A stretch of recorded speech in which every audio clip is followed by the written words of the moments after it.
Members, if you're in your office, please come to the chamber so we can start. We need a quorum. Members, please come to the chamber so we can get a quorum.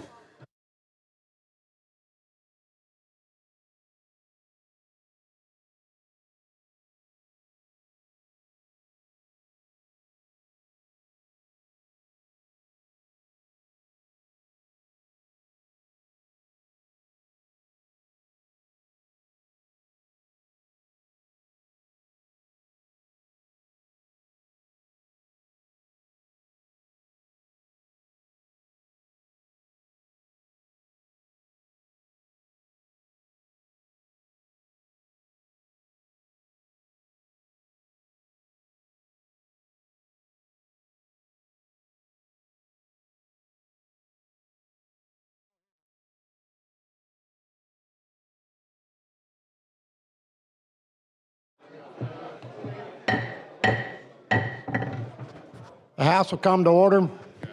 Members, our prayer today will be given by Tommy Marshall. He is the pastor of Revival Tabernacle Church in Gadsden and is a guest of Representative Gidley.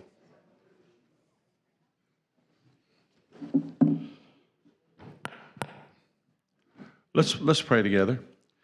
Lord, we come here today in a very powerful time that all that has gathered here and the representatives and all that's a part of the decisions and the things that they will be led by you to accomplish today.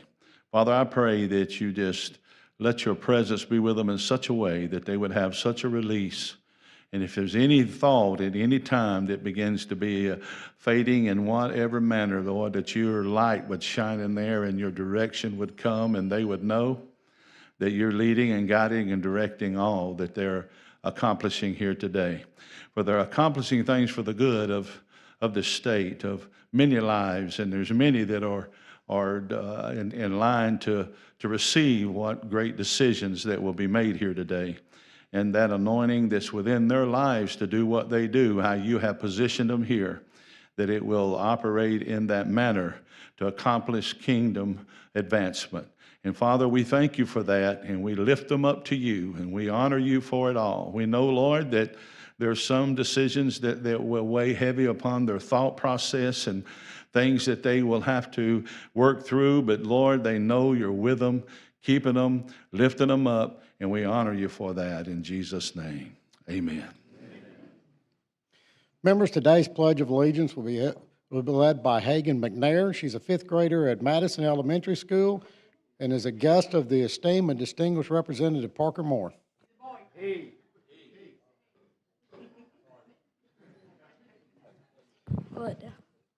I pledge allegiance to the flag for the United States of America and to the republic for which it stands, one nation, under God, indivisible, with liberty and justice for all.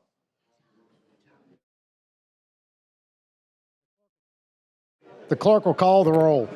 Mr. Speaker, Allman, Baker, Bedsole, Blackshear, Bolton, Boyd, Bracy, Brinyark, Brown, Butler, Carnes, Chestnut, Clark, Klaus, Collins, Colvin, Crawford, Daniels, Drummond, Dubose, Easterbrook, Ellis, England, Ensler, Estes, Faulkner, Fiddler, Fincher, Fort, Garrett, Gidley, Gavan, Gibbons, Gray, Hall, Hammett, Harbison, Harrison, Hassel, Hendricks, Hill, Hulk, Jones, Hollis, Halsey, Hurst, Ingram, Jackson, Jones, Keel, Kirkland, Lamb, Lands, Lawrence, Lee, Lipscomb, Lomax, Lovern, Marcus, McCampbell, McClammy, Mooney, Moore M, Moore P, Morris, Oliver, Paramore, Pascal, Pettis, Pringle, Rafferty, Ream, Reynolds, Rigsby, Robbins, Robertson, Sellers, Sells, Shaver, Shaw, Shed, Shiree,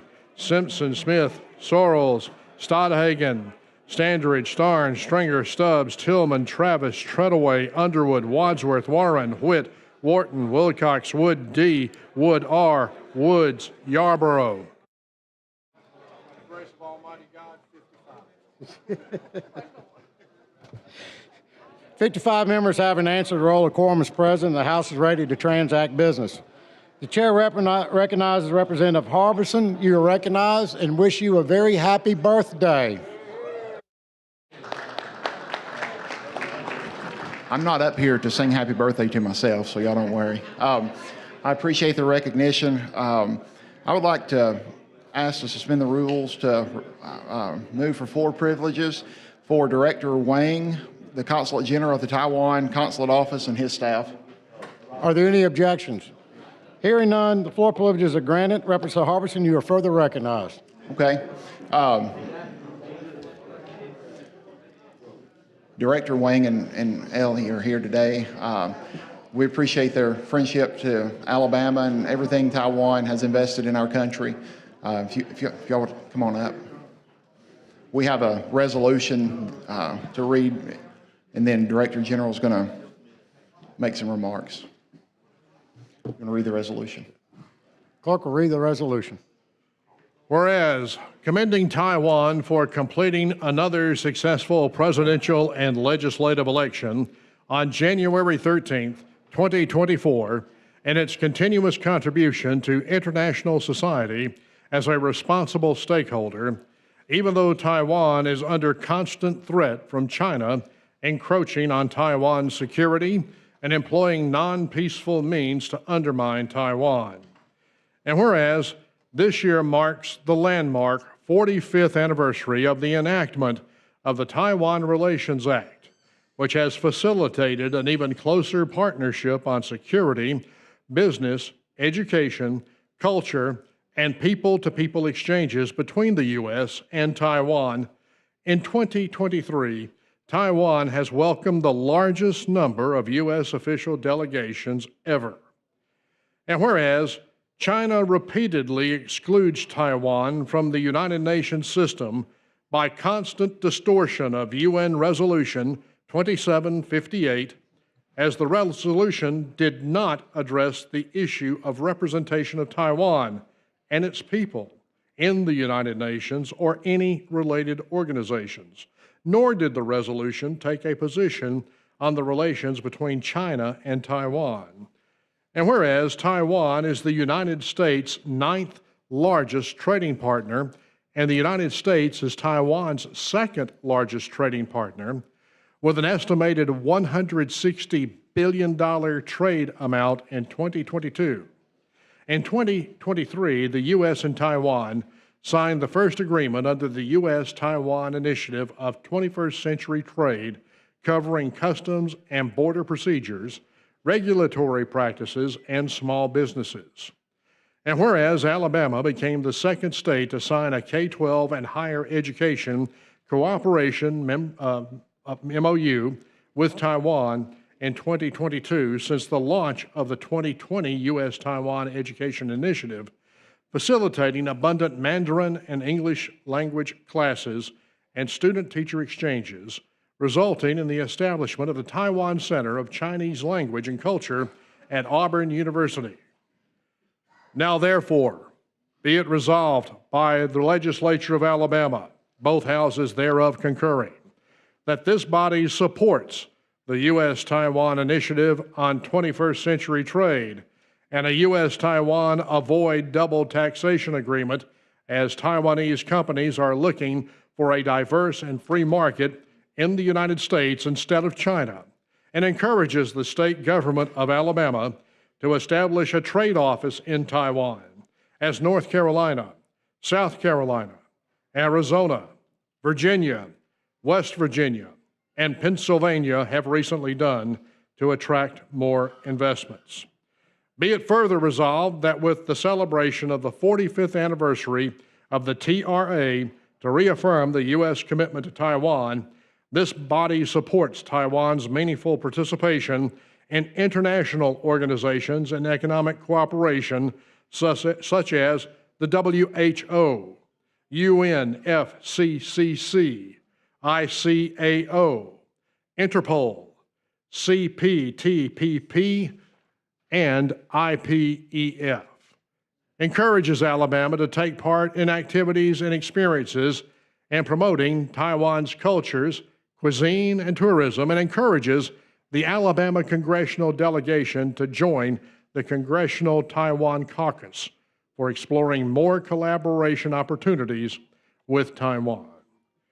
Be it also further resolved that a certified copy of this resolution be prepared and transmitted to Governor Kay Ivey, Secretary of State Wes Allen, the Alabama Congressional Delegation, and Mr. Elliott Wang, Director General of the Taipei Economic and Cultural Office in Atlanta.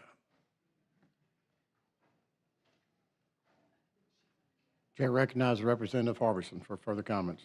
I appreciate that. At this time, General Wang would like to make a few comments to the body.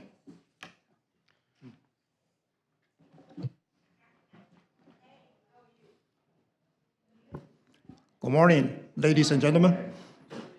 So it is with immense honor for me standing right before you to accept this resolution on behalf of people and the government of Taiwan. I want to especially extend my gratitude to Mr. Speaker and the co-chairs of Taiwan Caucus and all the members for joining me today to celebrate this moment.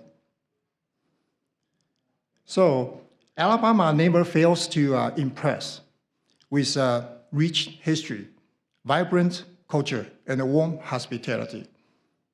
What even more impressed me is that your unparalleled passion for college football. And that's a passion even rivals the fiercest of political debates. So just like Alabama, Taiwan is also proud as evidenced by our successful presidential and legislative elections back in January. This achievement transcends merely a local triumph. It serves as a testament to Taiwan's resilient democracy, even in the face of authoritarian pressures that threaten global stability. Despite the persistent gray zone attacks orchestrated by China, both before and after our election, from incursions by Chinese fighter jets to economic coercion, and even the poaching of our diplomatic allies, our democratic processes still have prevailed. This year marks the 45th anniversary of the Taiwan Relations Act, passed by the US Congress back in legislation has strengthened our close ties, especially in security, business, education, and culture. So as we celebrate this milestone, let's also explore the untapped possibilities for even greater collaboration. The bond between Alabama and Taiwan continues to grow stronger. From our flourishing education partnerships, such as the Taiwan Center at Auburn University, to our steadfast military cooperation. Every year, Taiwan sends 2 airmen to have a training at the Air War College. Moreover, we had the pleasure to welcome a delegation of state legislators to visit Taiwan last year. And we are looking forward to more of you to visit us in the future. My friends, there is more that we can do. That's why I suggest the establishment of an Alabama Trade Office in Taiwan, as your neighbors, North Carolina, South Carolina, and other states have done. This initiative not only carries the potential to attract investment to your states, but also promises to bring some much-needed southern charm to Taiwan and then to Asia. I also encourage members of this chamber to join Taiwan Caucus and working with us even closer in the future. So together, let's continue to forge partnerships and work toward mutual prosperity. May God bless the great state of Alabama, the United States, Taiwan, and our enduring friendship. Thank you.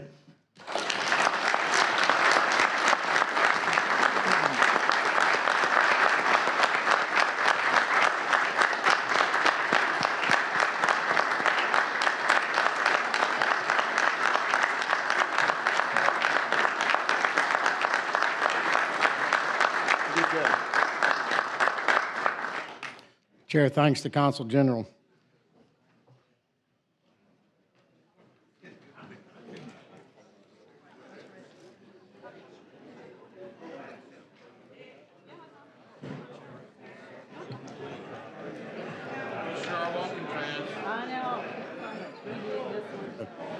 The chair recognizes the gentleman from Lee County, Mr. Lovern. What? Joe Lovern. Thank you, Mr. Spingle. Mr. Speaker, I request that leaves of absence be granted for absent members. Are there any objections? Hearing no objections, so that all members are excused. The chair further recognizes the gentleman from Lee, Chairman Lovern. Mr. Speaker, I have a report. House of Representatives, your Standing Committee on Rules begs leave to report that it has carefully examined the Journal of the House for the 20th legislative day and finds the same to be correct. Signed, Representative Joe Lovern, Chairman. Mr. Speaker, I move that the reading of the journal at length for the 20th legislative day be dispensed with. Are there any objections? Hearing no objections, the reading of the journal is dispensed with. The chair recognizes the gentleman from Lee, Mr. Lovern, for the purpose of making announcements. Thank you, Mr. Speaker. Aaliyah Legislative ID Day will be held in room 206 from 10 o'clock to 2 o'clock and may be issued, their star IDs may be issued, renewed, or duplicated subject to fees, and legislative ID cards are issued at no cost. Also on Tuesday, join the members of the Petroleum and Convenience Marketers of Alabama in room 200 from 10 o'clock to 2 o'clock. Chair further recognizes the gentleman for a motion. Mr. Speaker, I move that when we adjourn today, that we leave the journal open to allow the clerk to complete his paperwork and that we reconvene on Tuesday, April the 16th at 1 p.m. All those in favor say aye. All opposed, no. The ayes have it and the motion prevails. The clerk will now receive reports from the standing committees and will receive those reports throughout the day. The House is now in a position for the introduction of bills and resolutions. The House will now receive the resolution report from the Committee on Rules. The clerk will read the resolutions.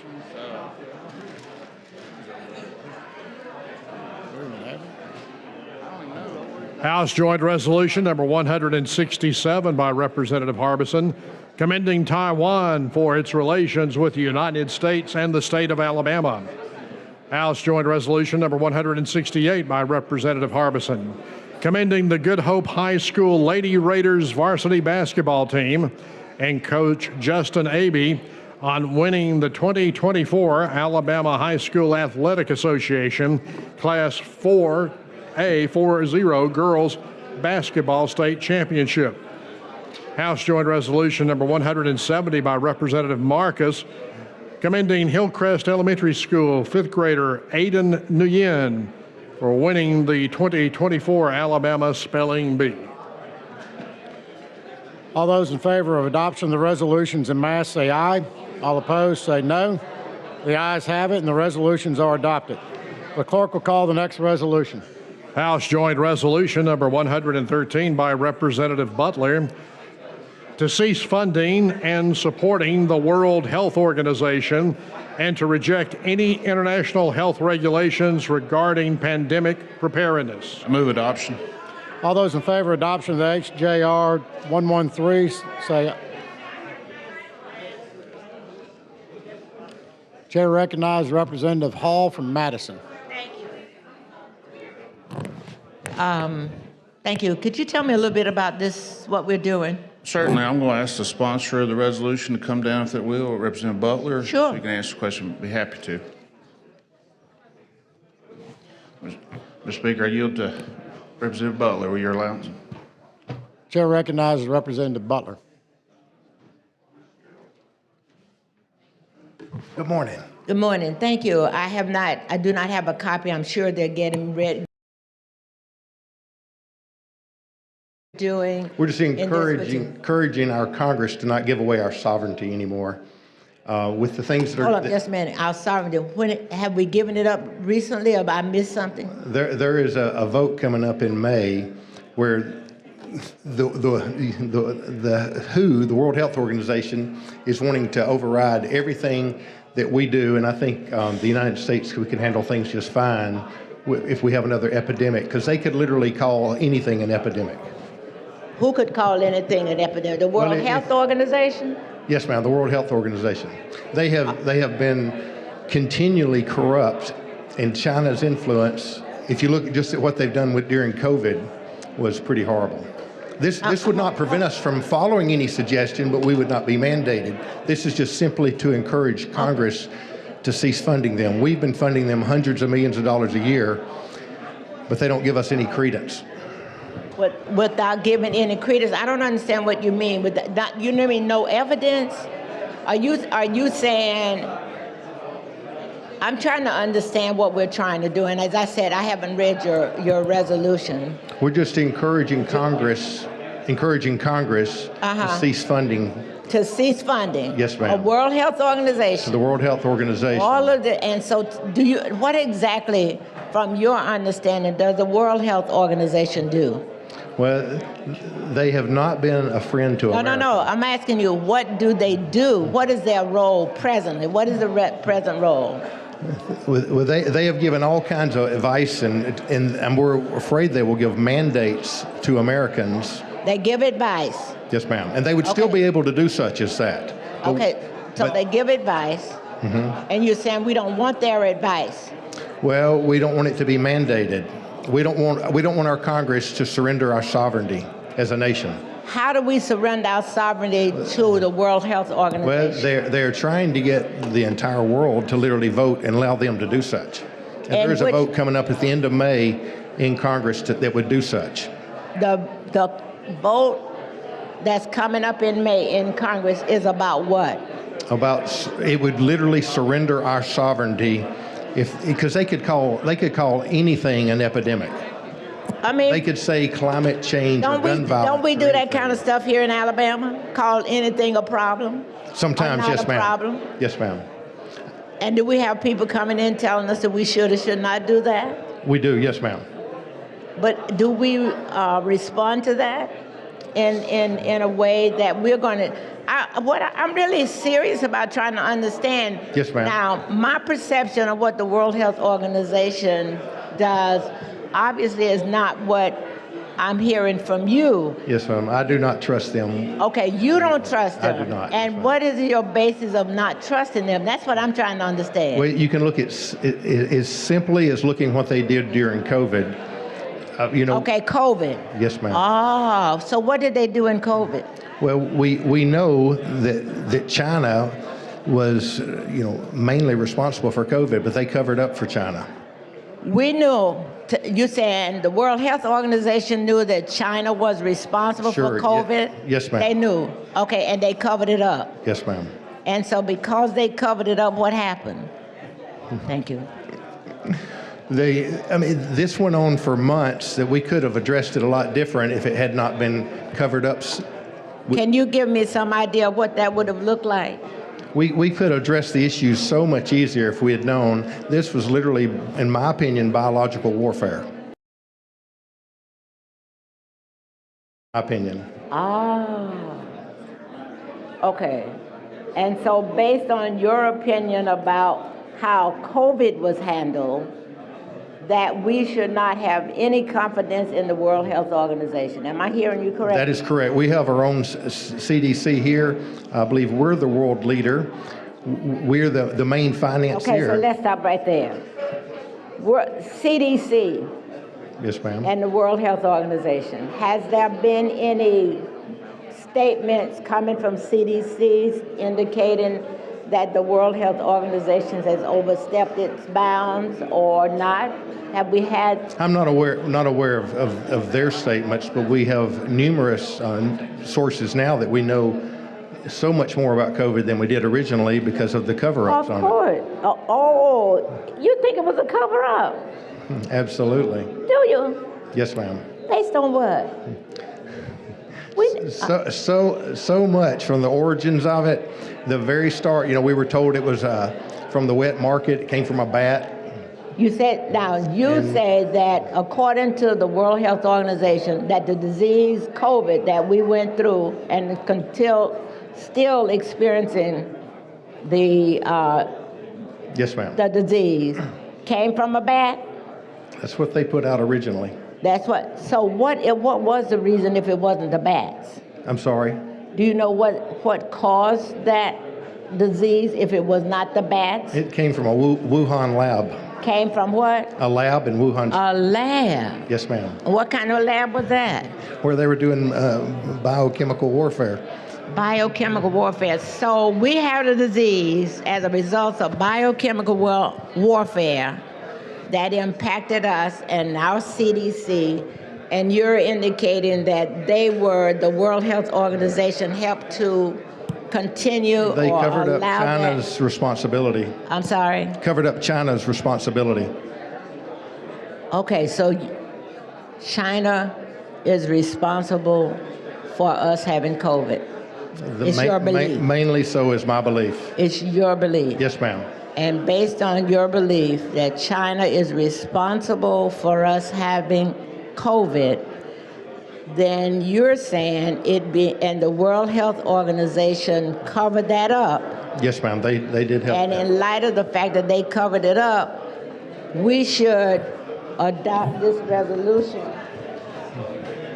And it's an HJR to cease funding and support the World Health Organization, and cease funding and support and reject any international health regulations regarding pandemic preparations. Yes, ma'am. Do you know how powerful that is?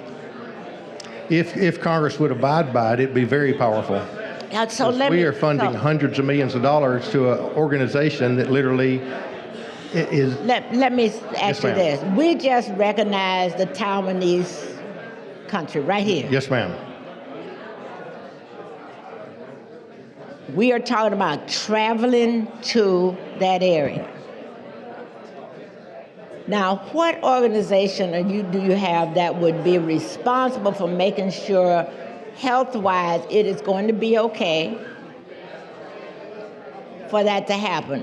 Now, I will tell you my understanding of the World Health Organization, yes, they look at all of the things that are going around the world, all of the diseases, from measles to whatever the disease may be, or COVID. Yes, ma'am. And in their observations, they take that information and inform other countries and organizations of what that impact may have, and also possibly some recommendations. Then it's the CDC, which we have as an organization, also plays a role in terms of how it impacts us in this country, and then also provide information to us. Personally, I'm looking at this and saying, if you're going to remove the World Health Organization, the next thing we'll be saying is, well, let's get rid of the CDC. Is that a possibility from your thinking? No, ma'am. This is in support of America and America instructing Americans, not someone that has been proven to cover up facts. The World Health Organization covered up the facts. Yes, ma'am. They have not been a friend to America. Now, we've been a huge financier of the World Health Organization, but they have not been a friend to America, is my opinion. But the CDC would continue, and if you're going to travel abroad, I'm all for you checking with the American entities for such. I find it quite interesting, and Mr. Speaker, at the appropriate time, I'd like to call for a roll call vote.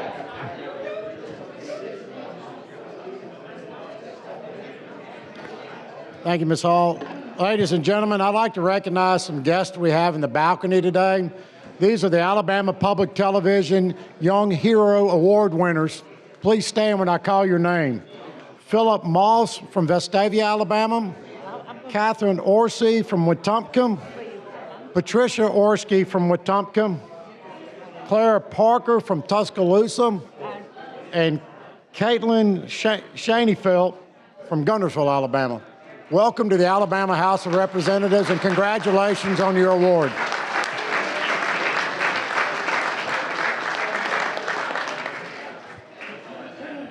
The chair now recognizes Representative Drummond from Mobile. Thank you, Mr. Speaker. Will the gentleman yield? Yes, ma'am. I just had an opportunity to read this resolution. Now, I'm going to start from the very beginning. Yes, ma'am. Tell me, when did the World Health Organization, when were they deemed corrupt and by whom? Well, a number of us have that opinion by their actions during COVID. Who deemed them? Well, there is a lot of information. No, I want to know specific. It's in this resolution. Who deemed them corrupt? Is this one of those subjective? Well, there are numerous published accounts of their corruption. And how did they hamper public health? Well, Because we had thousands and thousands of people that died of COVID. I lost a brother-in-law. And so we're going to put all that on them? Because the Trump administration was in control at that time. You do know that, right? Yes, ma'am. But the World Health Organization covered up the Wuhan connection. The World Health Organization covered up who? The origins of the virus. I mean, about everything. Did not China cover that up? Well, China controls the World Health Organization. Okay. We're the main. How does China control our World Health Organization? It's not really ours. Well, it's the world. Okay, the other question I had, you said they have a history of mismanagement, and I want specifics. I can't give that to you off the top of my head, but I can get. But you're sponsoring a resolution that has that language in it. Yes, ma'am. So I would hope that that's a pretty tough. Well, the most recent evidence is their behavior during COVID. They were not forthcoming and truthful.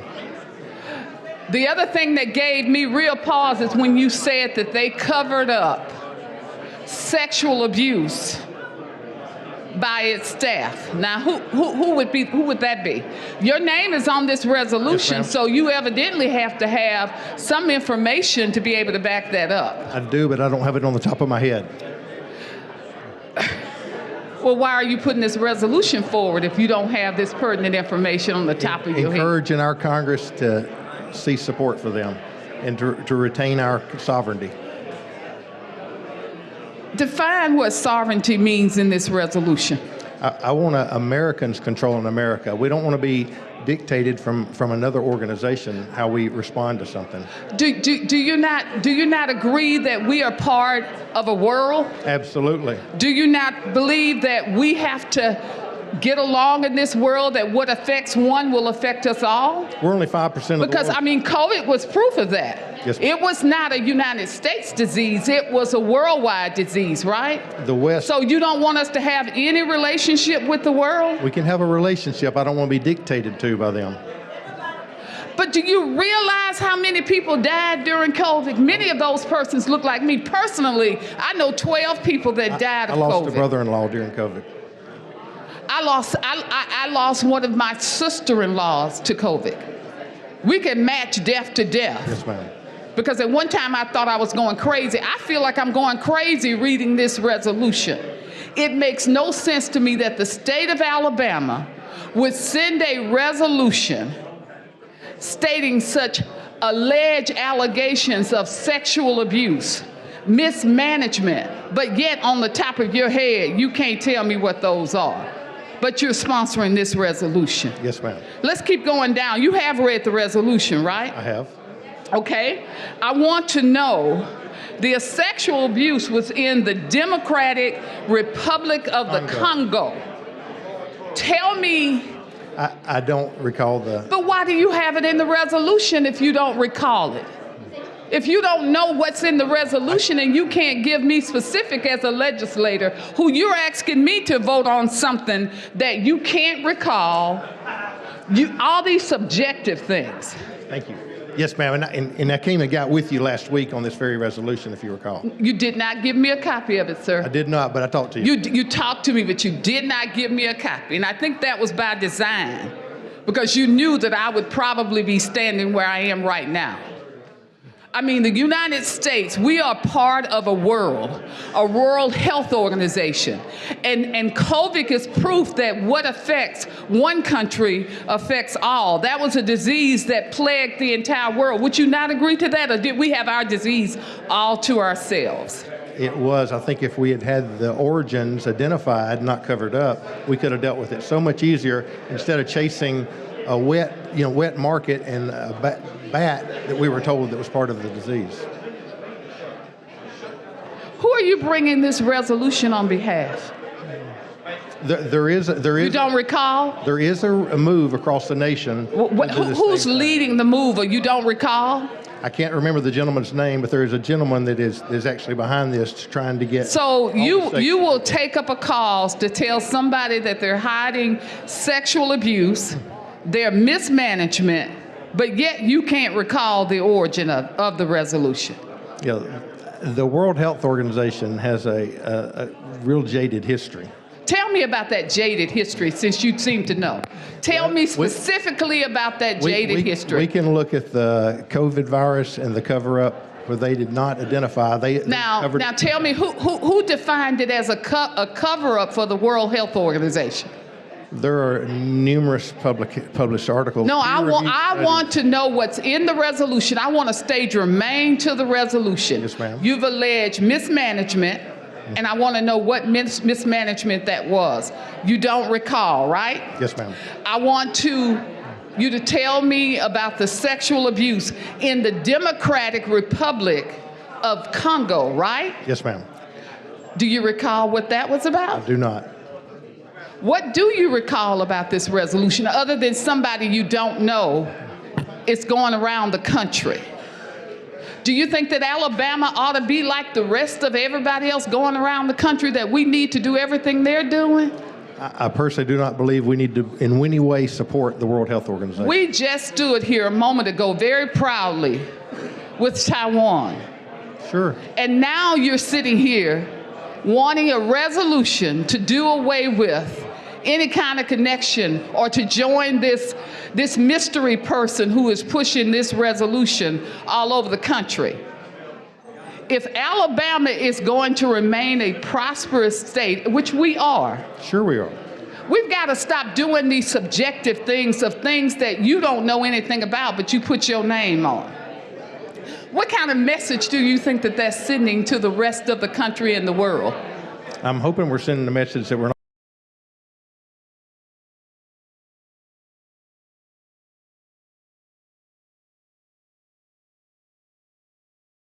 not going to support the World Health Organization. But let me, you can't tell me why. Because I think that that's just going to set us back. Let me go back to the resolution. Yes, ma'am. You said at the beginning of the COVID outbreak and throughout the pandemic, they officiated and they were complicit. That's the word you used. Yes, ma'am. How were they complicit with the government of the people of the Republic of China?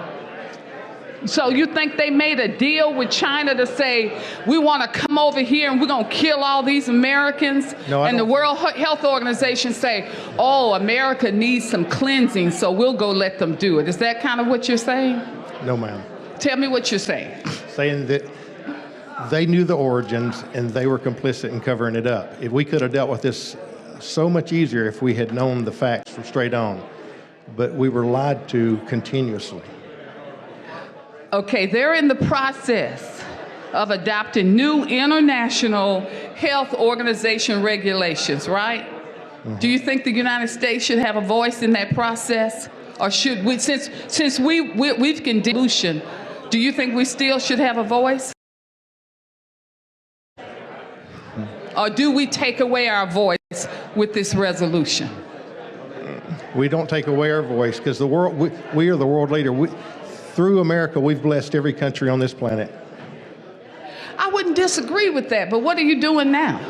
So you want to condemn the World Health Organization, but then you still want to have a voice in the writing of their new international regulations. We would still be the world leader. What now? We would still be the world leader. The world would look to us. But the world leader just said, I don't want to have anything else to do with you because you mismanage and sexual abuse. We would but still yet help the you still world. want to have a voice in rewriting these new international rules. Having the World Health Organization. The representative's over our- time has expired. Thank you, Mr. Speaker. The chair would like to further recognize another public service television young heroes, Madeline Dalster. Please stand from Enterprise. And I'm sorry for missing you. Welcome.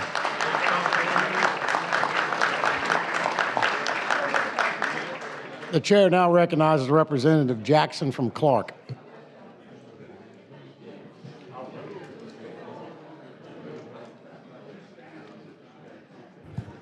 Thank you, Mr. Speaker. It sounds like a comedy show going on up in here. I want to say something about the chairman letting this kind of resolution out of committee. Help my resolution in the committee to do a moratorium on the death penalty, but he let something like this out of committee. That's saying something here. These conspiracy theories that going on about the World Health Organization. You know, and I want to say to all our listeners up there, if it had not been for the World Health Organization, more than 1 million people would have died in America. Because that man wants you to inject bleach, drink some Clorox, do some ultraviolet lights up your rectum. That's going to cure COVID. Now, this madness that's going on, why are we allowing this, Mr. Speaker? This is madness. I mean, it don't common sense that he don't have no facts, just pulling something out the air. What you heard or what somebody text you or email you. And we are a body of policymakers and we are doing this kind of craziness. We're wasting time here. But I'm standing up for the people that do use a little common sense. Thank God for science. It was a solar eclipse the other day. You reckon was that scientific? I saw it. Did you really look? You put your glasses on? I did put my glasses on. Oh, why you put your glasses on? I read what to do.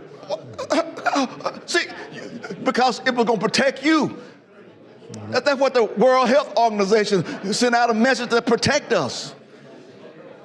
So in a few moments there, they didn't understand where it was coming from.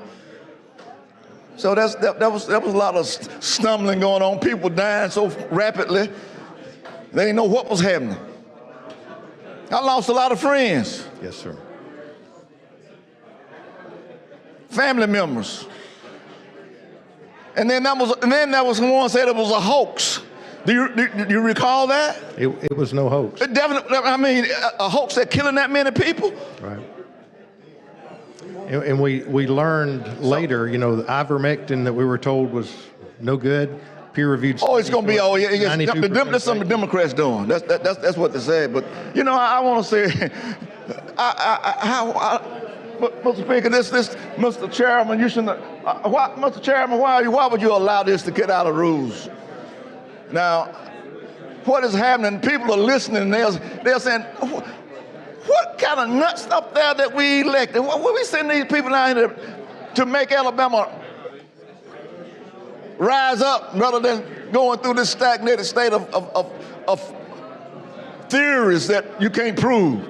Out of the air, we come up with some ideologies and what somebody has told us with no proof whatsoever. And we want to do what? We want to take away the funding from the World Health Organization, cease funding and supporting. We need all the help we can get when it comes to science. There's going to be some more epidemics. And thank God they say it's a pandemic. It was worldwide. Thank God for that. Who? The World Health Organization, who made it a pandemic. Because there was so much death.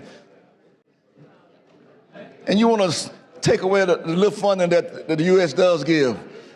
And then we want to take away from the CDC. We're going to tell them what to do.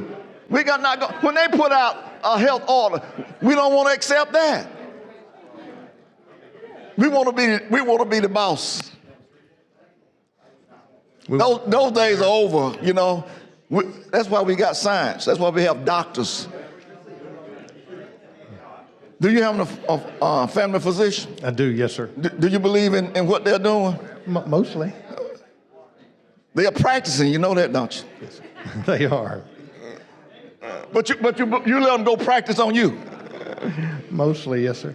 Because what? But because he's here in America. He's not. Because he's in America. He's not in the World Health Organization. My goodness, hey, somebody pray for us. Take all the prayer we can get. We need help down here. But I want to say, Mr. Speaker, it's just ironic that we will allow these types of resolutions to come out of committee when I had a resolution, they sit on it, and it was much meaningful than this one. Just a moratorium on the death penalty. That's all I was asking for. We execute a lot of people in this state, a lot of innocent people. Do you believe that? Well, I sure hope we don't. Well, we've executed someone that was found innocent. Oh yeah, surely we have executed a lot of innocent people. But they were found innocent. They was found dead, but they was innocent. After they was dead, they was found innocent. Now that's what I'm saying. That's why I asked for a moratorium, so we can do a little more, make sure that the guilty is punished. But you want to do away with the World Health Organization, who have saved so many lives in the world. Now, what if we didn't have them to say it was a pandemic? How would our United States have responded to that? We have got the best and the brightest right here in America. Yeah, but how would we have known if they hadn't given that alert? Something is coming. You need to prepare for that.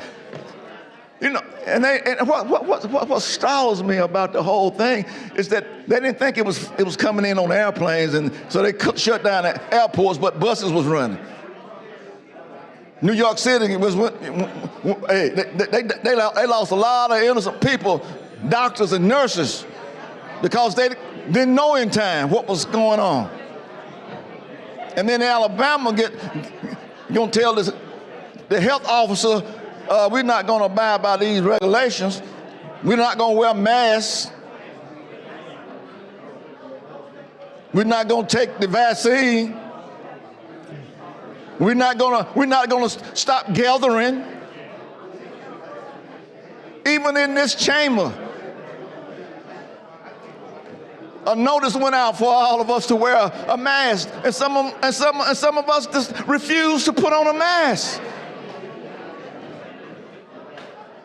And I'm still wearing it. I got it in my pocket.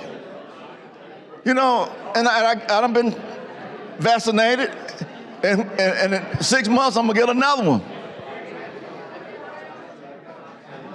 You think that's relevant? That's your choice. I didn't take one. I know you didn't, because if you had, you wouldn't be talking all this crap here. You wouldn't be bringing up you wouldn't be having no resolution like this. But the people up there, they want to know they're real people that's representing them, and their safety is in our heart and ability to protect them and keep them alive when these things do occur. And then we want to take away the opportunities to receive messages from the World Health Organization. Mr. Speaker, I'm just going to stop. I'm going to stop, but I just wanted to get help me. Thank you. Thank you for the time. Thank you, gentleman. Chair recognizes the gentleman from Ringo, Representative McCampbell.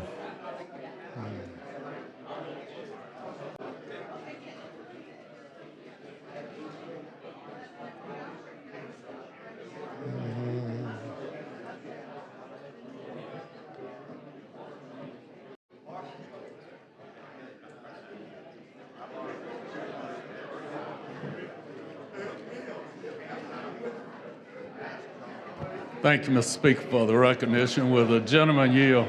Good morning. Absolutely, sir. You know, I guess I'm a little more concerned about where we are headed as a nation, where we are headed as a people. You know,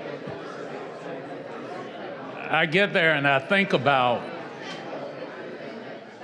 all the things that we've dealt with this session that are divisive in nature. They are truly divisive in nature.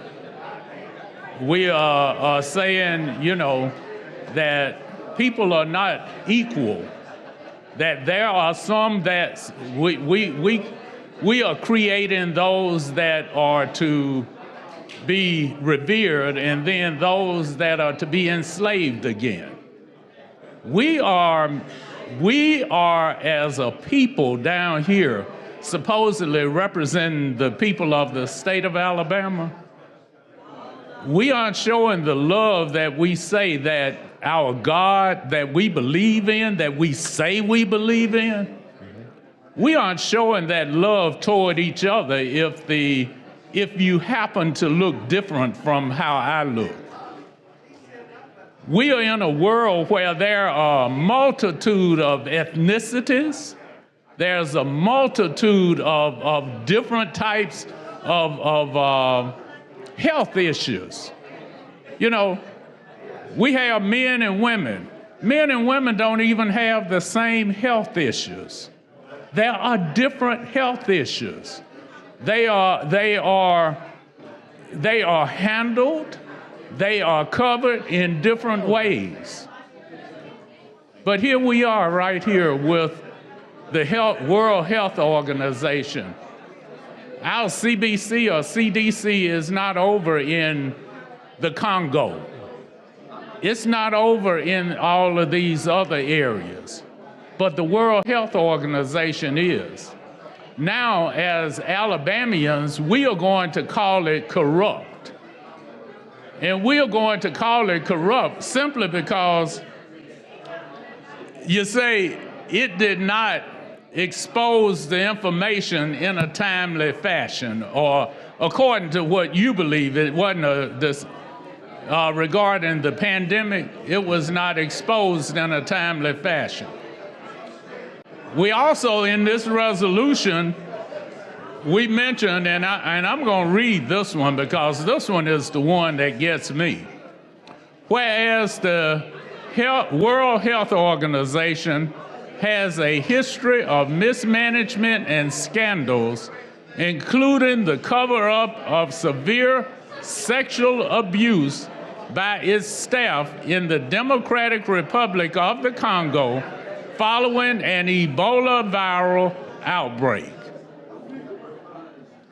Well, they covered up sexual abuse, right? And that happens everywhere. You see that happen, even in the church. Let me ask you this. Do you remember the Catholic Church? Yes, sir. You aren't a member of the Catholic Church, are you? No, sir. Are we going to disavow or try to tell the Catholic Church that they are corrupt and we need to get away from the Catholic Church? No. Because wait a minute now, if I recall, we have many years of covered up sexual abuse in the Catholic Church. We have many, many years of this type of cover-up. Mm-hmm. But yet and still, we are going to accept the Catholic Church as a pillar. Don't you understand that this world and all of these entities are made up of flawed people? Absolutely. You and I are a flawed people. Now, I've always believed you were not flawed. But no. Well, let me correct you right now. God didn't make me God. He made me the flawed human being that's nothing but dirt. I am dust. But it is that Spirit of God that is inside of me that this dust is covering up. Amen. And you know, for us to want to villainize an organization because we don't agree with them, you know, it's okay to disagree and it's okay to express our disagreement. But I think to villainize them, they say whenever you're pointing at somebody else, you got 4 of them pointing back at you. Sure. So as we are pointing at this World Health Organization, there are 4 fingers pointing back at us, telling us, you've got issues too. And it's all of this kind of thinking that we've got to get away from. If we are going to ever become a cohesive United States of America, where all people are viewed equally, if we are going to become a world where we are going to be able to say we love our fellow man, where we can look at people being wronged and stand up for the wrongness of what people are doing. You know,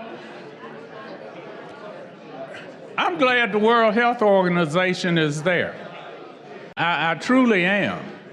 Are they perfect? No. But what have you found that is perfect in this world? That's a good point. Yeah, the issue here is the sovereignty of our nation, them dictating to us. We can either accept it or reject it, but with the proposed legislation that is coming, we wouldn't have that opportunity. So with the proposed legislation that's coming, have you seen the proposed legislation? I have not. Okay, But here in the I'm aware United of it. States, who's responsible for us being a part of the World Health Organization? Our Congress. Our Congress is. And so now you want Alabama legislature to say, we don't want to be part of the World Health Organization. That's what you want us to say? Correct, basically. And that's based on the idea that the people that make up the World Health Organization are flawed. Like you and I, right? That's basically what you're saying. But I don't see your resolution saying that we want to disavow any knowledge of the Catholic Church because the people that make up the Catholic Church are flawed. And you said it just like you and I. So there are too many flaws in this world for me to be picking out the ones that I want to highlight. Too many of us got flaws, you know, and we need to quit trying to point out all these other folks' flaws. The Bible says, as you look for the speck in my eye, 2 by 4 in my own. you got to first get that plank out of yours. So I just encourage my colleagues, before you vote on this, understand that you too are flawed, and you too have those specks. And we need to be careful who we are pointing at as we do this. Thank you. Chair thanks the gentleman. Chair recognizes the gentleman from Mobile, Mr. Jones.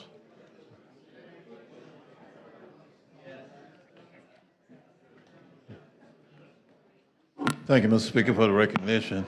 Gentleman Yield. Yes, sir. Good morning. You know, let me first ask the question. Don't you want to carry this over? No, sir. I'd like to pass it. Okay. Well, I'll start asking my questions then. You don't want to carry it over. We are I would think that you believe that we are properly represented in Congress in Alabama. Yes, sir. You obviously don't think that the people we've elected to Congress are capable of doing their jobs without some help from us. Thank you. Well, they need to hear, just like we hear from our people, they need to hear from their people. You don't think they hear from their people? Well, some of the votes they do, I wonder. So you think you need to give them advice on how to handle this matter? Absolutely. Okay. If you think that, you obviously don't think they're going to handle it properly without you. You know, I've sit and listened. I've listened to all the questions. I've listened to the responses to the questions. And the reason I asked you the question when I began, do you want to carry this over? Because you are obviously not prepared to talk about the specifics in this resolution. And if we are going to pass a resolution, we ought to know what the specifics are, and we ought to know why, and we ought to know that, you know, you've given us a lot of things that you say they've said, whoever they might be.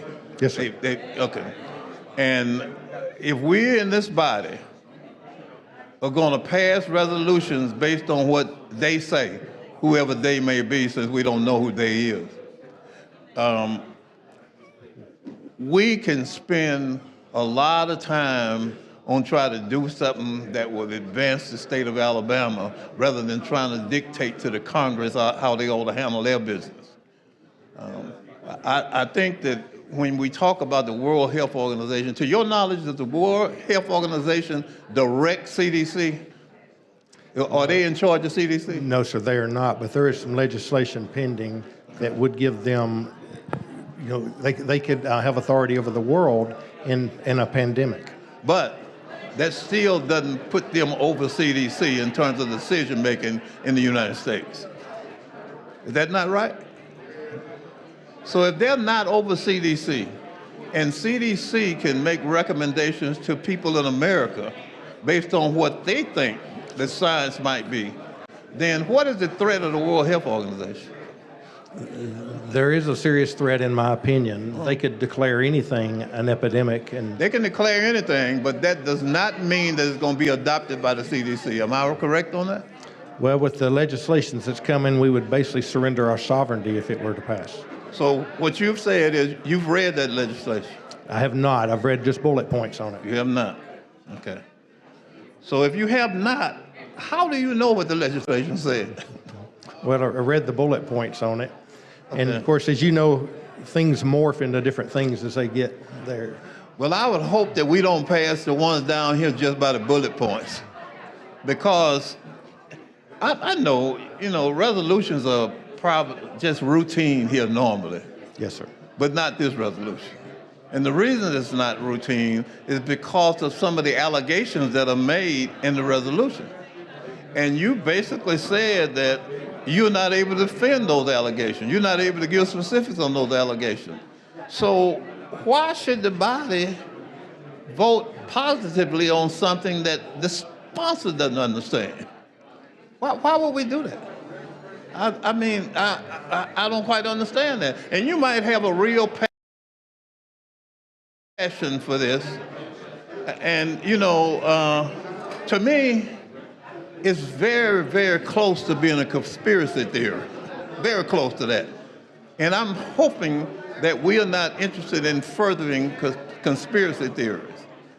Because if you introduce something here and you're not able to give the basis for it or the facts on why we're doing it, then certainly you don't expect us to approve that.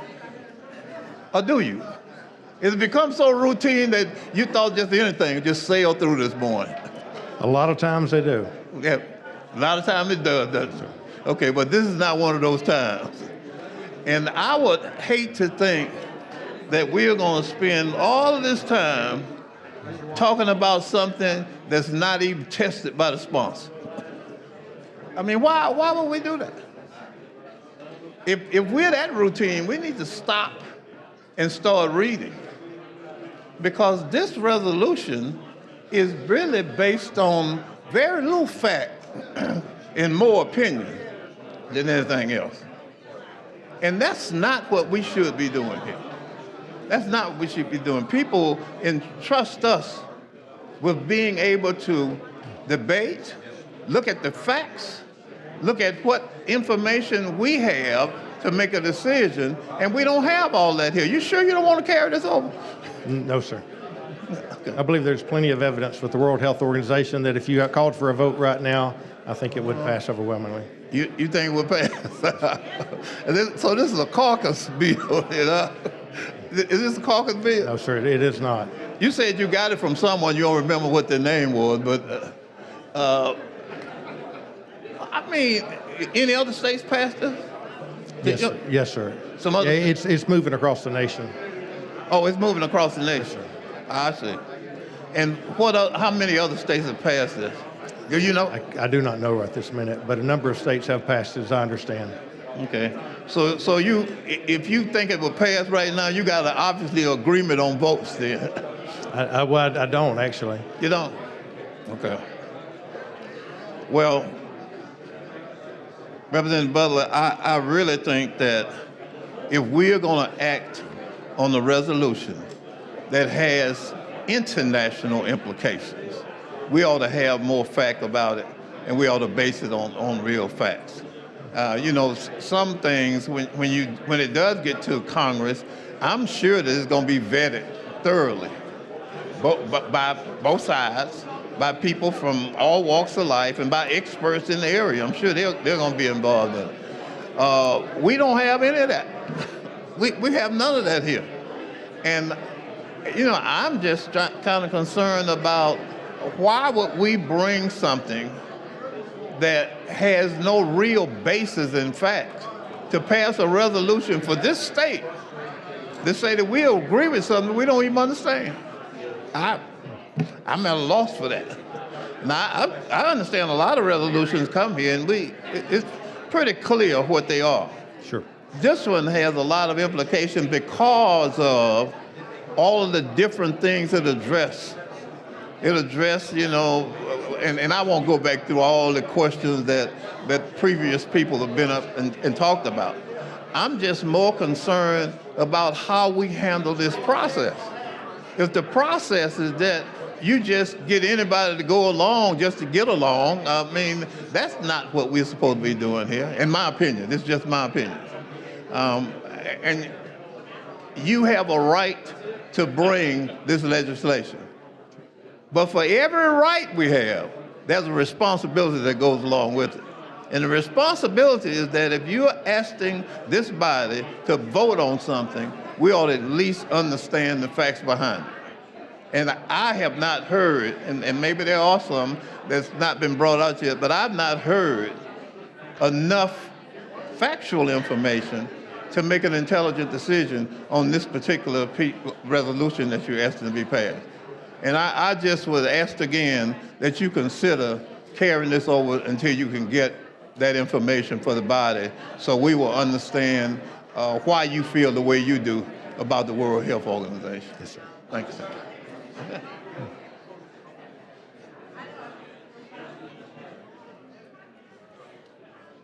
Chair recognizes the lady from Madison, Representative Hall.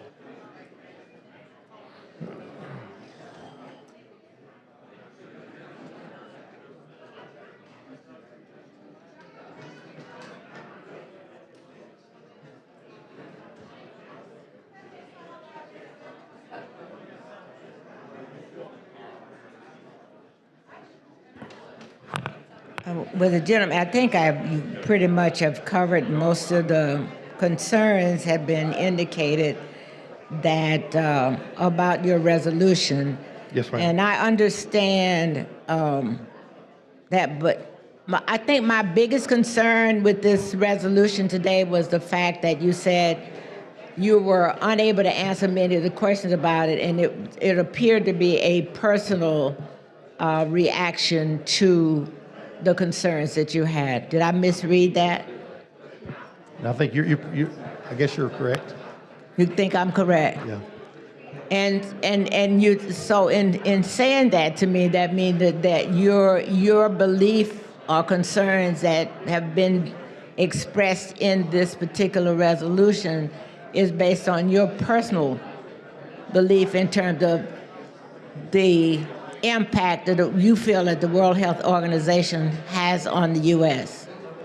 Well, if Congress were to pass a treaty giving them authority surrendering our sovereignty, I think it would be detrimental to us. So, did I understand you say that there is a bill in Congress now for that to happen? There's supposed to be a vote at the end of May. I'm sorry? A vote at the end of May. Do you have the information on what that bill is, that bill number? What is it called? What is it called? It's a treaty. Oh, so you're saying Congress is to pass a treaty? Well, we hope they don't. This is to encourage Hold them up just a not minute. to. The Congress passes the treaty? Are you correct in that? They're looking at this. The World Health Organization is trying to get this worldwide to give them control over everybody, the whole world. And this is a bill that's in Congress. Do you know who's carrying that bill? I could get that for you. Huh? I don't right off the top of my head, no, ma'am. The bill is being presented by a congressperson to state or indicate that the World Health Organization would be in charge of all health issues. Is that what you're saying? No, ma'am. When there's a pandemic. Be what? When there's a pandemic. Oh. But they could. They would. They could call it for anything. They could say there was a climate pandemic or gun violence or whatever. They could say that, but they could not say that as well, right?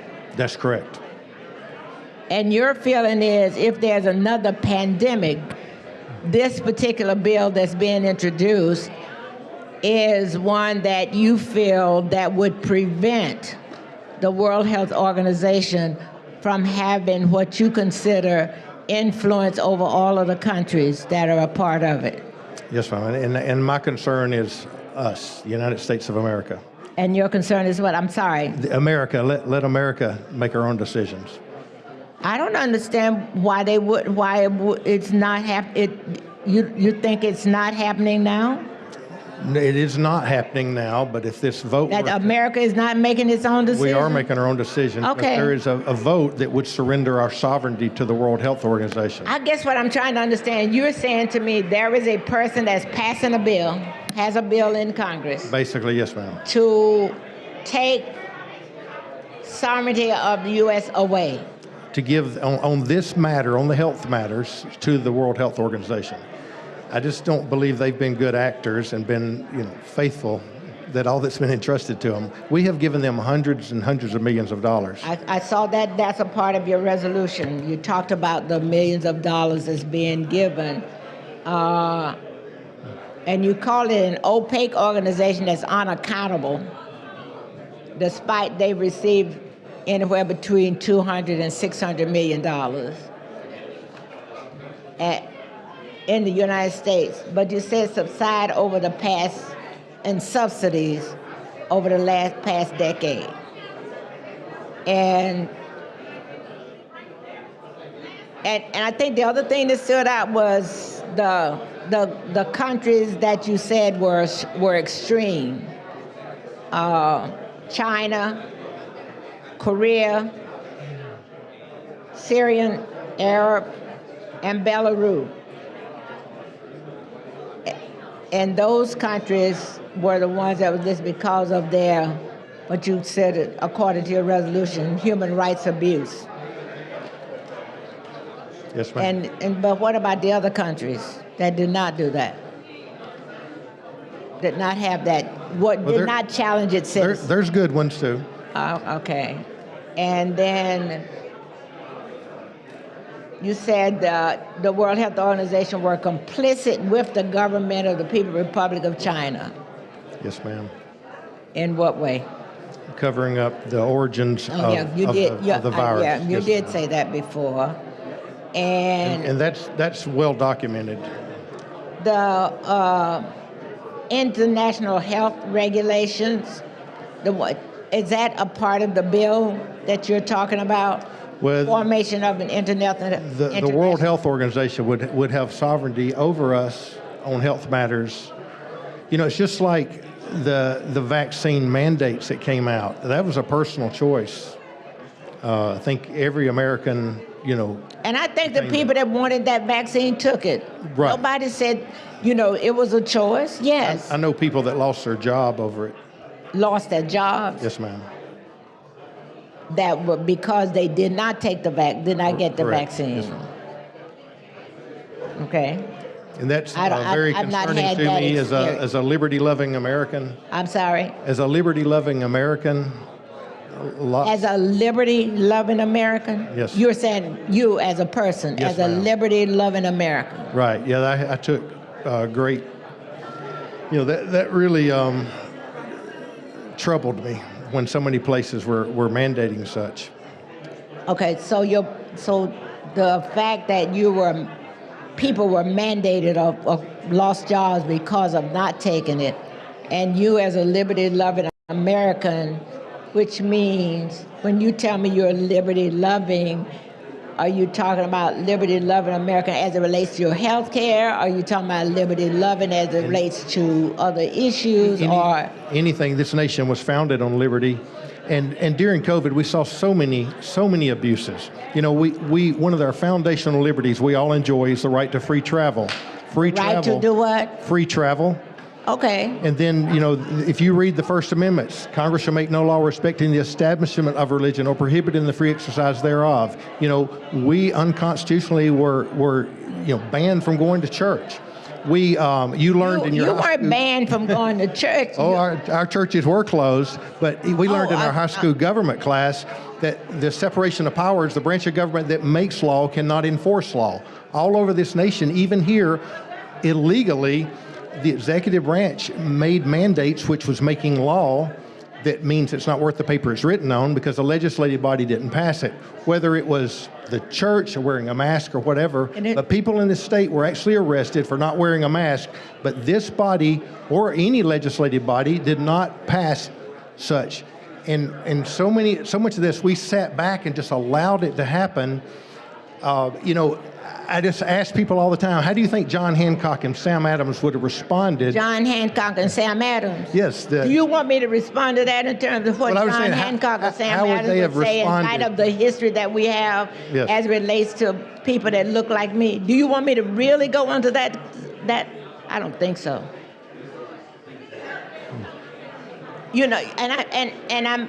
Anyway, I think what you're saying, and I have to remember, that is your personal belief. It is, yes, ma'am. And I think that this is over the top, from my perspective. So I can't have you to believe the way I'm about COVID. I can understand how COVID was responsible for things that happened. But to tell me that because of COVID, that we must pass a resolution like this, I can't, I don't see that being the impact. And then I cannot get the information, I don't have the information from you as it relates to what bill it is, where is that information coming from and how we should deal with that. That's what my concern is. Yes, ma'am. But thank you. Thank you, ma'am. Sure, thanks, lady. I'd like to recognize Fairfax Elementary, the students, our guest, Representative Debbie Wood. Let's give them a hand for being with us today. Also, we have Leadership Atmore in Escambia County. The guests are Representative Alan Baker and Matthew Hammett. Let's give them a big hand. Thank y'all for being with us today. Also, we have Suzanne Paysinger from Athens, Alabama. The mother of Avery is paging for us this week. Thank y'all for being with us today.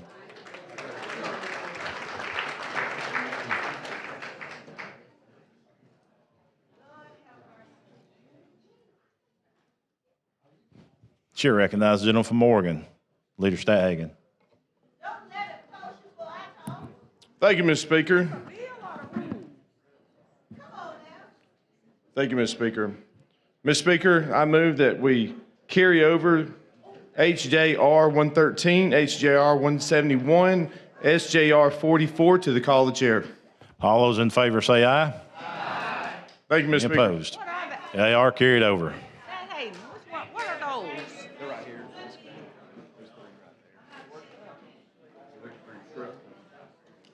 Oh, he carried over here. Resolution.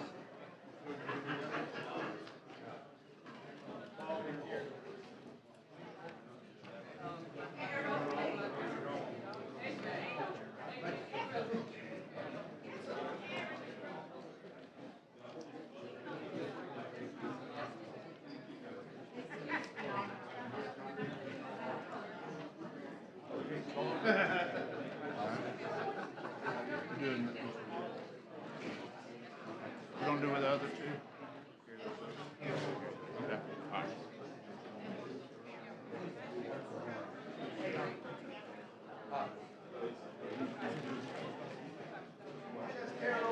Clerk, call the first uncontested local bill. On page 49 of the calendar, House Bill number 304 by Representative Robertson relating to Calhoun County.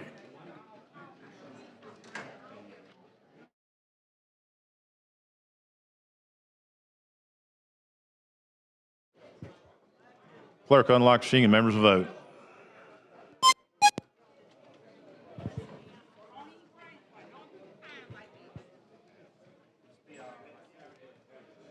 Clerk, lock the machine. Record the votes. 59 ayes, 0 nays. A BR has been adopted. Question for the body is passage of HB 304. Clerk, unlock the machine and the members vote.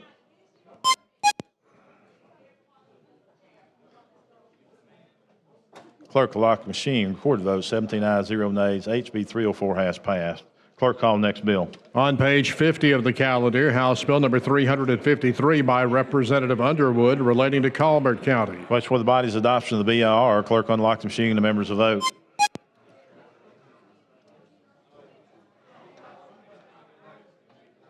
Clerk will lock the machine. Record the vote. 61 ayes, 0 nays. BR has been adopted. Question for the body now is final passage of HB 353. Clerk, unlock the machine and the members vote.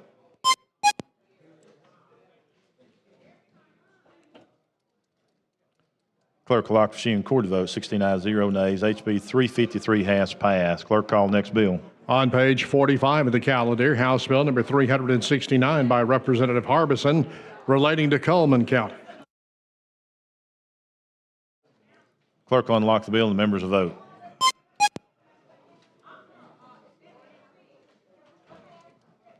Clerk will lock the bill. Record. We need to quiet down a little bit so we can do business.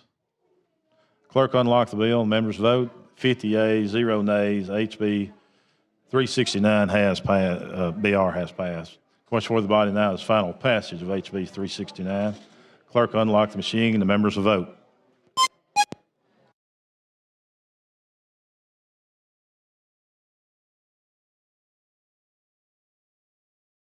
Clerk will lock the machine. Record the votes. 18 ayes, 0 nays. 369 has passed. Clerk, call next bill. On page 45 of the calendar, House Bill number 370 by Representative Harbison relating to Coleman County.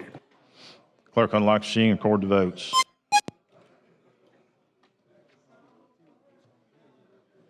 Clerk will lock the machine. Record the votes. 46 ayes, 1 nay. BR has passed. Question for the body now is final passage of HB 370. Clerk will unlock the machine and the members will vote.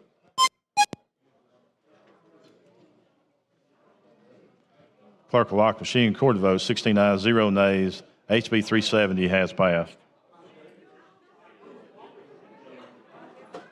Clerk, call next bill. On page 45 of the calendar, House Bill number 371 by Representative Harbison relating to Coleman County. Question for the body's passage of the BIR. Clerk will unlock the machine and the members will vote.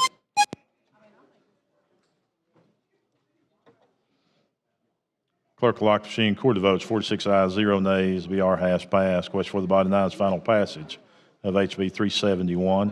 Clerk will unlock the machine and the members will vote.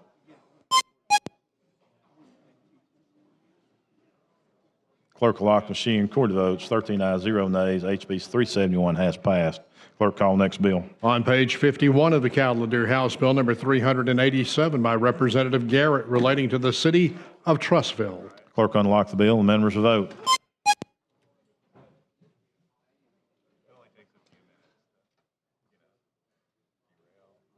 Clerk, lock the machine. Members 51-0. BR has passed. Question for the body is final passage of HB 387. Clerk unlock the machine and members will vote.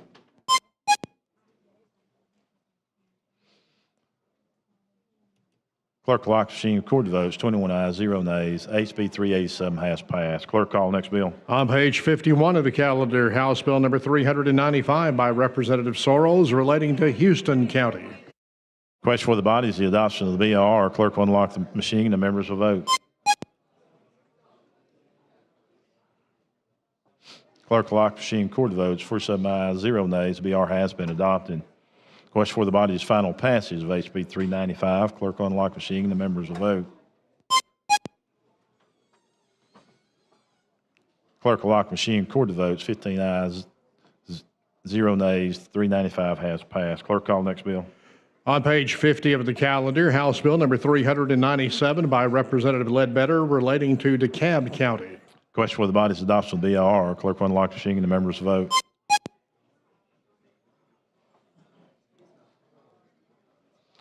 Clerk will lock the machine, record the votes, 59 ayes, 0 nays. BR has been adopted. Question for the body is final passage of 397. Clerk will unlock the machine and the members will vote. Clerk will lock the machine, record the votes, 21 ayes, 0 nays. HB 397 has passed. Clerk call next bill. On page 50 of the calendar, House Bill number 398 by Representative Ledbetter relating to DeKalb County. Question for the body is adoption of the BR. Clerk will unlock the machine and the members will vote.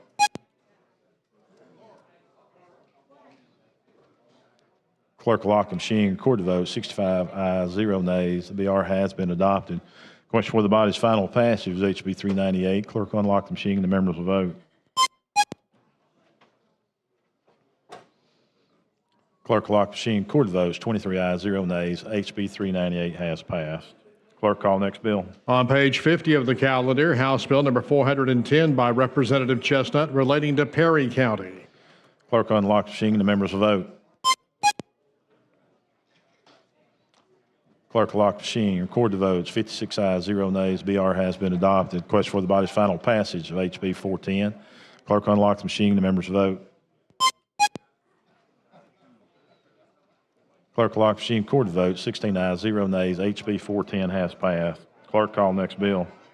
On page 46 of the calendar, House Bill number 416 by Representative Marcus relating to Coffee County. Question for the body's adoption of the BIR. Clerk will unlock the machine and the members will vote.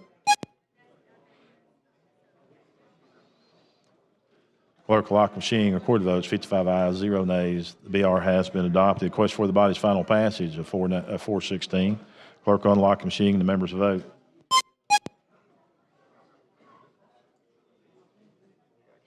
Clerk will lock the machine, record the votes, 15 ayes, 0 nays. HB 416 has passed.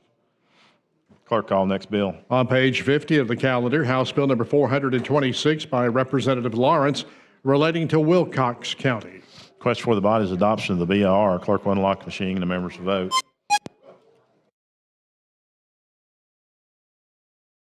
Clerk will lock the machine, record the votes, 58 ayes, 0 nays. BR has passed. Question for the body now is final passage of HB 426. Clerk will unlock the machine and the members will vote.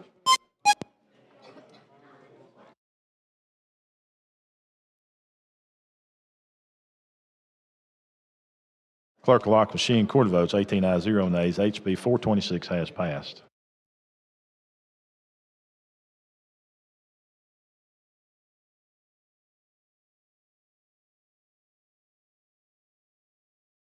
Clerk call next bill. On page 51 of the calendar, House Bill number 311 by Representative Easterbrook relating to Choctaw County. Representative Easterbrook.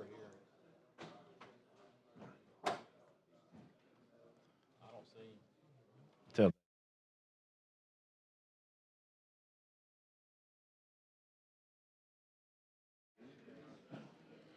Mr. Speaker, I move that we carry this over to the call of the chair. All in favor say aye. Any opposed? The bill is carried over.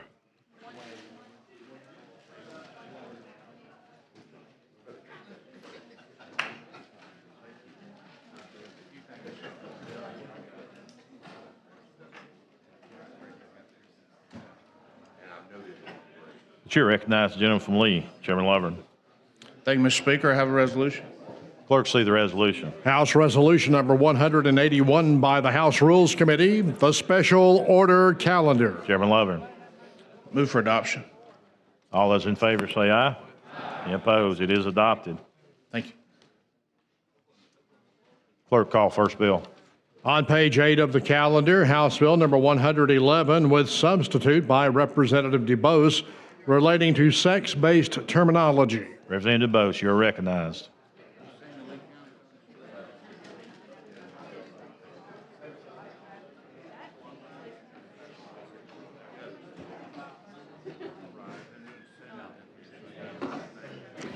Thank you, Mr. Speaker and legislators. I'm here to present HB 111.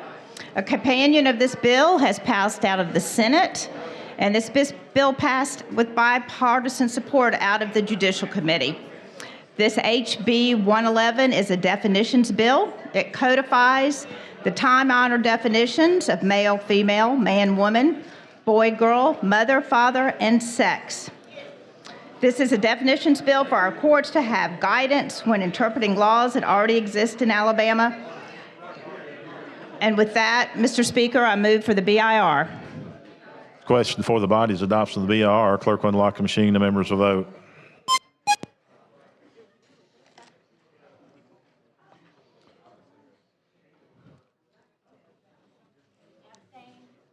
Clerk will lock the machine. Record the votes. 78 ayes, 9 nays, 12 abstentions. BR has been adopted. Representative DeBose. Mr. Speaker, I have a committee substitute. You care to explain your substitute for us, please? Yes, we have a couple amendments that were added, and in gross, it just says that one that explains that sex is not gender identity, which is an individual's subjective sense of self-worth. And the other subsection added the entry of unknown as the sex on a child's birth certificate is allowed when sex cannot be determined at birth. This is the condition of intersex or DCDs. These individuals are accommodated consistent with state and federal law. You've heard the explanation of the committee sub. Clerk will unlock the machine and the members will vote. Clerk will lock the machine. Record the votes. 91 ayes, 1 nay. The sub has been adopted.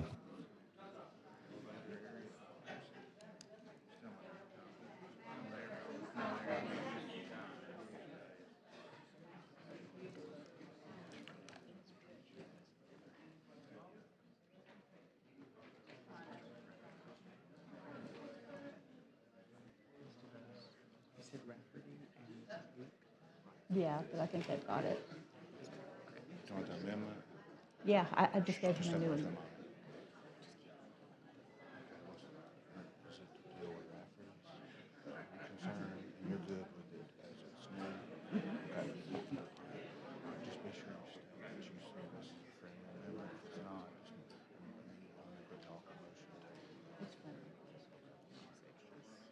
It's okay.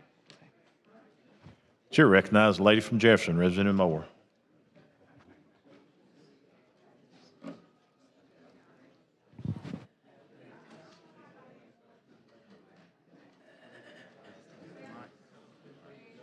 Let me come over here.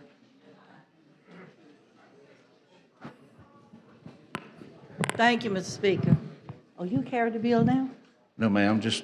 You just standing there? Just love to talk with you for a minute. Well, you know, y'all don't talk to us. Y'all just stand there and listen real nice to us. I'm always. You don't give us much of anything. I came to see you a while ago, Miss Moore. You hadn't been. I know it, and you understand. You listen real well.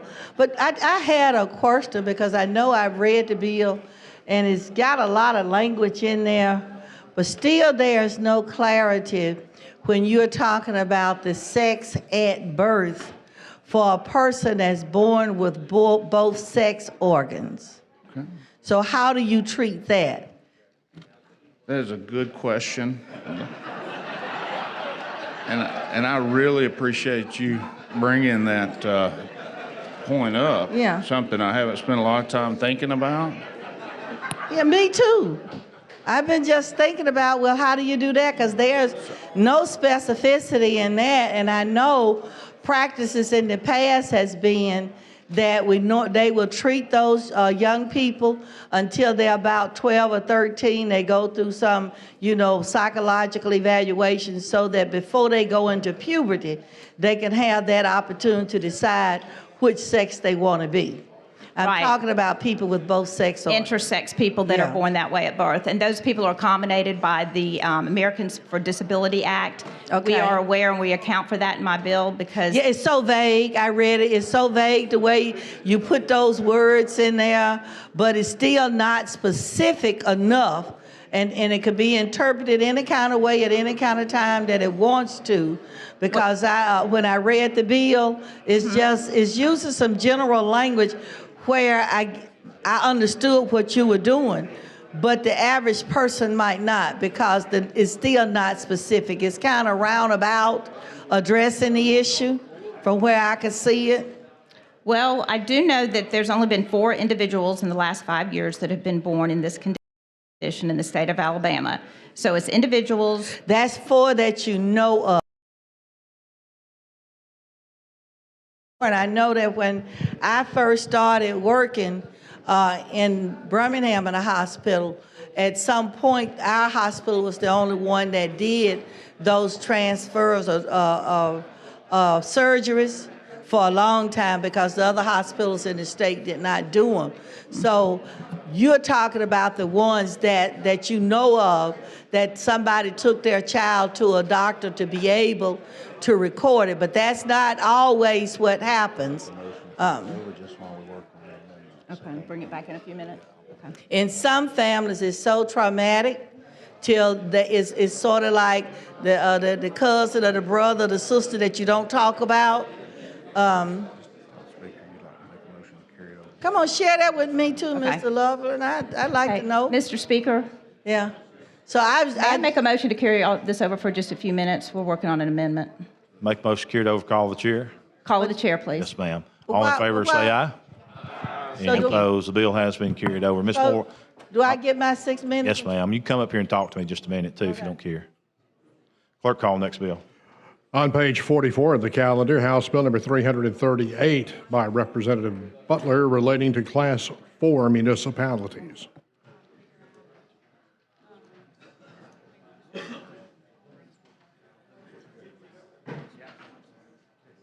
Thank you, Mr. Speaker. This bill simply would remove the restriction on a Class 4 municipality where they can only currently employ the same accountant for 3 years. The only Class 4 cities in Alabama are Tuscaloosa and Gadsden, and Tuscaloosa was exempted back when this legislation was passed originally, and this would just give the same credence to Gadsden.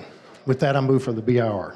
That's question for the body's adoption of the BIR. Clerk, unlock the machine and the members will vote.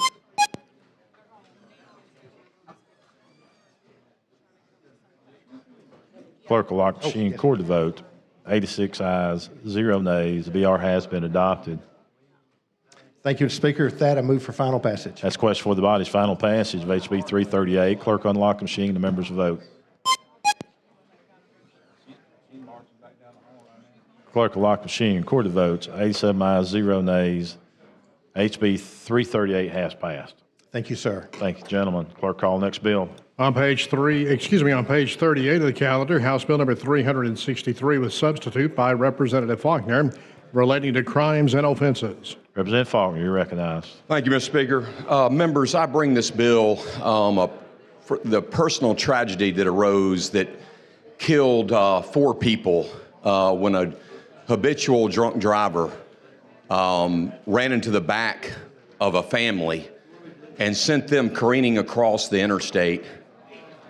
And that family hit a friend of mine's parents head on. Both his parents were killed. 2 members of that family were killed.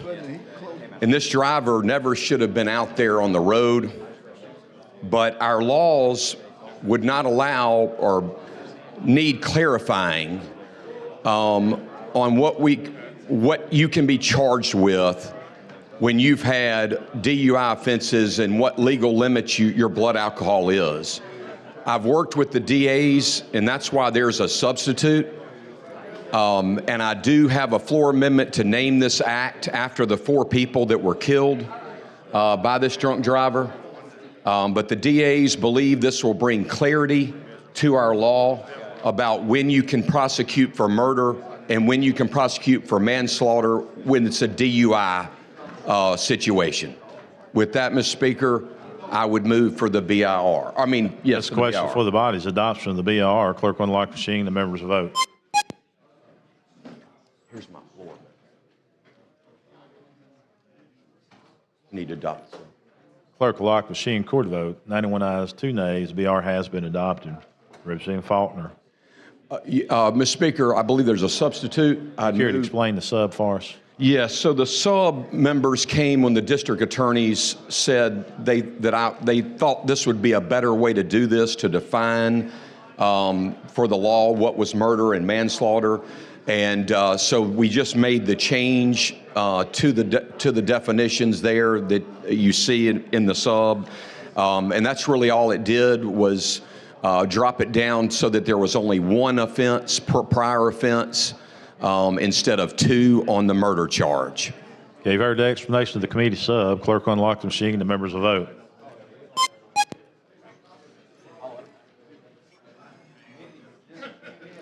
Clerk will lock the machine. Court votes. 86 ayes, 2 nays. Committee sub has been adopted. Representative Faulkner.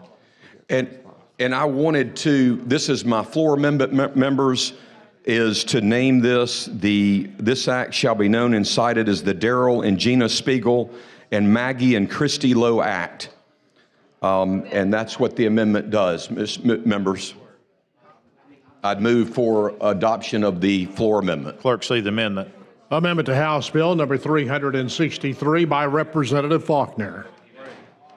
Question for the body's adoption of the floor amendment. You heard the explanation for it. Clerk unlock the machine. The members vote.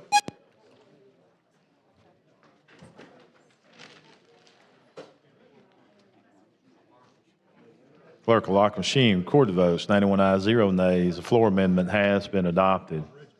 With that, Mr. Speaker, I would move for final passage. Chair recognizes the lady from Jefferson, Representative Moore.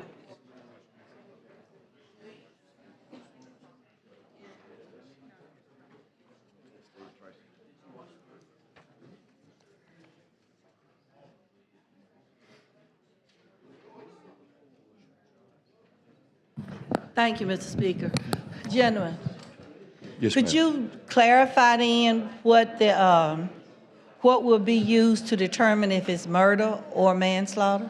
Yeah, so right now, under case law, as I understand it, and I've got some better criminal lawyers in here than know more about this than me, Representative Moore, but is this will clarify that if you've had one prior DUI and you cause the death of a person and you have a blood alcohol level limit that is twice that of a 0.08. Okay. That is what's in the substitute. Okay. But now, right now, our folks use case law to do this and to charge people for murder or manslaughter and decide what they're getting charged with. Okay. And then, so that's what, it's a little heightened burden there for murder, Okay. but they're kind of already doing that anyway. So what you just described, which one that would fall under Murder. Murder. Okay, what would it be for manslaughter? Manslaughter it's DUI and you take the life of another person. Okay. Now, it doesn't always have to be charged with that. There's also another charge, and my criminal guys can help me here, but I think OT knows it's like criminally negligent homicide, something like that. Well, where does all this mental illness that's in here come into play? Mental illness. Uh-huh. I didn't change any. I don't have that in the substitute. Do you think that ought to be some consideration? Well, I have no. If a person is under the influence of alcohol and has some degree of mental illness, do you think that ought to come into play at any point in time? That would be, this code section is just, you're talking about in the DUI code section? Yeah. Because people I have no idea. Yeah, and because it's something people never think about. That there are people that and they might be involved in various substance abuse because of the level of mental illness, and people prey upon them and get them involved in drinking and everything else. And I watch it quite often in my neighborhood, that young people and older people that are walking around every day with levels of mental illness, but somebody out there that didn't have a heart and understand their mental condition got them involved with drinking alcohol and doing drugs. So could that have a play in whether it is determined as manslaughter or murder? Sure. Would that be a factor? Absolutely, and that'd be a factor now, because in every crime there's a mens rea element. Okay. Meaning that you've got the intent to commit that crime. Okay. Now, all our district attorneys, our prosecutors, when they're looking at crimes, they're always looking at what to charge the person with based on that mental capacity. Okay, and then what do they do then? They would decide whether to. Could you give me, I guess, an overview of how that process would take place if they're going to include the fact that not only was the person under the influence, and like you said, I think in the case where they might have had a prior conviction also and been under the influence, Right. and have a situation of mental illness. How does that all, can you say something to how that might? Sure. Now, I'm not a criminal attorney, but Okay.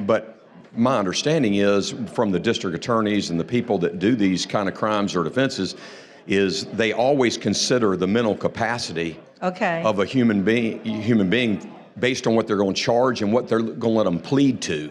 Okay. So, if somebody truly does not have the mental capacity to really understand and feels like they got duped into this, then they would consider that and perhaps lower the crime down to criminally negligent homicide. Even if they've had a prior conviction or? Oh yeah, this doesn't mandate. Okay. This just sets a minimum threshold to get to. But they can charge you with less, they can charge you with more. This is just clarifying a little bit in our law about what you have to meet, a threshold you have to meet to get there. Okay, thank you. Yes, ma'am. Chair, thanks, lady. Chair recognizes the gentleman from Jefferson, Representative Tillman. While he's making his way down here, I'm going to recognize a few people in the gallery. The fourth grade Hornets from Valley, Alabama.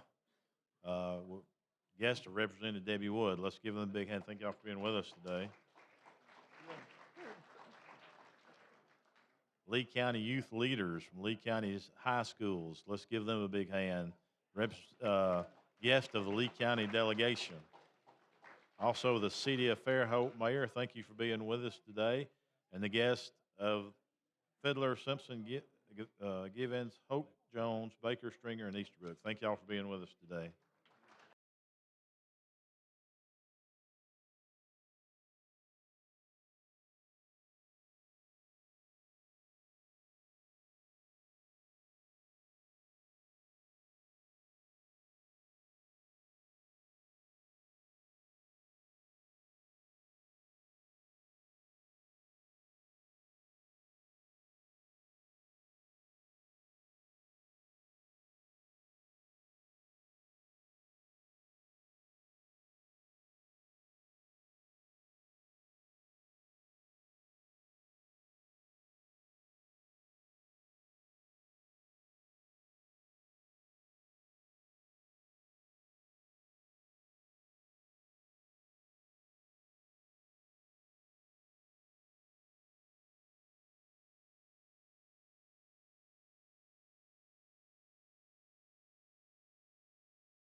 it clarifies, I think right now, they can prosecute without a prior conviction, without the alcohol being at the limit. This specifies in murder that you have to have that.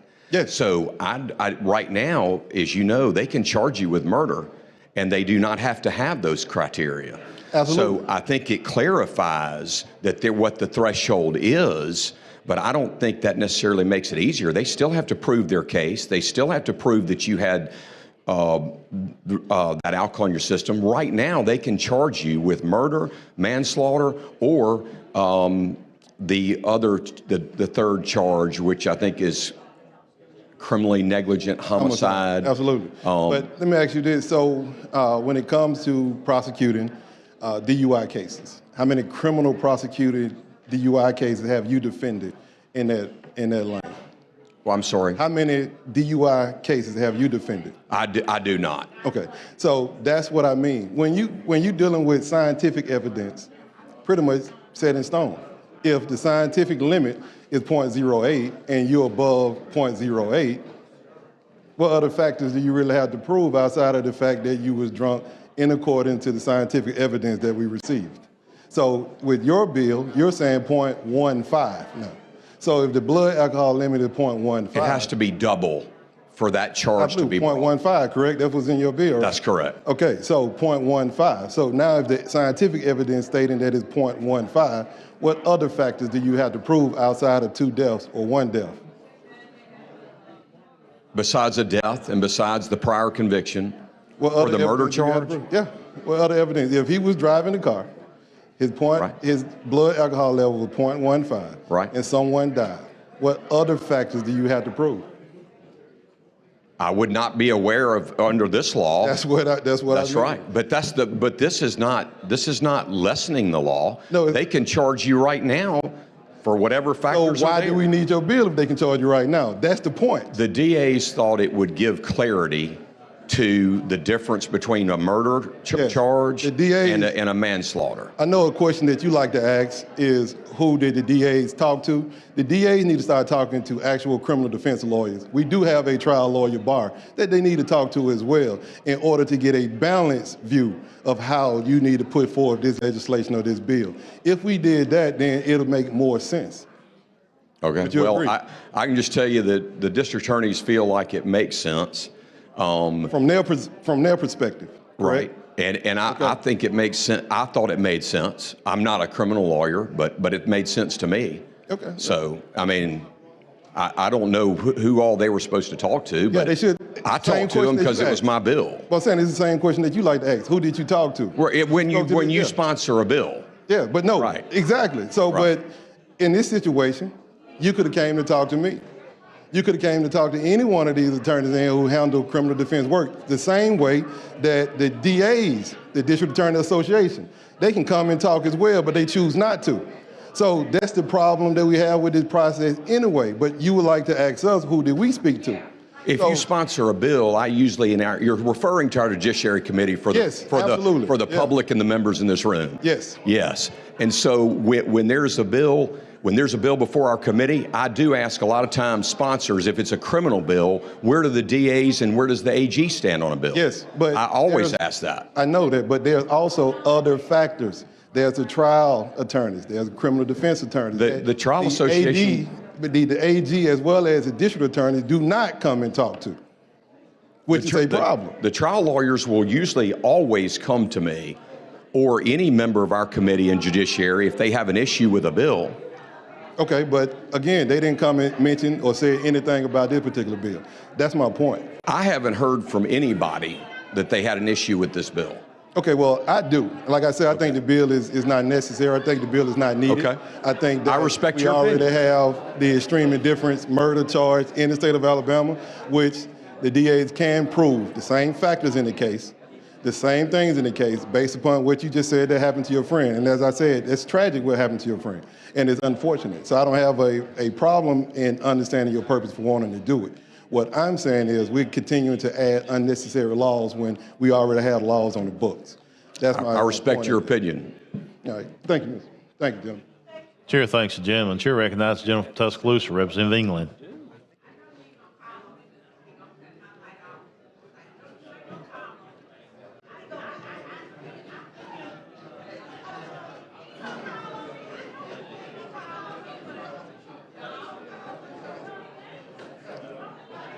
Thank you for recognition. Will the gentleman yield? Okay. So essentially what we're talking about is it becomes murder if their blood alcohol content is 0.15 at the time of an accident where somebody else dies. That's correct. So and they had a prior. With one prior conviction. That's right. All right. DUI conviction. So let me ask you a question. What if somebody blows a 0.10 with a prior conviction and the accident kills someone? What happens? I would assume you're not meeting the threshold for a murder charge. You're meeting the threshold for manslaughter. So the exact same facts, the exact same circumstances could occur in two different accidents, but one person would automatically be a murderer or charged with murder while the other one, no, it's no could, because when you say 0.1, when you redefine murder and you say 0.15 and above. I don't think it's mandating it. Well, so. I don't think it's mandating they be charged with murder. So what it does, so someone who blows a 0.15 with a prior conviction could then be charged with murder. But if somebody with a 0.09 does the same exact thing and kills someone, that person could also be charged with murder too, right? A person could be charged. I think this is setting sort of what I believe is a baseline for murder. Is my understanding of it. So what essentially what we're doing is, if somebody is driving a vehicle with a 0.15 with a prior conviction, we're almost creating a presumption of intent almost that creates murder. Because the difference is, because when you have manslaughter or when you charge somebody with murder or extreme indifference, you're basically trying to capture a level of conduct and convert it into a, I guess, almost comparable offense. So whether it be criminal negligent homicide, as you mentioned, manslaughter, which really doesn't require a mens rea, manslaughter is just almost reckless.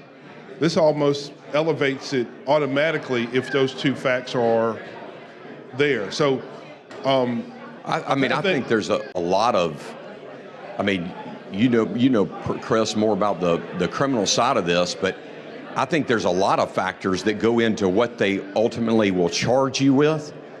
I don't know, how many times, perhaps the speed you're going could be considered.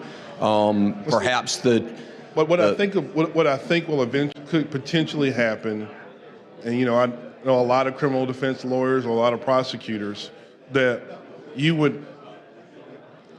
So let's just imagine you and I drive in a car, you've had too much to drink, okay, and you have an accident and you got a prior offense.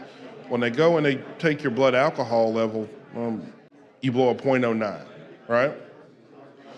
Some defense attorney is going to argue that you can't charge me, or maybe even attempt to argue that you can't charge me with murder because I didn't blow a 0.15.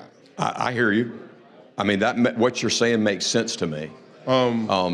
I think when the district attorneys to me were saying that this added clarity to the law for what they can do for manslaughter, what they can do for murder. Yeah, because I know they can charge you with. They can choose to charge you based on all kinds of factors. Because the assumption is, and I've run into this a million times, it's, prosecuting DUIs, but the assumption is when somebody blows a 0.15, that is extremely reckless conduct, that, you're almost blowing double the legal limit. So that implies that you have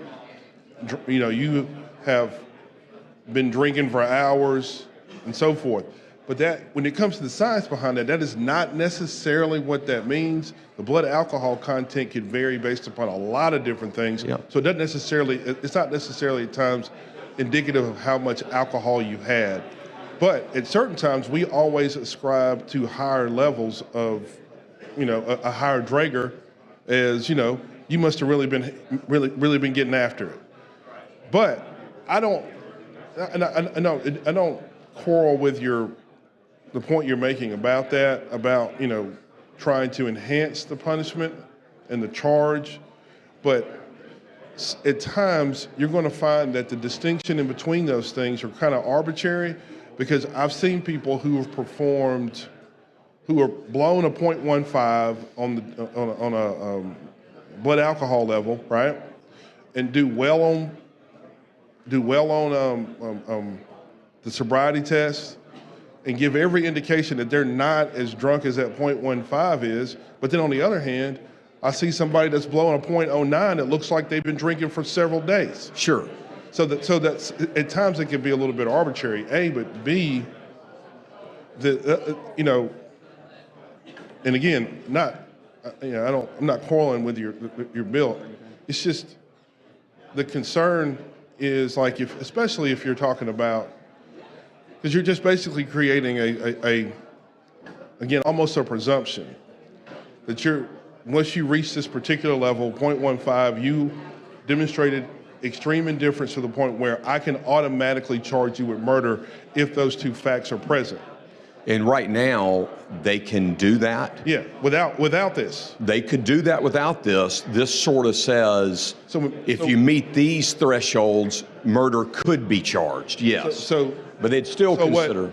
What Representative Tillman was pointing out about it making it easier for prosecutors in that particular situation, it does. Because if you those become arbitrary in the law, that once you reach those two thresholds, I can charge you with murder. You can be charged, that's right. Even though somebody else who blows less could have horrendous facts and not reach the same threshold. And they'd be charged with, I assume, manslaughter. They could be. Or could be.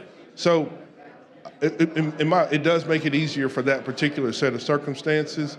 And again, there's an argument there that could be made. I don't care what those circumstances are. If you've got a prior DUI and you're, once again, driving with that much blood alcohol, you could probably say, well, you get what you deserve. But when I look at when we're trying to prosecute people and kind of trying to piece these things together, I don't generally like to create avenues for people to argue back at me and say, well, I hadn't reached this level or this threshold, so I shouldn't be charged with murder, even though you could have the same set of circumstances and one person not be and the other one basically carry a presumption of extreme indifference. So, almost creating an issue where two similarly situated people with the same fact pattern could be treated differently just based on arbitrary numbers. But I don't, so that's kind of an issue that I have with it, but I understand your intent, but sometimes when we see something tragic happen, or an awful circumstance or situation happen, and then we come here to address an extreme situation, we often pass a law that has unintended consequences underneath it because we're chasing good intentions, but our pathway is littered with things that we never intended to happen. And I don't want to get in a situation where somebody who blows a 0.10, right, who's got a prior conviction for DUI, has a pathway to avoid the more serious offense because they didn't blow a 0.15. You know what I'm saying? So that's my main concern. And I'm not pushing back in terms of what you're trying to do, because again, on the other side of that argument is if you blow a 0.15, you got a prior, it is what it is. I just want to make sure that if you blow a 0.09 or even a 0.08 and you're reckless, you're all over the road, you got a prior conviction, we're not differentiating between two similarly situated facts or circumstances and taking an arbitrary Draeger number and saying we can't charge you. Because what's the difference between a 0.14 and a 0.15? You know what I'm saying? Yeah, I think that was chosen because it's double the limit. Almost. It's 0.08. Well, yeah, right. And gentleman's time has expired. All right, thank you. Thanks to the gentleman. I'd like to recognize some special guests with us today. Otago Leadership, the guest of Smith, Starnes, and Lawrence. Let's give them a big hand. Thank y'all for being with us today. Also, we have Leadership Baldwin County, the guest of Simpson, Baker, Easterbrook, Givens, Holt, Jones, Fiddler, and Stringer. Let's give them a big hand. Thank y'all for being with us today. Chair recognizes the gentleman from Dallas, Representative Chestnut. Yes, does the gentleman yield? Yes. I just want to tell you, Faulkner, I was actually inclined to vote for your bill until I heard some comments earlier with Representative Tillman. And I think that the issue is on page number 5, lines 138 to 145, that particular section where... Wait, are you on the... You must be on the original bill? Okay. Is that the sub? Where it's subsection 4. Subsection 4, where's subsection 4 on that? 4. Yeah. Page 4. So what it does is it essentially takes it from having to prove, the factors, the recklessness, et cetera, and then it just makes it, 1 + 1 = 2. And it essentially takes it from thinking man's law to caveman law, And what I mean by that is when you don't have to prove anything, then except we've got two things. We've got a dead person and we've got blood alcohol level. That's enough. And it takes off any type of mitigating circumstances where, and I mean, you know how it works in these courthouses. Prosecutors, defense lawyers, they work through a lot of these things because if every single defendant decided to have a trial, it would literally shut down the courthouse. So you have to have negotiations. And from the civil side, 90+% of cases either get dismissed through summary judgment or settled at some point. And so I think this could end up clogging the court system up a little bit because of the fact that it makes it so easy to get a conviction. There's no room to really bargain and negotiate.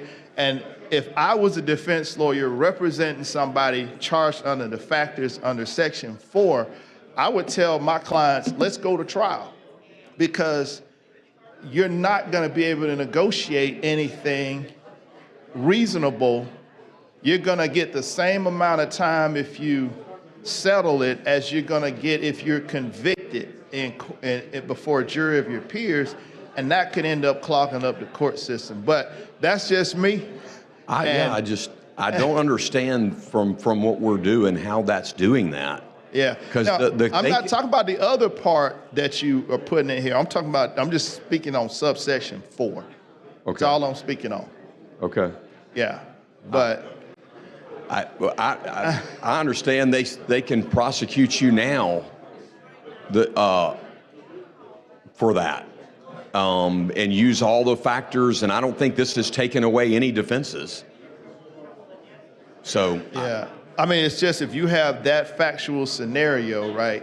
Dead person, DUI, that's a wrap. It's sort of like, do you remember that movie where Denzel Washington was the drunken airline pilot? Do you remember that? Drunken airline pilot? He was a drunken airline pilot, and I can't remember the name of the movie, but essentially, he would always get drunk before he flies the plane. And one day, something happened where the airplane ended up, it was I think it was faulty. It wasn't checked properly or something like that. And even though he was drunk, he flew the plane in a way, and he landed it in a way where he saved people's lives, right? But merely because of the simple fact that he was drunk, they didn't look at the factors that he saved everybody's life. It was the fact that he was drunk. They stripped him of everything. He lost everything. That's what this Section 4 does if a person, it may not even be completely that person's fault, but if you have those two things, somebody's dead, car accident, and drunk, it automatically. Well, and that's in the way they do it, prosecute it now. That's happening right now. This is clarifying it in the code, but it's happening right now. Like, I'm not changing that. It's happening right now. Okay. But it is being codified. But under case law, now this is what the district attorneys told me. They can prosecute you no different right now, but this puts it in the code that it's there to make it clear. But they are doing that now. I'm not changing that, but I am codifying it. Okay, and I'm just hoping, I'm just looking at the fairness aspect of it. I mean, obviously, if somebody gets drunk and they do something they're not supposed to do, somebody dies, and it's truly their fault, I want them to go to prison. You know what I'm saying? But I'm concerned about a college kid who does it, and he really didn't mean, and it. Well, and that's why I put in that first part. The part where we were not discussing, but where they had a prior conviction and their alcohol level was 0.1, was double. Yeah, that's fair in my opinion. That part is fair. But, yes. Okay. Thank you, Representative Chestnut. Appreciate the questions. Hey, sure. Thanks, gentlemen.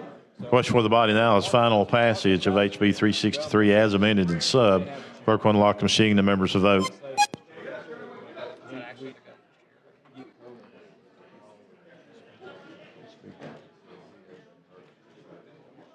Clerk will lock the machine. Record the vote. 76 ayes, 21 nays. HB 363 passes as so. Mr. Speaker, could I open this? I've had requests to open this for co-sponsors. You can. Mr. Clerk, you unlock the machine for us for co-sponsors.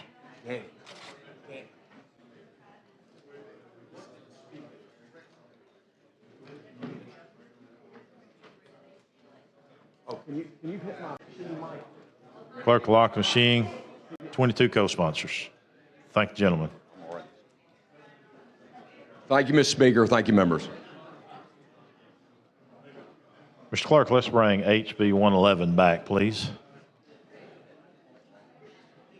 On page 8 of the calendar, House Bill number 111 with substitute by Representative DuBose relating to sex-based terminology.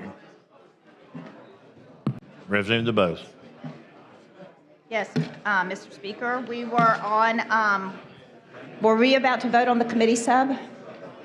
I think right now we have passed the committee sub and we are supposed to have a floor sub, is my understanding. Amendment or sub? Yes. Amendment. Yes, I am expecting 2 friendly amendments to come to the floor. Okay, the chair recognizes the gentleman from Jefferson, Representative Rafferty.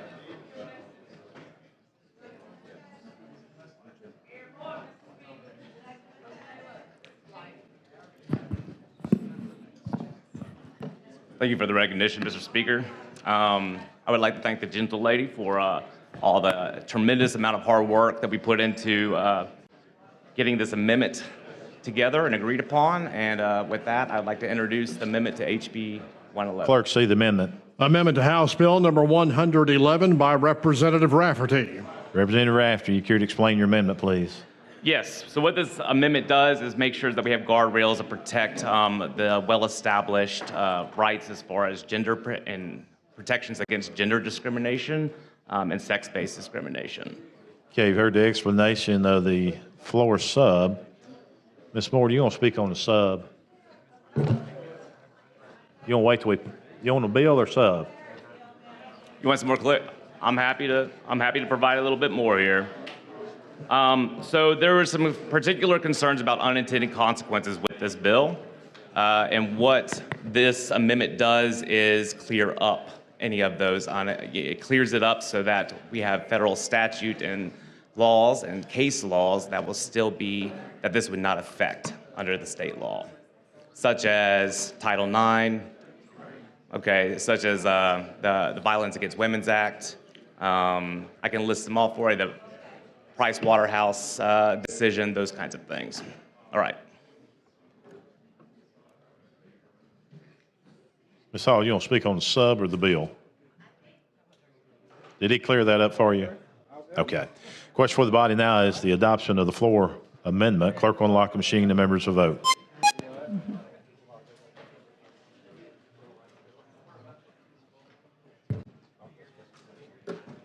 Clerk will lock machine. Record the votes. 95 ayes, 0 nays. The floor amendment has been adopted. All right. Thank you, Mr. Speaker. Thank you, members, and thank you, gentle lady. Good work, both parties. Chair recognizes the lady from Jefferson, Representative Moore.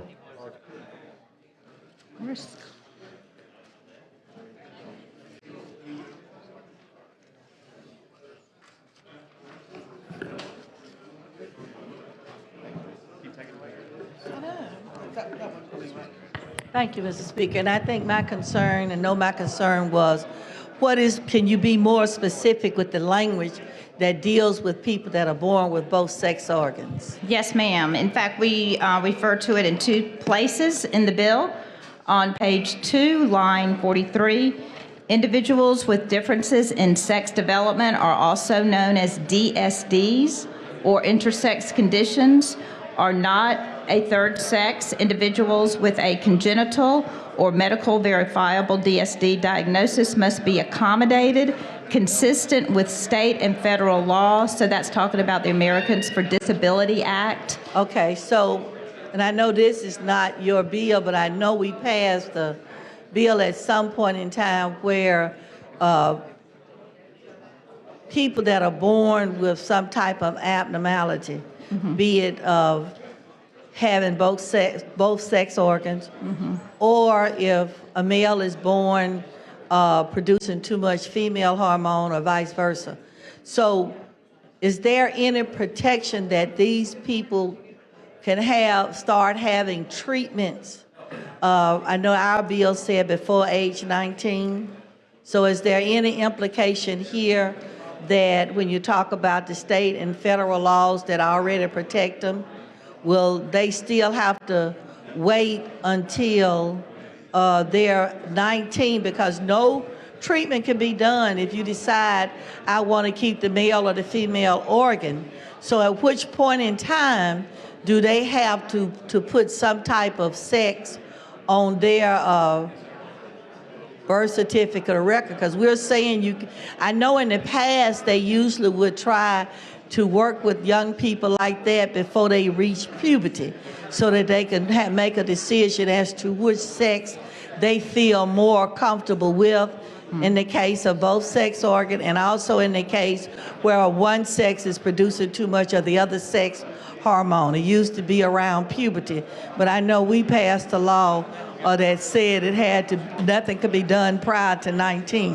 So at which point in time do they put on their birth certificate what sex, or do they just explain the condition on their birth certificate, and that's what they live with until some treatment can be done?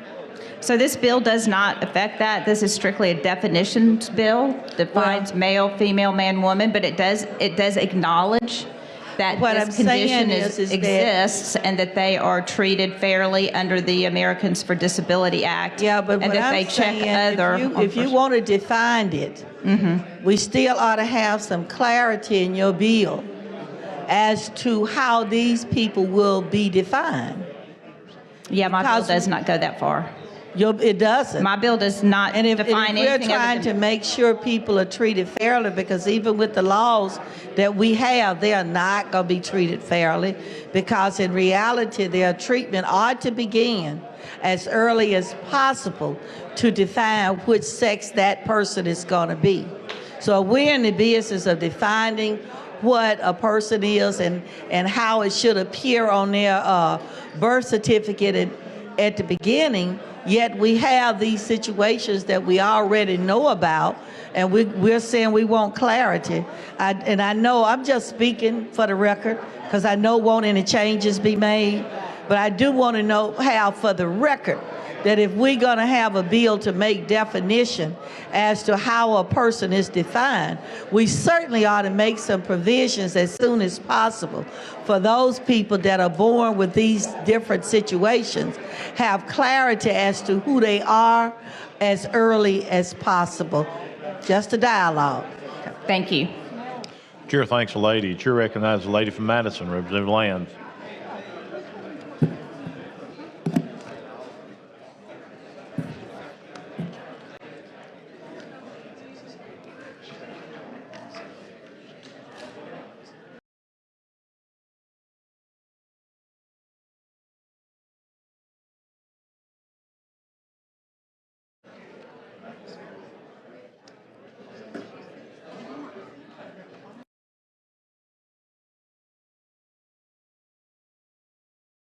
Is that on? It should be. Thank you, Mr. Speaker, for the recognition. And thank you, Representative, for your hard work on this and the amendment process. You're welcome. And this is my first time to speak to the body, and so I say good morning to you all. I still have concerns about the bill. I don't believe it does anything to protect women's rights, and I believe it's attempting to do is silence transgender and non-binary Alabamians. I've heard from many constituents who oppose this bill and won't be silenced. As a licensed professional counselor, I know the toll that this will take on our LGBTQ+ community, especially our youth. In 2020, a peer-reviewed study published in the Journal of Adolescent Health found that transgender and non-binary youth who experienced bathroom discrimination had more than 1.5 times the risk of attempting suicide in the past year compared to those who did not experience this bathroom discrimination. I'm also concerned about unintended consequences, especially to economic development through workforce and tourism. From our no exceptions abortion ban to new restrictions on IVF rights in Alabama, Montgomery politicians who call themselves pro-life continue to enact policies that endanger the lives of Alabama's most vulnerable. We must be mindful that when we protect the rights of marginalized people, we protect the rights of all. This bill is an unacceptable continuation of these dangerous policies, and I hope my colleagues will join me in choosing love over fear and standing up for the safety of transgender and non-binary Alabamians by voting no on this bill. Thank you. Chair thanks the lady.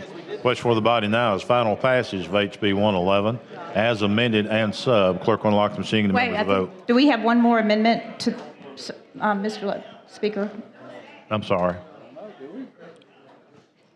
Well, we barely got that one stopped. Chair recognizes the gentleman from Morgan, Leader Stahagan. Thank you, Mr. Speaker. I have an amendment. Clerk, see the amendment. Amendment to House Bill number 111 by Representative Stahagan. Mr. Leader. Yes, sir. Replace line 12 on page 1 with the following: spaces or environments to require public entities that.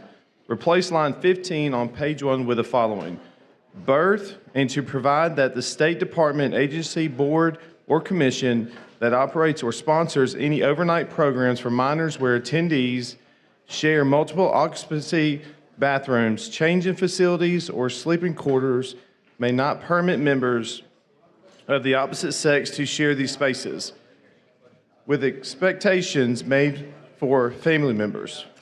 Exceptions. Replace line 145 on page 6 with the following: Section 6, during any overnight program for minors operated or sponsored by any state department, agency, board, or commissions, where attendees share multiple occupancy bathrooms, change of facilities, or sleeping quarters, no minors shall share a multi-occupancy bathroom, change of facility, or sleeping quarters with a member of the opposite sex unless the individuals are members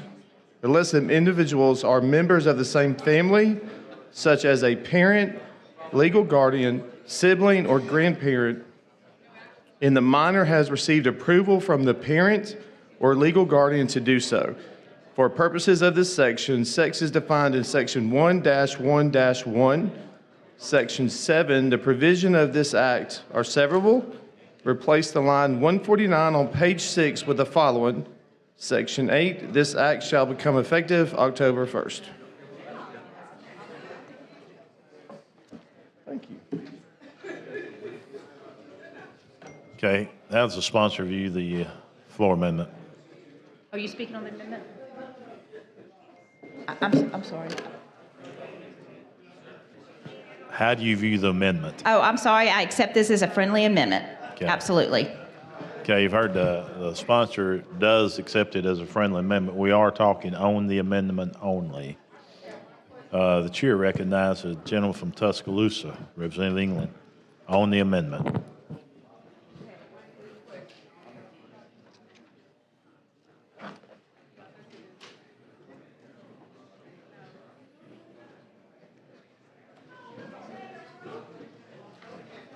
Thank you for recognition. Gentleman yield. Yes, sir.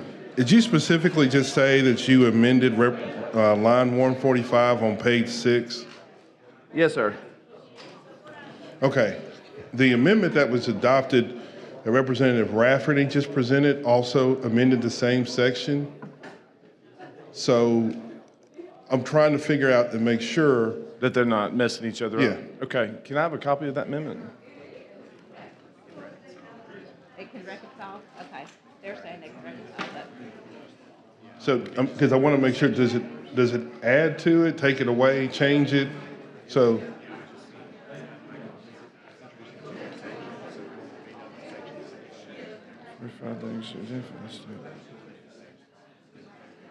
Two new sections. Two new sections added. all right. Yeah. All right. So, yeah, that's what I was making sure of. Okay. And also, the other part of that is it's a lot. Like I know it is a lot. So I want to make sure it doesn't contradict what his amendment just did, because it wouldn't make any sense for them to work on an amendment and come to an agreement and then adopt an amendment that undermines the intent of what they just worked on. So, I mean, what his amendment said is the intent of this act is not to deny identification on state issue documentation consistent with an individual's gender identity. So it also added the provisions of this act are severable. So I think you've added that again. Mm-hmm. Okay. So I just want to make sure that we're not. Yes, absolutely. Okay. Yes, sir. It doesn't sound like it, but again, that was a lot. Like it kind of came out of nowhere. It was. So anyway, I think you've answered my question, and I'm gonna go back and make sure. Thank Yes, sir. you. Thank you. Chair thanks the gentleman. Chair recognizes the lady from Jefferson, Representative Van. Thank you, Mr. Chairman. And while I certainly appreciate the spirit of cooperation, I'm concerned about this one, Rep. Stadhagen, and you know, I knew you probably would bring a bill. I know you've been passionate about this. But this totally guts what Neil Rafferty and DuBose worked on. So I'm trying to understand the rationale. I don't even have to read it.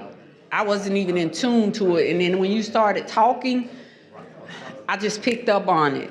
So, but would you just share for me, for public consumption, what your rationale is The why? when they've The why? when they've reached this agreement?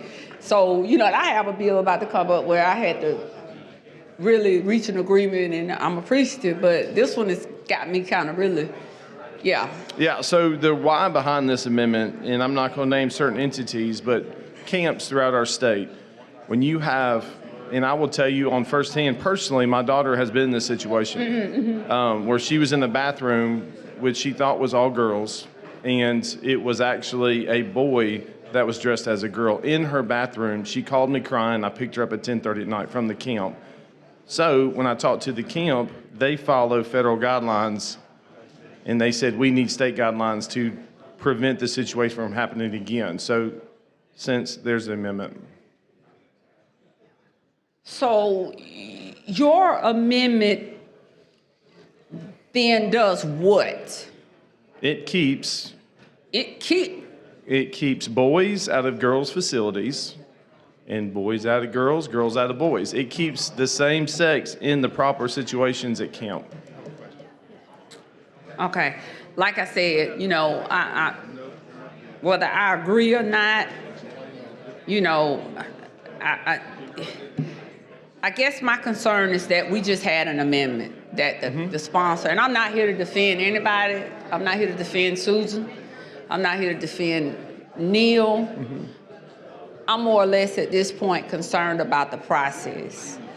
And what your amendment does is it totally erodes the process that they just voted on. Well, they still have good points in his amendment as well as mine, too. Yours far outweighs the level of, it far outweighs what they have reached an agreement on to where there's no longer a balance in the language and the structure of their amendment. I know it may be hard to, I mean, you don't have to understand. You know, you're not gonna try to understand it. I'm nobody. I walk up here and I just speak a truth. Then it's far outweighing what they put together. And it almost basically totally dilutes the structure of their amendment. That's what it does. So I'm not sure I get what you're trying to do, but I think what we have in place would already do that. Listen, let me just simply say, people just need to do their jobs. Number one, someone just came to me about a situation. If this is the policy or the procedure or the structure where girls sleep in the girls' beds, girls go to the girls' bathrooms, boys go to the boys' bathroom, boys sleep in the boys' bed. That should be how it should be. It should be, absolutely. Period. 100%. Period. I understand with all of these extra safeguards and things of that nature. What I would hate for if there's any type of unintended consequence, I'm just more concerned about the process that we just adhered to, and that we voted upon, and hopefully y'all can reach an agreement. I'm not involved in that process, but just my legal mind just peeped in just for 5 seconds, and this is where we are.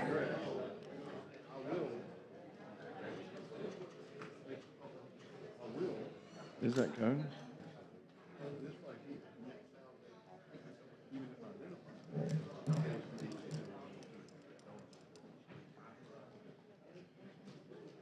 Okay, yeah, we can do that. All right. I'm sorry, So- it's your 10 minutes. I'm sorry for that. Oh, I'm fine. No, if I cared about it that much, I would have told him to get out the way and go sit down, but I didn't do that. Plus, he's the rules chair, so I wouldn't do that. I think you have a bill on the calendar today. So, yeah, well, listen, I'm gonna tell you something about me about a bill. I always want to get my bills out, but if there is something that leaves me conflicted, with all due respect, 100%. yeah, if I'm conflicted, I appreciate the opportunity to have a bill. I've had to walk away from some in past years, and I was able to get them back the next year, but I have to still be true to who I am. And I expect others to be true to who they are too. So my concern was just that we went through this process, and I see where the loopholes or those holes that are in your bill, in your amendment, that is contradictory to what we just all literally sat here and agreed on. And I just wish maybe you all had gotten together on it. I know you're the leader, but that's problematic. And I know they're back here. A lot of moving parts sometimes, right? Huh? A lot of moving parts sometimes. There's a lot of moving parts, but on that one, Stat Hayden, now you know me and you were okay now on that one. That was a big leap. That was a big one. So, I mean, I get it. Thank you, Mr. Speaker. Chair, thanks, lady. Mr. Speaker, it's been brought to my attention that this amendment might cause problems with some of our universities in our state, so I would like to carry this over and look at it further and possibly introduce it in the Senate. Okay. You just want to withdraw, that's what? I want to withdraw it, yes, Okay, sir. Yeah, okay, thank you. All in favor of the amendment being withdrawn, say aye. Aye. Any opposed? Amendment has been withdrawn. Thank you. Thank you, gentlemen. Representative Dubose. Yes, Mr. Speaker, I move for final passage of HB 111 as substituted and amended. Ms. Hall, you want to speak on the bill, or? Okay, we got it, we're good? Okay. Question for the body is final passage of HB 111 as amended and sub. Clerk will unlock the machine and the members will vote.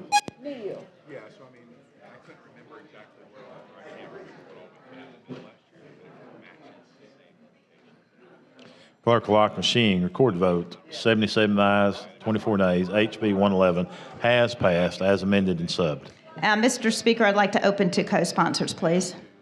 Mr. Clerk, let's open it up for co-sponsors.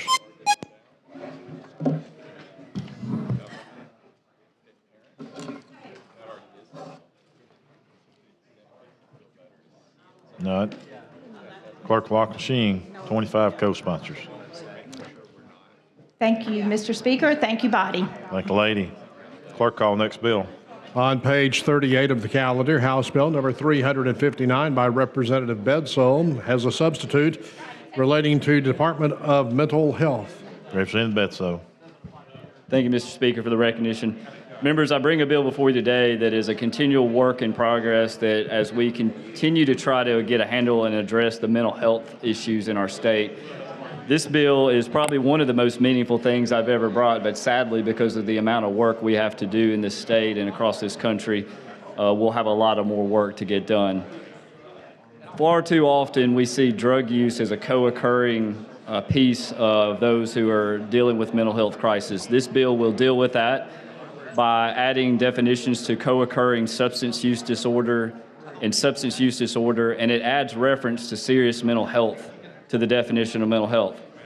Far too often we see geographical boundaries like county lines as a hindrance to the process for our probate judges. This bill will also address that. It will clarify the location the individual is at the time of the filing by the probate judge, not where he or she is subsequently located. Far too many times we see that the physical ability to have someone in a probate judge's court hinders the process. This bill deals with that by allowing probate judges the discretion to order the sheriff to bring the respondent before the probate judge or interview the individual, officers, and other available persons to seek an evaluation from a licensed medical physician or qualified mental health provider. And lastly, too many times the probate judge has lost jurisdiction, their ability to help someone who is in a mental health crisis simply because an individual is in the criminal justice process. This bill will address that by allowing probate judges to work in concert with municipal, district, and federal judges for their ability to provide the best care for the individual. And with that, Mr. Speaker, I ask for the BIR.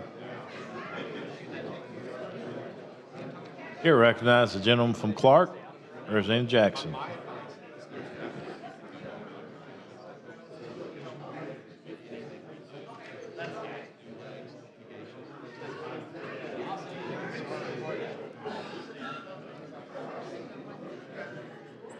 Thank you, Mr. Speaker. I want to thank the gentleman for having a heart for mental health. And it's about time that we address this issue. It's a major issue in this state. Now, what's the timeline between a person that's having a mental crisis to get a hearing and a court order from a probate judge? See, I'm having some issues there. And we'll lock them up because they've committed a crime. But we'll keep them there and keep them there, but we never get them any mental health service. So what's the timeline on in your bill? I didn't see that in the biographical reading of it. And I'm not sure this bill is set to deal with any of the timelines. It is to create those pathways that in some cases aren't there. And if you don't mind, I'll give you a quick example of an individual that is suffering from the effects of a mental health issue. Once they enter into the criminal justice system, by law now, we've created a barrier in which that probate judge loses jurisdiction. The jurisdiction in this case, as we talk today, is a circuit judge, and the solution the circuit judge has is to send them to a secure mental health facility. And as you well know, there's not enough bed space out there for those. So it's 100,000 people ahead of you. This is going to streamline that process to open up the possibility of some available funds to help us when we add that co-occurring definition in there, because so many times these individuals are self-medicating and they get hooked on an illicit drug, and we need to deal with that substance use disorder at the same time we're dealing with that mental health disorder. So those two things together, there's a possibility this will elicit some new funding source that will be able to provide better mental health care to those people when they need it. So hopefully quicker. No, you sounds real good with that. Well, the new funding sources, how that's going to come by. See, that's been the issue. Let me speak a little about what has taken place in my district. I was a young man, 18 years of age, who had a crisis. You know, he's spending his 23rd birthday in jail. We got him some help with mental health, but he's back incarcerated because he's serving his time, but the judge never bring up a hearing. He never gets to go before the court. He needs to be released, but can't get the judge and the attorney together on anything. So I'm stuck, between the rock and a hard place when this person's father has been sent home in hospice because he has stage 4 cancer. And they were trying to get him out so he can see his father before, he's deceased. But we need a mechanism, and I think this is what you're trying to bring forth, an orderly way to get mental health and corrections on the same wavelength, so the people that are serving with mental problems can go and get some relief rather than sitting in jail for years and years and years. So what's the next step in this process, Mr. Betzoff?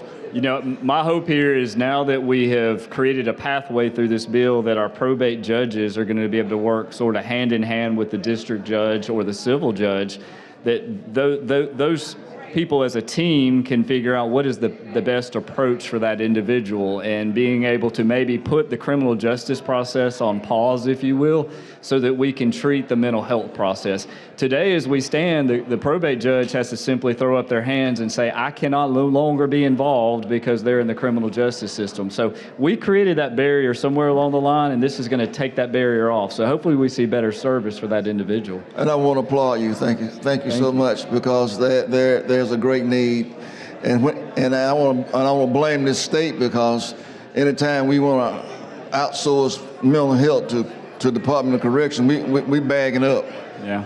Badly. We as my mother said, you stepping in something that you don't want to smell the rest of your life. Thank you so much. Thank you. Sure, thanks, gentlemen. Chair recognizes the gentleman from Blount, Chairman Standridge.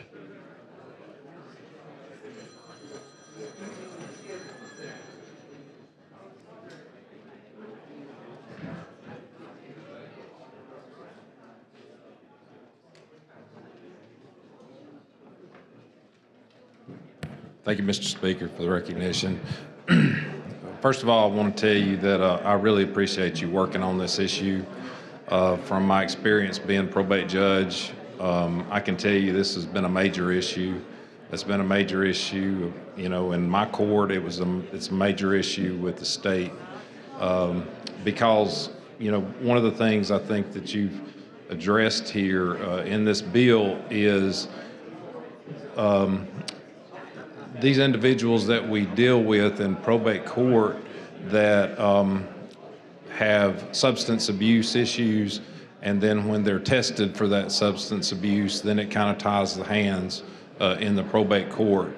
And so many times it's intertwined. So many times that they do have a substance abuse issue, but they also have the mental issue. Right. And it ties the probate judge's hands, being able to deal with that in the correct way. And then a lot of times these same individuals, because it ties their hands, they ultimately end up in jail and end up where they should not be. That's right. With a mental health issue. And for the jails and the law enforcement to have to keep dealing with them over and over again, or them just sitting in jail without getting the proper treatment. And so that is a major key issue that I know you're trying to address in this bill that I saw over and over again, along with other issues that you're dealing with in this. But I just wanted to come and support you and your effort, because this is needed so much, and I think that this bill will do so much to help that avenue and help the probate courts be able to deal with these individuals. So I just want to come and support your bill. And I would be remiss if I didn't quickly mention that some of our great probate judges across the state have worked hard on this bill, along with the Association of County Commissions, and they've really stepped up and taken a lead on this and an interest. I'm privileged to be able to carry it and have some experience dealing with individuals just like this, and you're right. We need to ensure they're getting the mental health treatment they need and not in the criminal justice system. I agree with you wholeheartedly. Yeah, and I've kind of come from a unique perspective because I've been a jail administrator too. Right. I was a jail administrator when I worked for the Sheriff's Department before I was a probate judge. And so I've had to deal with them on that end from the jail administrator standpoint, these individuals, and also from the probate judge's end, and see how, the probate judge's hands have been tied a lot of times when you needed to intervene, you needed to be involved, but because of that positive drug test, then you couldn't. That's right. And so I think that's a major thing in this bill, and I support you. So thank you very much. Chair thanks the gentleman. Chair recognizes the lady from Macon, Representative Warren.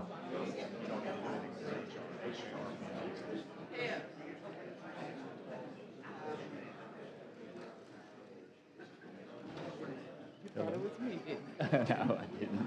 I didn't know you was thinking behind me. Where'd she come from? Thank you, Mr. Speaker. Was the gentleman here? Yes, ma'am.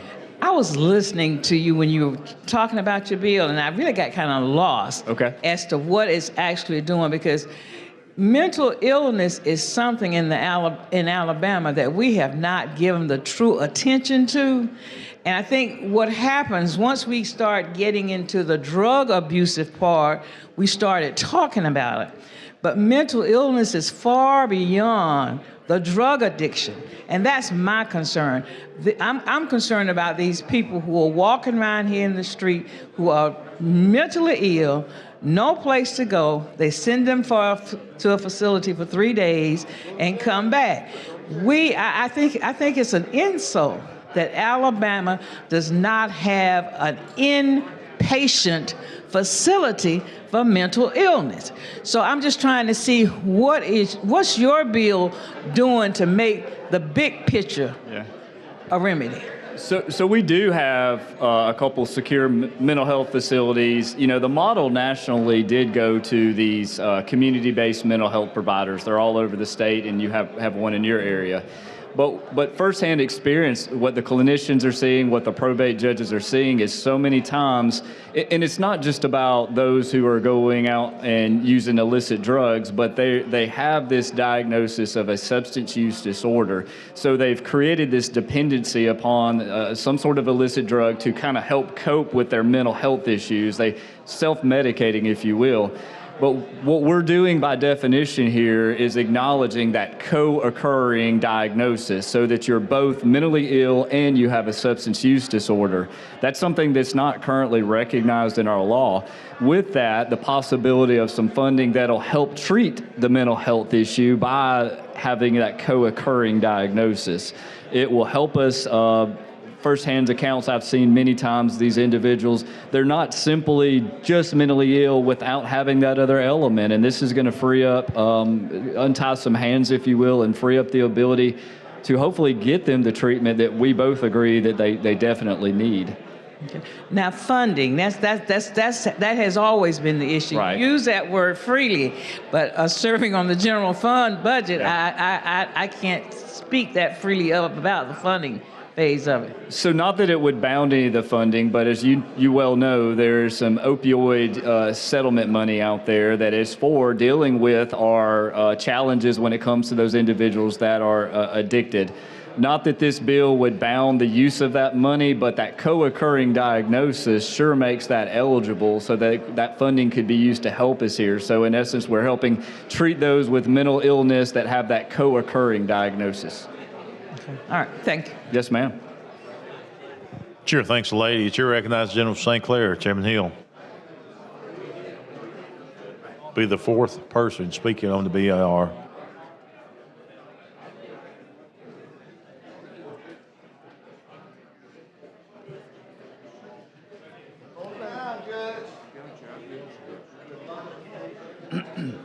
You ready? Yes, sir. Good bill. Thank you. I know it's a good bill. I've dealt with people with co-occurring issues, alcohol, drugs, mental illness. We deal with that in the criminal justice system. You deal with that in the sheriff's office. We understand that. I like this bill. This is a good bill. The only thing I would ask, as you go forward, continue to deal with this, we need to develop more beds, because just like I do, right, that we have a hard time getting people in. Of course, Taylor Harding is the secure, but I'm not talking about Taylor Harding. Right. I'm just talking about Bryce. I'm talking about getting them in, the people that just genuinely need treatment. And I realize that's almost a separate issue, but it's not an issue that we need to ignore. So as you continue working on this, please work on it. Let's work on increasing the number of beds. No, I 100% agree. You and I have talked. Chairman Reynolds, I know he's fully on board. The speaker has been great to be working with these mental health issues. There's so many people in here that I think are willing to have that conversation, and I think we need to come together and do it, because we've got to have more beds for these individuals to get the treatment that they need. Thank you. Thank you. Chair, thanks, gentlemen. Question for the body now is adoption of the BIR. Clerk will unlock the machine and the members vote.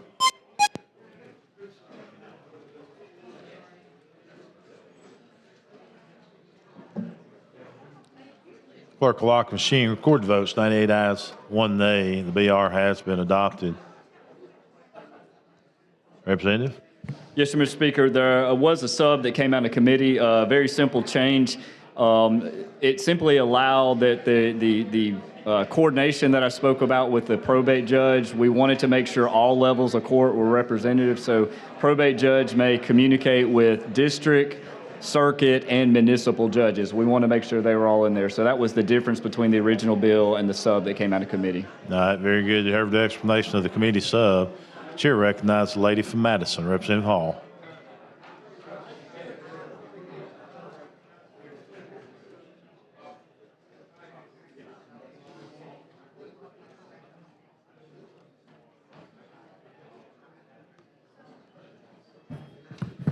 Thank you, Mr. Speaker. Mr. Gentleman Yield. Yes, ma'am. Presently, the probate judge's role as it relates to these cases is what? What is the role presently? Well, presently, if an individual has entered the criminal justice system, the probate judge legally has no standing to intervene in this process at all, and that's what we're clearing up here. So prior to them going into the system, the probate judge does play a role with mental health patients by having them to be committed to a facility based on certain recommendations, right? That's right. The probate judge would hear the mental health petition for commitment, sure, and make a decision based off the facts that he or she receives if they should be committed for some sort of inpatient or outpatient care. Good. So now, in addition to being able to do his or her job, the next part is if an individual has been picked up or for whatever reason. That's right. And the probate judge has had some dealing with that particular person, he or she goes into the criminal justice system, there can be a coordinated effort in terms of where that individual goes or what services that individual receives. That's right. They can work together to decide in the best interest of the individual if it would be best to put a pause on that criminal justice process while they get treatment, and then they can come back and deal with that if they so choose. But it allows the probate judge to have that communication inside the criminal justice process. I was looking to see if there's anything that would prevent that from occurring, that cooperation or collaboration. Is there an instant where you would see that might not occur? Are we speaking about today, like before with today before this bill Right. passes? Yeah, right now the probate judge loses jurisdiction and he or she can no longer be a part of it. Is there, now, someone mentioned the fact that we have trouble with housing now. Suppose both the judge and the the judge and the probate judge and whoever he or she is dealing with in the criminal justice system, there's no place to place them, because many times these individuals needs to be intense services. Right. So there would be a difference between trying to get them a bed in a inpatient long-term facility such as Bryce, or a secure mental health facility like Taylor Hardin. There are a lot of outpatient type services that are available across our state that are found inside our hospitals typically, in which that if this process takes hold and the local hospital that was close by that had a mental health unit, if they were agreed to take the individual, they could pause the criminal justice process, have a commitment done for that person to get inpatient treatment at one of those centers, and then that process can take hold faster. As one that, pardon me. Yeah, go ahead, it's your time. As one that's working in the system, I can speak personally from an issue. Many times you find that the hospital, there are no beds available. We have a crisis. Right. And so, and outsourcing or being outside of that hospital doesn't tend to help. So that person ends up in jail. Does that sound familiar to you? Very frustrating and familiar, yes. Despite our best efforts, it's hard to find enough care. And, Right. And I think that's something we continue to have to tackle to work on. Speaking from experience, I was here when we went to community services. I was serving on general fund at that time as well. The question was raised many times to the person that presented the idea to us. Yes, they would receive service. Yes, there would be a place for them. And so we're here today. I want to commend you for what you're doing, because the need certainly is great. And also that we make sure whatever funds that we're using, we tend to take these programs, my observations, and we will fund them as long as the money is available, and then we won't look for a new source of funding to take care of them, because otherwise we will be back to where we are today. Thank you. Ma'am. Thank you. Chair thanks the lady. Chair recognizes the gentleman from Tuscaloosa. This is on the amendment, right, Chris? You don't speak on amendment of the bill? Okay. All right, let's go ahead and pass. So we got this committee amendment. Clerk will unlock machine and the members will vote.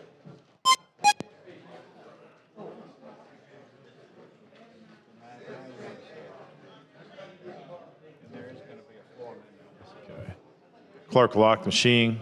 Record the vote. 102 ayes, 1 nay. The committee sub has passed. Yes, Mr. Speaker, I do have a amendment. This was born out of some dialogue in committee. Clerk, see the amendment. Amendment to House Bill number 359 by Representative Bedsole. Representative? Yes, sir. So the dialogue we were having a few minutes ago that made sure that the probate judge was in conference with the district, civil, and municipal judge.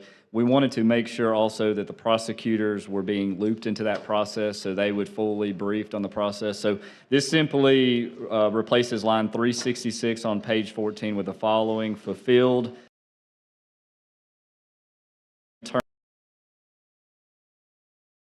simply making sure that the people that are in charge of the prosecution are in the loop in this process and have a chance to be a voice in it, if you will. Heard the explanation of the floor sub. Clerk will unlock machine and the members will vote.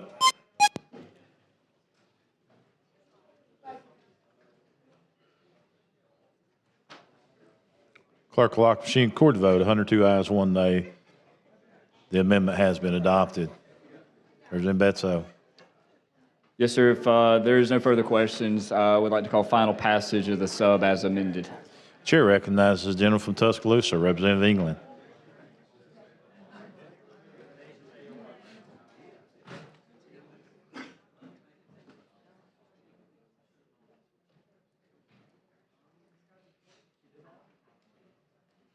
Thank you for recognition. Will the gentleman yield? Yes, sir. It's a great bill. Let me tell you, I'm from Tuscaloosa County, okay? And when I first got elected, and I won't even talk about that, but there was a governor in office at the time, Robert Bentley, came up with the bright idea, start closing facilities across the state. And we've been trying to recover from that ever since. So a lot of things went wrong during that administration, as we know, but that was probably the worst. And our infrastructure that is currently in place is probably one of the worst infrastructures in terms of dealing with individuals with mental illnesses in the country. On both are intellectually disabled and you need treatment, or you've got some other condition that you need care, we fail on both sides. We have a waiting list that's thousands of people long, as you know.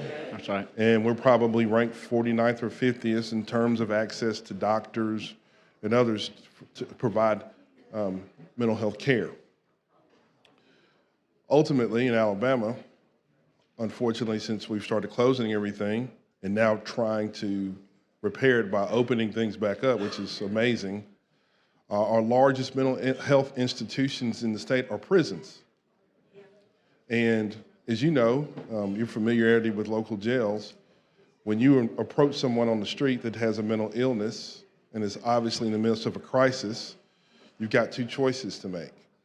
The immediate choice is to neutralize the threat.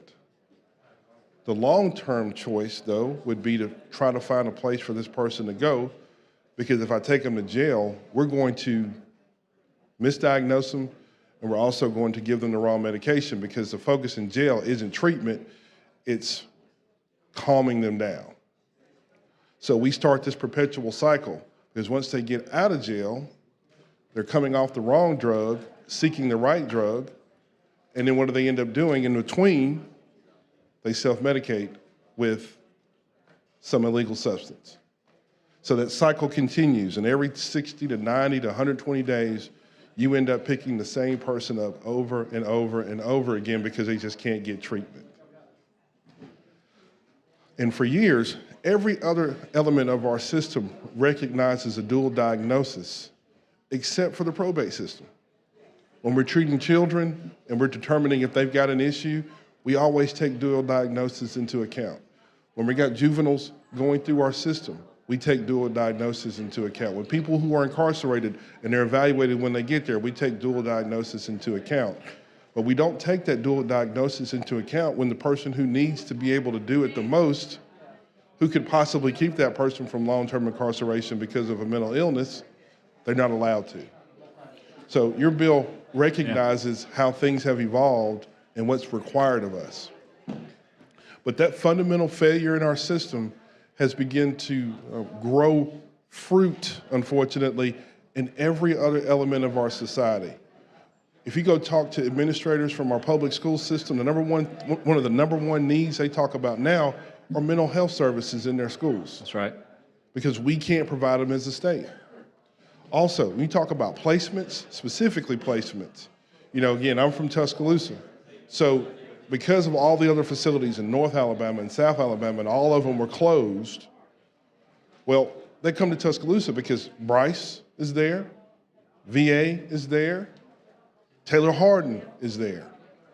So everybody in the state comes to Tuscaloosa for institutional placement. And unfortunately, because we have such limited bed space, there are often people who are civilly committed that are competing for bed space with those that are criminally committed. As a matter of fact, when Dr. Bentley made the wonderful decision to close Partlow, which cost us lives because people died that had been in Partlow for years, they had no other place to go. When they were forced out, they died. Literally killed them. But the other part of that is, we actually have people who are likely would be better served institutionally in Bryce instead of Taylor Hardin. because when they tried to build their new Bryce, guess what they did? They put 100 or so forensic beds in it because they were looking for additional placements for people who were not guilty by mental disease or defect.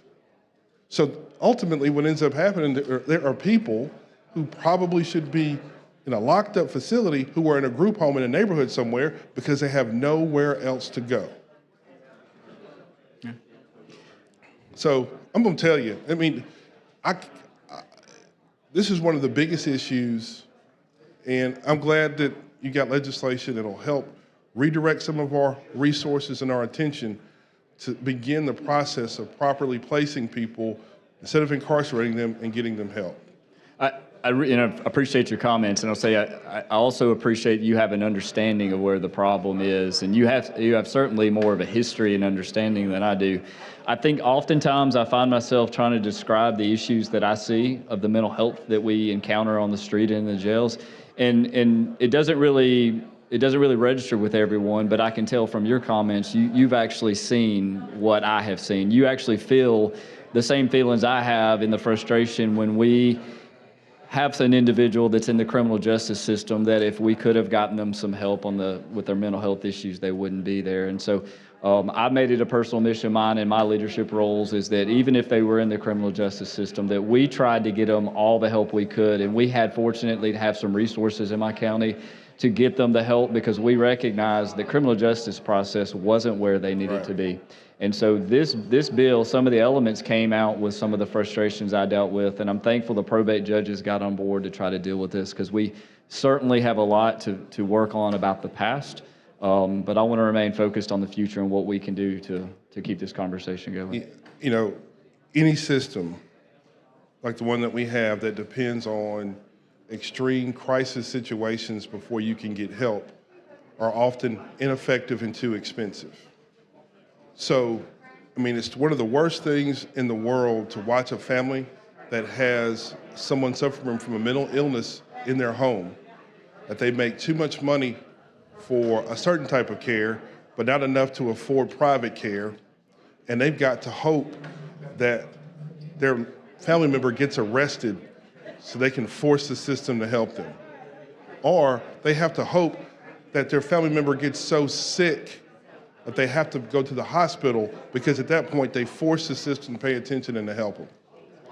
Or we have people who have to move away from Alabama to get help. It's, our system is broken. It is, it really is. And you know, unfortunately, when you're having a mental health crisis, you're not bleeding, you know what I'm saying? It's not a visible emergency. So, you know, if you go to a hospital right now and you say, I'm bleeding, I got a bullet wound or something, they have to take you and treat you. If you go to that same hospital and you say, I'm thinking about killing myself or a whole bunch of people, you're likely to be told, we don't have a place for you, we'll see you in about 3 to 4 to 5 weeks. System doesn't work, it's broken. So your bill is an absolute step in the right direction, but we're going to have to do a lot of work to create institutional space, transitional space. That's right. So people don't end up in our facilities, prison, incarcerated, when the only problem is we're not treating either a drug issue or a mental issue. So again, I completely support this bill, and I hope that we can get it through this session. Thank you, Representative. Thank you. Very good conversation. Chair recognizes the gentleman from Clark, Representative Jackson.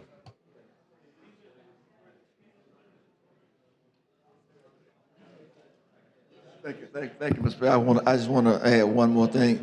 See, we respond to crisis, and that's been the issue, the lack of directions, and rather than having a long-term plan and treatment for these people.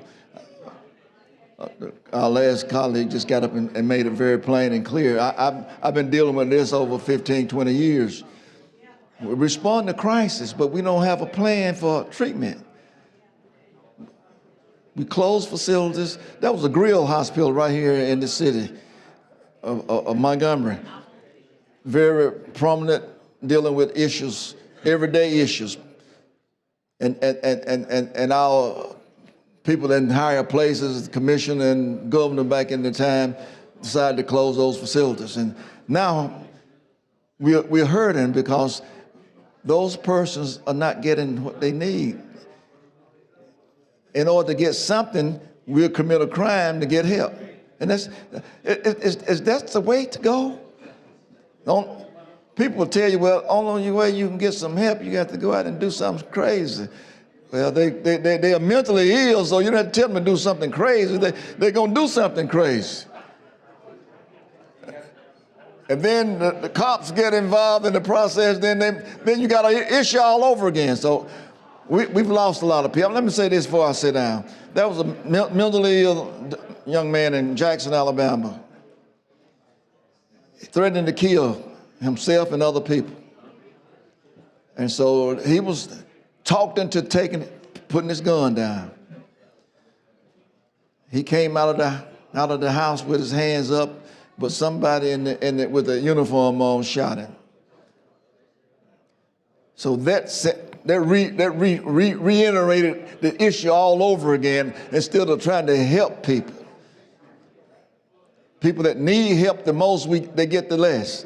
But thank you for this, and I hope we can monitor the process and make sure that we can kind of open up these little holes that's been closed, like Cersei and a few more little places. Grill is a good place. Let us try to work with those issues. Yeah. Thank you so much. Thank you. Thank you. Very good.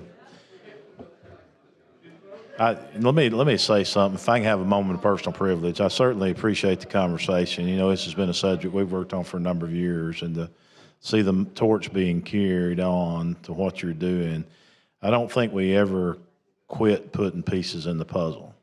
Right. And you're 100% right. And Chris, I appreciate your words because you're correct. That should never have happened. And I think there is a time and point where we've got to correct it. So thank you for the conversation. It's a big issue in our state. Yes, sir. Thank you, Mr. Speaker. With that being said, we'll ask for final passage of HB 359. Clerk will unlock the machine and the members will vote.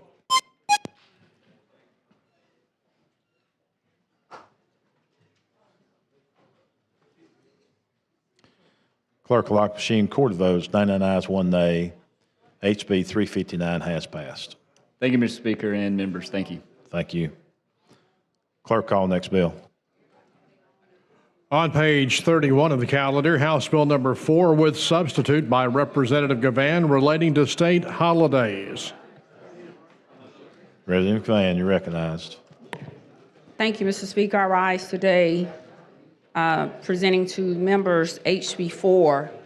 This is a piece of legislation that I, as well as several others, we reached a compromise based upon our colleagues on the opposite side of the aisle, Chairman Sales and others who have expressed certain concerns in their district with adding additional holidays to our holiday schedule here in the state. I want to thank you, Mr. Speaker, for allowing me this opportunity to comment to the Rules Chair. Many of you have come to me and you have also asked me what Juneteenth is.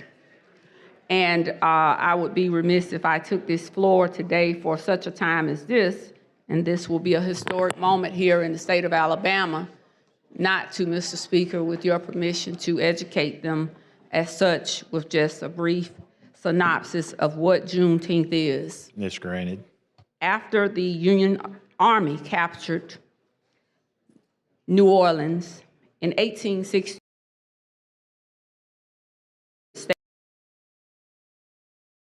with nearly 150 enslaved Black people. For 3 years, even after President Abraham Lincoln issued the Emancipation Proclamation, enslaved Black Americans in Texas remained in brutal bondage, immorally and illegally deprived of their freedom and basic dignity, well after nearly 2 years of the signing of the Emancipation Proclamation. Blacks were enslaved here in this country for nearly 240 plus years before the signing of the Emancipation Proclamation. So on June 19, 1865, after over 2 years after President Lincoln declared all enslaved persons free, Major General Gordon Granger and the Union Army troops marched into Galveston, Texas to enforce the Emancipation Proclamation, thusly giving knowledge to those individuals who were slaves that they had indeed been freed. Today I have before you members HB 4. It has been a collaboration, and it is one that has given me mixed feelings and emotions as well as my colleagues. But it is important that we continue to share and spread the history of Black Americans throughout this nation, and especially what happened on Juneteenth, or why Juneteenth became such a significant day in history. For some years, Representative Jackson had sponsored in legislation and was the main advocate and proponent for naming Juneteenth as an official holiday. 2 years ago, the federal government, under the signature of President Biden, did so and declared Juneteenth a national holiday. For the past 2 years, Governor Ivey has been signing a proclamation to give and allow individuals, state employees and state offices to close and to recognize Juneteenth. However, it has been brought to our attention based upon conversations with the chair that throughout some districts, there are individuals who have concerns with too many state holidays, and thusly giving rise now to allow Juneteenth, first of all, this bill, to allow for Juneteenth to finally be recognized in the state of Alabama under law as an official holiday. But also, instead of closing state holidays, substituting these two holidays out, the state offices will remain open to allow for Jefferson Davis, which is already a holiday here in the state, and for Juneteenth to be chosen by the employees that are state employees, as well as those who govern those departments, to choose one of those two holidays. It is not a perfect bill, but it is one that will at least be put on the books that will declare Juneteenth as a state holiday. It will also grant to those individuals who choose whichever day of their choosing to be given per year one personal day for their use for either one of these holidays. And with that being said, Mr. Speaker, I move the BIR if there are no questions. Chair recognizes the gentleman from Henry, Representative Ream. And I also want to open up the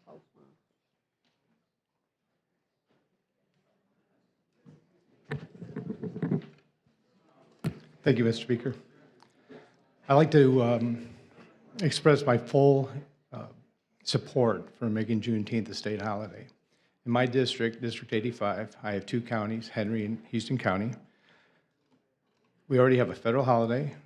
Our counties recognize it as a holiday. Our municipalities recognize it as a holiday. And so I think this solves that divisiveness that not recognized as a holiday at a state level. I do have an appreciation for the history, and I appreciate you going through the history of Juneteenth, because many people, haven't taken the time to kind of learn what it's about.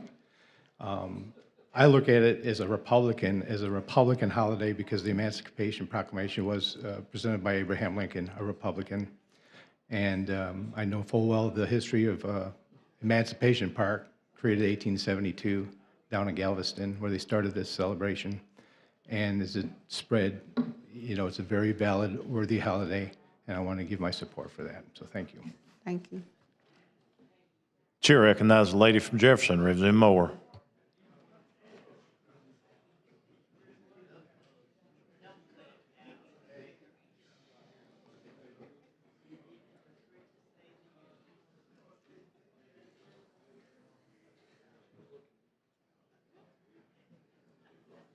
Thank you, Mr. Speaker.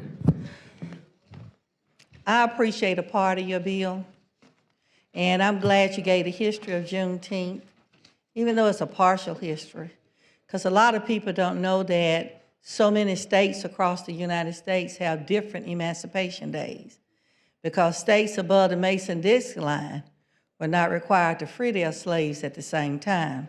But we do appreciate having a common day. And for us, it's not just a holiday. It's a day of service. It's a day of remembrance. It's a day of teaching. And most people think that we want it just so that we can have another day off from work. But it means a lot more to us in our community. Last year, we were able in my district to use the whole weekend. And because of when it came that we were able to go into and teach our children in the school, in the community, and to just let them understand their history. Because a lot of, many of you don't know, when you can't trace your background or where your family came from, whereas there are so many groups that can, we can't. Because our people were sold so many different places, and so many families were broken up. To a day like Juneteenth for us is almost like a day of reunion, where you could go to Big Mama's house and you can have red pop or red Kool-Aid, or you eat the traditional meals, but you reflect on what has happened to a group of people. And I think God has blessed us an awful lot, because we've been able to, for a country that we experience so much negativity, we have experienced so much positivity also. So it's more than just a holiday. It's a day of reflection, a day of learning for everyone. It's a work day on how we can better improve the quality and quantity of life of people in our neighborhood, and things that so many people take for granted. We don't, because we know that every day there are so many different issues that we have to face. So I do appreciate you bringing this compromise bill, but I do hope that it's the first step toward us just separating the two holidays, to have a Juneteenth holiday and then to have the other separate day, rather than people just choosing. Thank you, Mr. Speaker. Very well. Chair thanks the lady. Chair recognizes the gentleman from Jefferson, Representative Tillman. And as he comes to Speaker, I also want to recognize Representative Jeremy Gray, who has also been a champion on this particular issue as well, and I want to thank him for that. Thank you, Mr. Speaker. With Lady Yield. I appreciate your efforts in bringing this bill. I think it's a significant bill, but I want to focus more on the collaborative effort that you went through the process of making this bill what it is now. Maybe not ideal, but that's the process that we're in. You know, in order to create a more perfect union, this is where you need reasonable minds and reasonable people coming to the table to make things better, and that's our job. And I appreciate the efforts that you did. I appreciate the words of Representative Ring and Representative Moore, because that is important. So this is a significant bill. It's significant to us, and I think it would be significant to the state of Alabama, so thank you. Thank you. Chair thanks the gentleman. Chair recognizes the gentleman from Jefferson, Representative Sellers.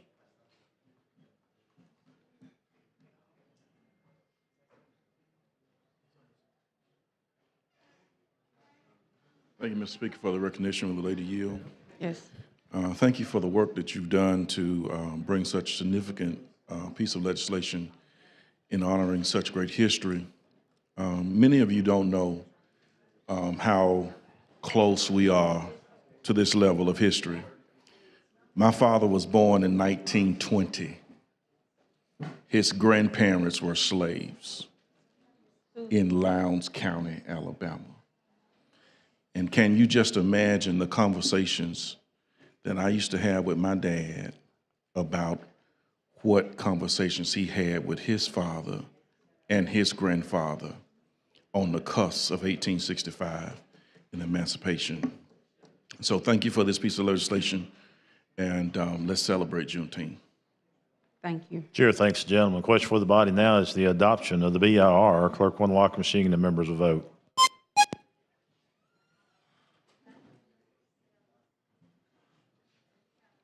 Oh, Sellers, did you vote my machine, Representative? Clerk will lock the machine, record the votes. 93 ayes, 0 nays. The BIR has been adopted. Representative. Mr. Speaker, there are no further questions. I move for final passage, and I've been asked to open the bill up for co-sponsors. I got to tell you, Mr. Speaker, my colleague said it's only Republicans signed on this bill as co-sponsors so far. I think we'll work on that. I think we also need to note Chairman Sales. Is he in here? I recognize him. He's not. Yeah, he's Okay. at the. Yeah, you had recognized him earlier, and I know y'all Yeah. work together, and we've seen some your bill and the first bill we had, I know everybody's worked together on makes it, done a really good job on that. Chair recognizes the gentleman from Tuscaloosa, representing England.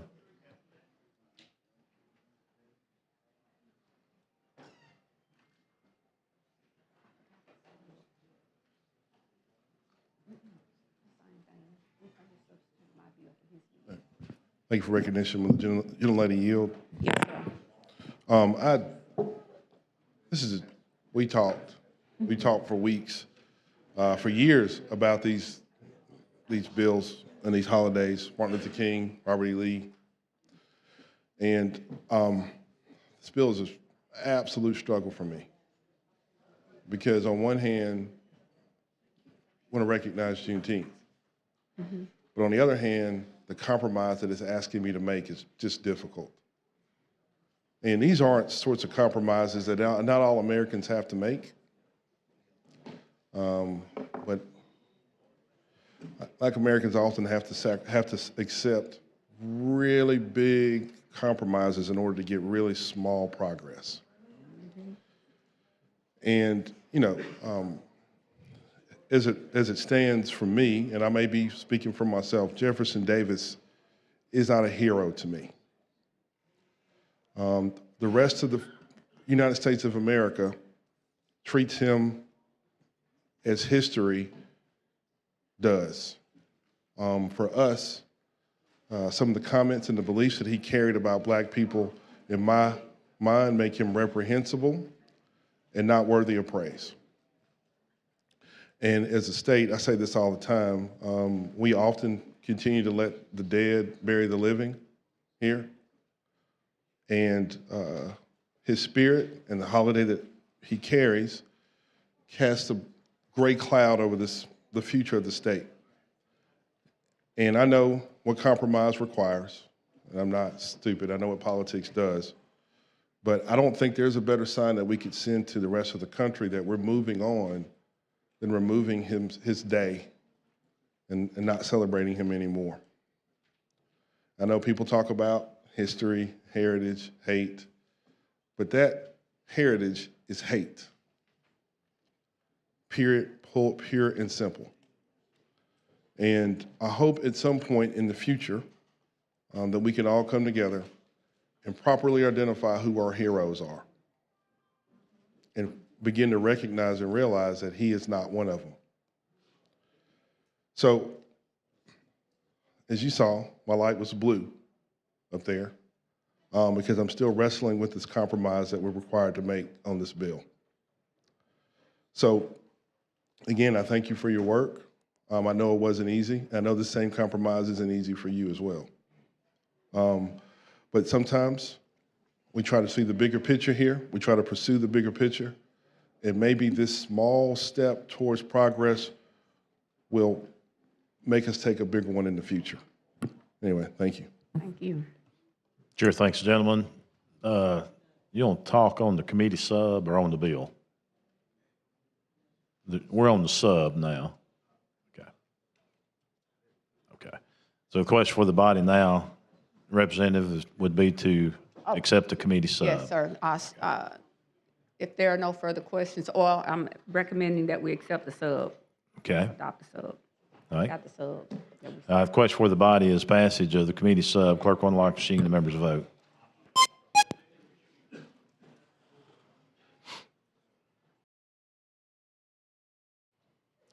Clerk will lock the machine. Recorded votes 83.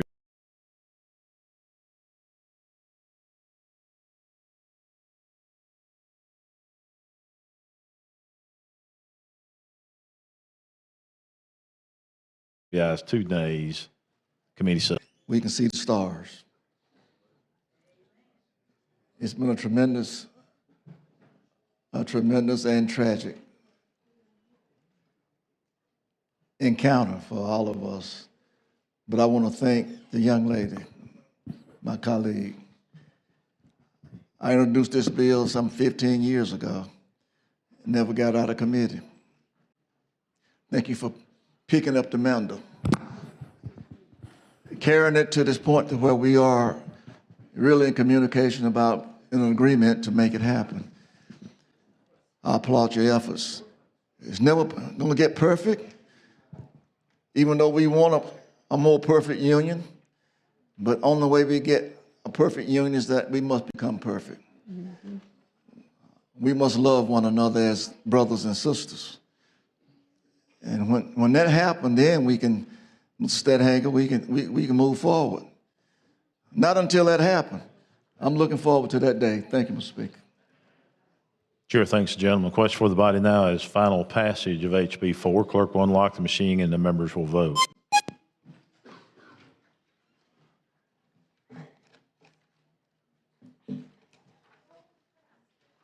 Clerk will lock machine, record the votes.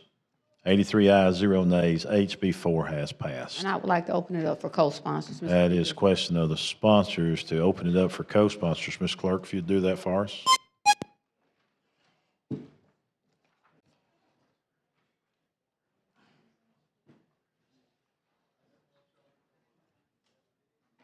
Okay, 18 co-sponsors. Thanks for your work. Thank you, Mr. Speaker. Thank you, Member. Clerk, call next bill. On page 32 of the calendar, House Bill number 374 by Representative Horton relating to distinctive motor vehicle license plates.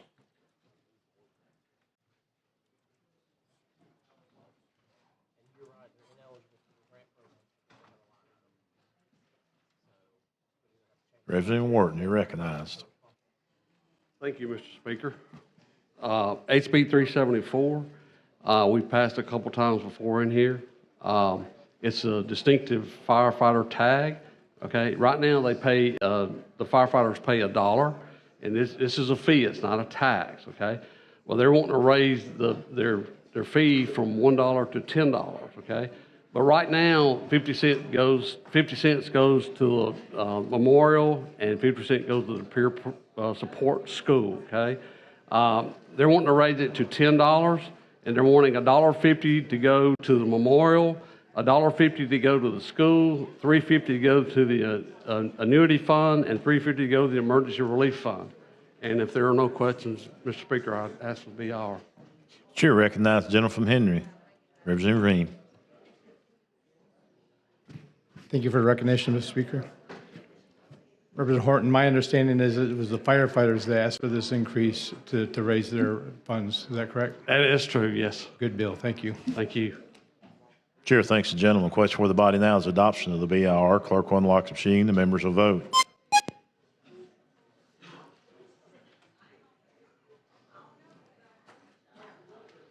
Clerk will lock the machine. Record the vote. 100 ayes, 0 nays. BR has been adopted. Representative Wharton. With that, I'd ask for final passage. That is the question, is final passage of HB 374. Clerk will unlock the machine and the members will vote.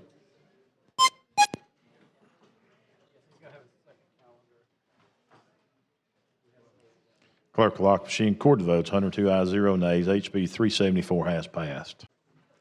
Thank you. Thank you, gentlemen. Clerk, call next bill. On page 30 of the calendar, House Bill number 251 with substitute by Representative Robertson relating to education. Representative Robertson, you're recognized. Thank you, Mr. Speaker.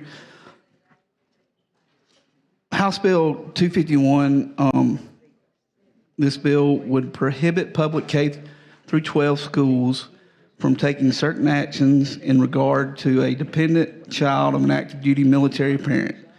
This bill would also prohibit public K through 12 schools from membership in an athletic association that takes these same actions.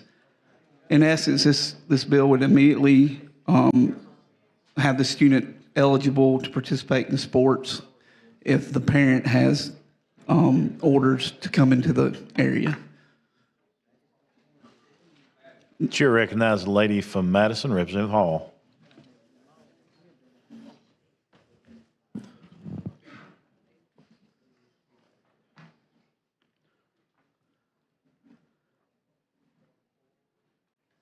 Thank you. Would the gentleman yield? Yes, ma'am. Help me to understand. Are you saying children of military families come into areas and shouldn't be able to participate, or is there a problem? What happened? No, there should be, and the AHSAA has been letting them. This is more to codify that. There's a sub coming that it just makes Alabama, a more friendly state to military members.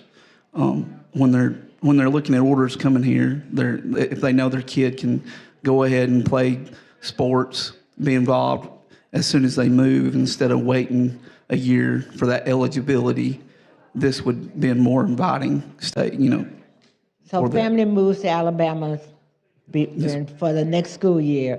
I didn't realize that our schools, our athletic association, if they came from a school and their residency was here after they moved in, that they were being prohibited from being involved in sports. They have been working with them so far, to my knowledge, but this is just to codify that to make sure that there would be no restrictions in You the think future. the rules might change? Is it because you think the rules might change or the administration might change? Bigger bases, like say in Huntsville, have a bigger area, so you could get orders to moving in. Yeah. And you may could choose different schools. Well, this, Oh, you don't want. they're worried, this may be a way to recruiting or whatever, up, but just a it's moment. not. It takes that away from it. So they're eligible as soon as they move. Orders don't always happen on a schedule. So, they may get orders to move in October to a new school. So they want to be able to come in and be eligible. Are you concerned that a family moves into Huntsville, but there's a good basketball or football team in Madison, in the city of Madison, and the family would want that child to sometimes coaches invite them to come over to that system. Is that what this is? Well, they would have a choice to move in the neighborhood around that. They may want to, commute to work. They may move 30 minutes away from the orders, and be put in that certain district, whatever that may be. But if where you're generally, now unless something changed, Yes, ma'am. generally in Alabama, you attend school that's in the area where your family resides. Right. Now we know over the years there have been some little hanky-panky stuff going on where people are paid, rent is paid. I've been told. I don't know this, but I've been told that. Okay. So I don't know. Was that what your intent is? Well, no, this would just say, that's what I'm saying. The base is so big that it touches multiple school districts. So where that family decides to buy a house or live and commute to that's the district that they're in. And there would be no restrictions on them coming into that school and not being able to play. So And that's the case today, right? they've been letting it happen, and this was just codify that and make it to where they couldn't in the future come in and say, hey, no, you can't, you've got to wait a year. So, and this is just a part of it. Go ahead. I'm sorry. Even though you're in this area, you're saying sometimes in the area where they live, with their residences within a particular area, the individual lives in that particular area, he or she wants to play sports, but they must stay out a year because they're from out of town? Is that what you're trying to do? Sometimes, yes. If a family moves within the state, they have to wait. My daughter changed schools this last year. You and moved she was, into Alabama recently? Well, no, she was going to a school in Calhoun County, and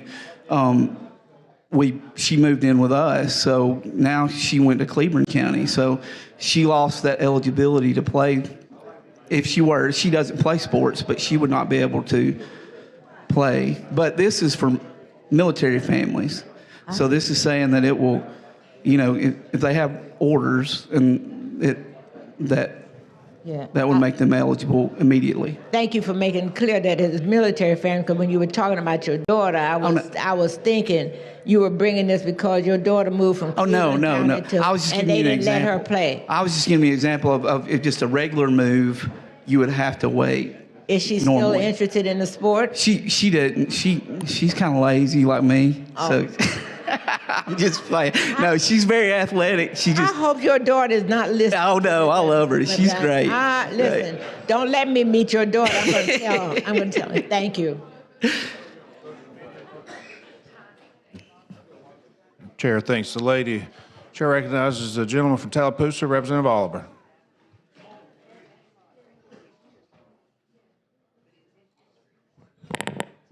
and I thank the representative for bringing this bill. This bill is part of a military package.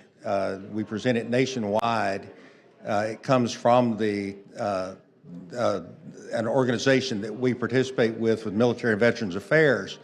And we actually get credit when we pass legislation like this with a national organization that rates our state for how military friendly we are. And this is a very important piece of legislation. And like you said before, this codifies something that already exists, but it also gives us points towards becoming a more friendly military state. Right now, Alabama is probably number 2. I believe they're number 1. Certainly, this is making progress towards that. So I thank you for bringing the bill. Thank you, Mr. Oliver. Chair thanks the gentleman. Chair recognizes the gentleman from Lee, Representative Blackshear. Thank you, Mr. Speaker. Just a couple clarification questions. Yes. I'm in support of it, first off, on that. But I think Representative Hall is right. We've seen strategic placed ways of recruiting talents in our state now. It does happen. Exactly. So I completely understand if you're transferring from one state in. I guess, are you saying that if the season, say they're in Texas, and their season has started, and the orders make them transfer maybe October 1. Yes. That would make them eligible October 1. Immediately, yes. Okay, that makes sense. What happens if I'm being transferred, if I'm already at an ASHAA member school in the state, and I'm being transferred from one in-state base to another in-state base, and my season has started under the current rules, how would that be affected? Under this, you would be immediately eligible. So I can go try to find ways to recruit military people to come to my school in my area. If you've got influence over, because we've already got today, if you make a bona fide move and you establish residency for 9 months, as I see it now, people have moved to the state for 9 months, establish residency, move back to another state, not paying us taxes, but is still eligible to play for our high school teams in our state. So I'm just saying, we just need to be careful. Well, I understand, but I believe it's a little bit harder to get orders in the military. I agree. I just want to make sure, though, so you play 5 games at one school, transfer and come right in and play the final 5 games at another school. I understand. All right, thank you. Thank you. And I'd like to add that we've been working with the AHSAA in this, so they put a lot of effort in this and making it to where it will work for the state, too. And I do have a sub. Let's get the BR. Oh, okay. Question for the body's adoption of the BR. Clerk will unlock the machine and the members will vote.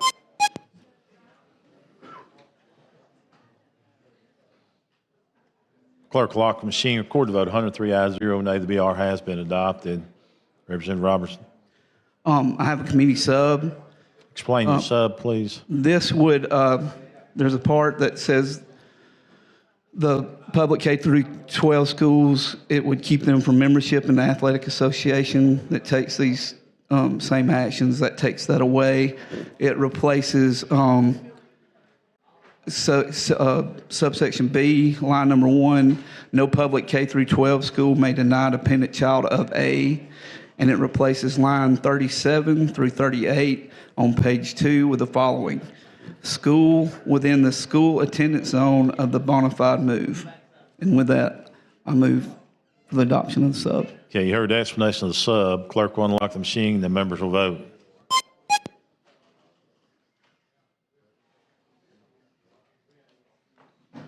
Clerk will lock the machine. Record the vote. 100 ayes, 0 nays. The sub has been adopted. Representative Robertson. I move for final passage, sir. As questions, final passage of this sub. Clerk will unlock the machine and members will vote.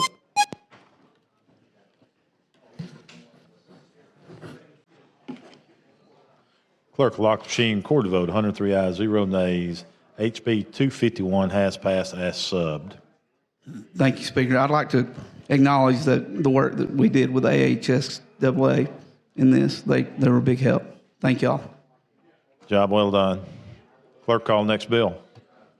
On page 23 of the calendar, House Bill number 235 by Representative Lipscomb with substitute relating to the Board of Architecture.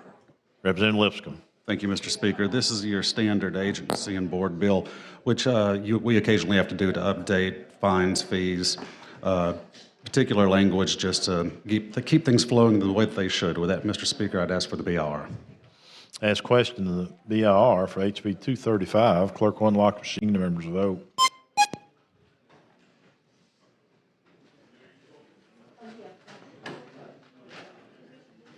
Clerk will lock the machine. Court vote. 102 ayes, 0 nays. BR has been adopted. Representative Lipscomb. Mr. Speaker, I have a committee substitute. You care to explain that sub to us, please? That's the original bill had some unintended language that, or I should say, it had some language that had some unintended consequences relating to some similar entities related to the field of architecture, and this cleaned it up to make sure that they were not negatively impacted. And with that, Mr. Speaker, I'd ask for the substitute. The chair recognizes the lady from Madison, Representative Hall.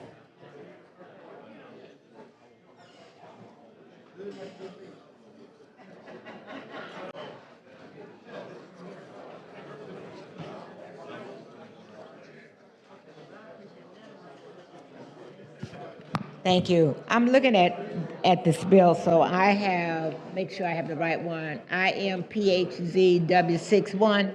Is that what you have for the substitute? That's correct. So the unintended language, would you if you go to page 2 on the bill, I'm just looking for when you, I didn't see that as, I was trying to understand what would that be? Would that be, say, like on page 2, it really is just striking hereafter and such on. But when I go to page 3, section D, is that what you consider the unintended in determining the sufficient, that's unintended language? Yes, ma'am. In our world, we have architects, we have interior designers, engineers. A lot of us collaborate on a daily basis. Right. We did not want to unintentionally grab some people. And so that stricken language kept us from negatively impacting. So this language only is designated for the architects. That's correct, yes. The language, no, wait a minute. The language that's the red line. The red line took out the language that would have been the negative. The negative. Yes, ma'am. So which group of people would this be? The interior, or Yes, there ma'am. may be? It was the Okay, interiors. I got you. That makes sense. All right. So is that the same thing on page 4? It was common language throughout. But page 4, it says it dealt with renewals of registration and emeritus status.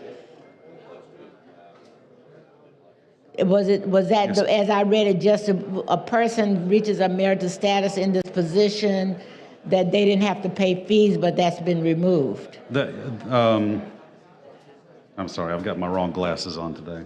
I'm sorry. I let you have mine, but they're probably worse for you to see.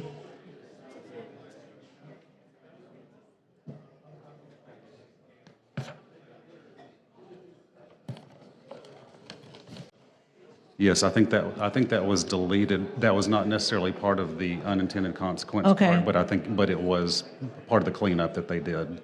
All right, so we can.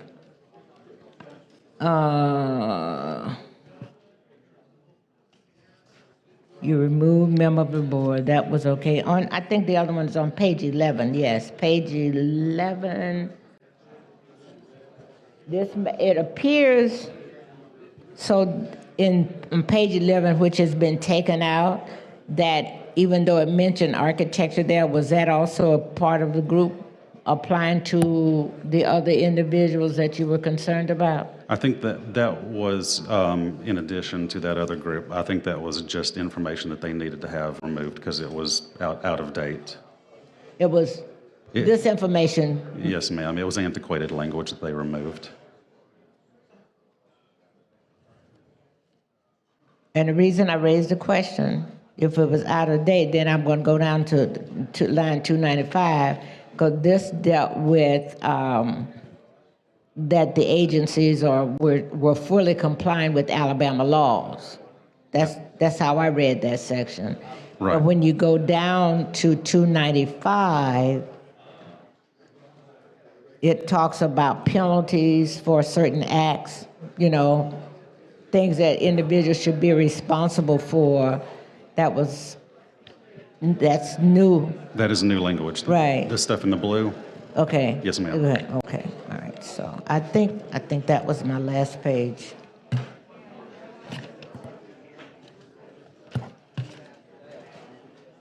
That's it. Thank you. Thank you. Question for the body now is the adoption of the committee sub. Clerk will unlock the machine and members will vote.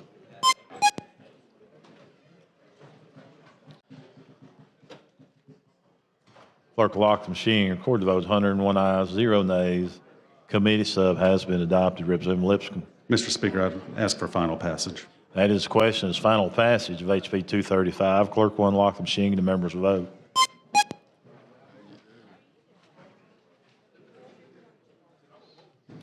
Clerk will lock the machine. Record the votes. 102 ayes, 0 nays. HB 235 has passed. Thank you, Mr. Speaker. Thank you, gentlemen. Clerk, call the next bill.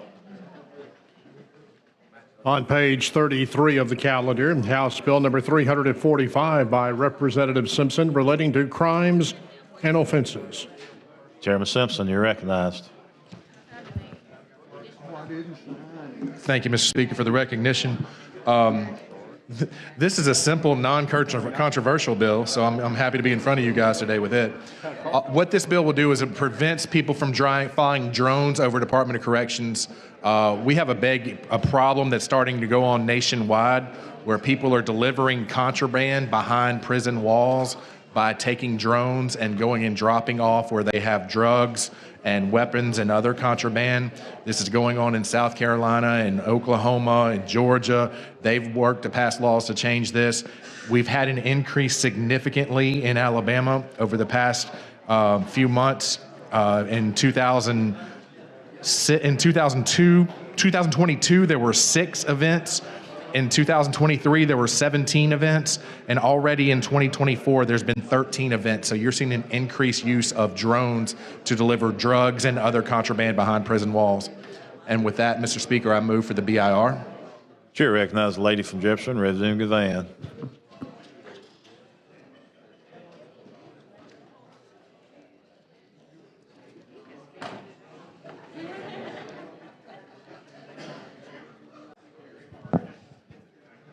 Listen, I want to thank you for bringing this bill. I don't know how many times I've called Jeff Williams with the Department of Corrections to ask the question, how in the do these people continue to get contrabands? I mean, I know it's never gonna be a easy fix, but I remember about a year ago, I had a client that I, of course, will not disclose who he was, and he was incarcerated in a state penal system, in the system. And it hit me one day. I said, he's no longer calling me collect off the collect call system. You know, you have to set up the account or whatever. And it finally hit me. He was calling me so much. And I said, how in the are you calling me? Or how are we coming? He said, oh, I'm calling you off my cell phone. Mm-hmm. I said, and you trying to get me to get you out of prison? And I said, if you don't get your on my telephone. So I appreciate it. And so, of course, I get angry when I get these kind of calls and I'm on the phone and I call Jeff. I said, Jeff, how in the world is all of this contraband? And every time you look on the news, you're seeing contraband or something happening. And I'm like, this is ridiculous. I know they toss it over the fence, but I'm like, there has to be a greater something else going on for them to be getting contraband in mass quantity. This is organized. This is not like just a friend picks up a drone and sends it over to another friend.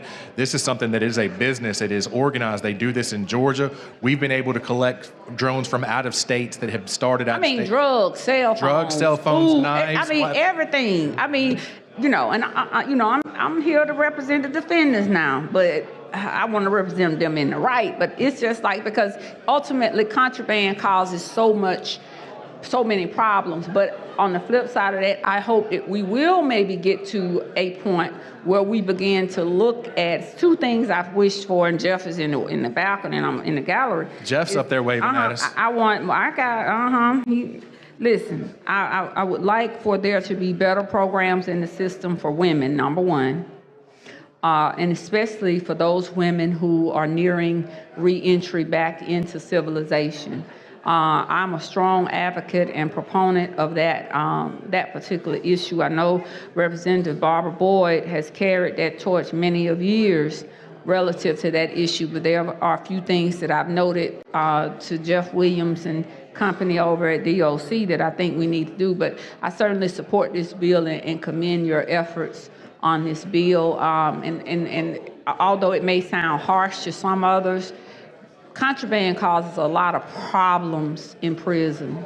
It begins to further add on or add to what is those things that you can barter for also in prison, which leads to other things. It also strengthens certain populations in the penal system in prison that gives one group more strength in the system to control because they have those levels of contraband. So it's a whole lot that goes, into it. I watch the prison shows and I talk with my clients, and, every now and then I get a chance to go and visit some folks in our state system. But I just wanted to commend your efforts and the DOC's efforts on this particular bill. But it is a big problem. Thank you. Chair thanks the lady. Chair recognizes the gentleman from Tuscaloosa, representing England.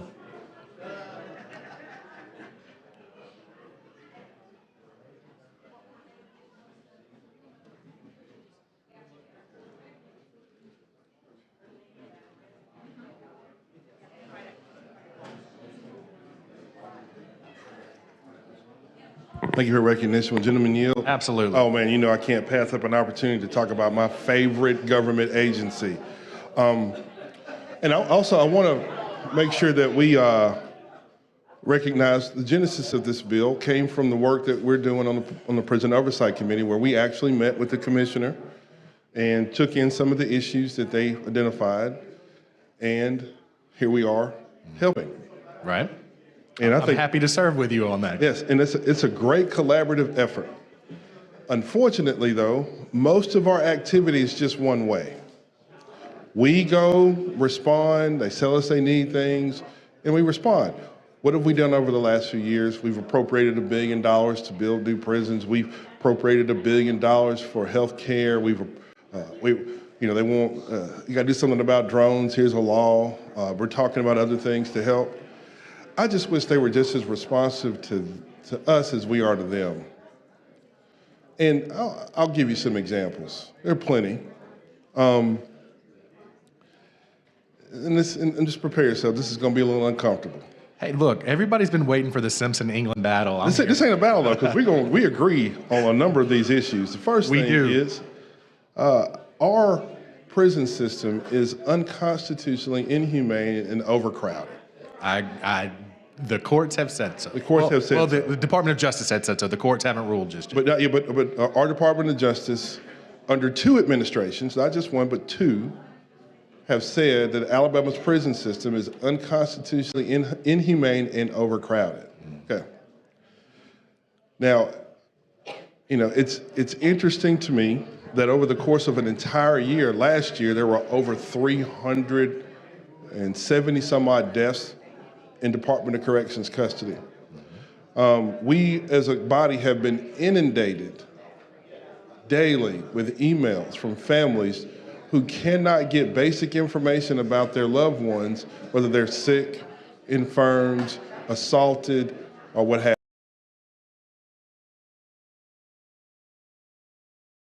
you. And to their credit, I can talk to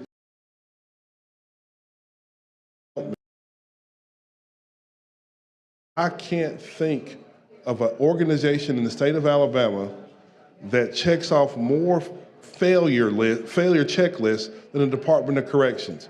Taking care of employees, nope. Taking care of inmates, nope. Coming up with programs so they don't get abused, assaulted, or attacked, nope. Meanwhile, we get blamed for all of it.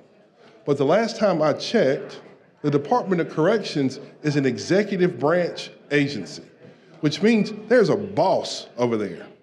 That means that the governor should be somewhat responsible for directing the commissioner and those over there to do the basic things like follow the law.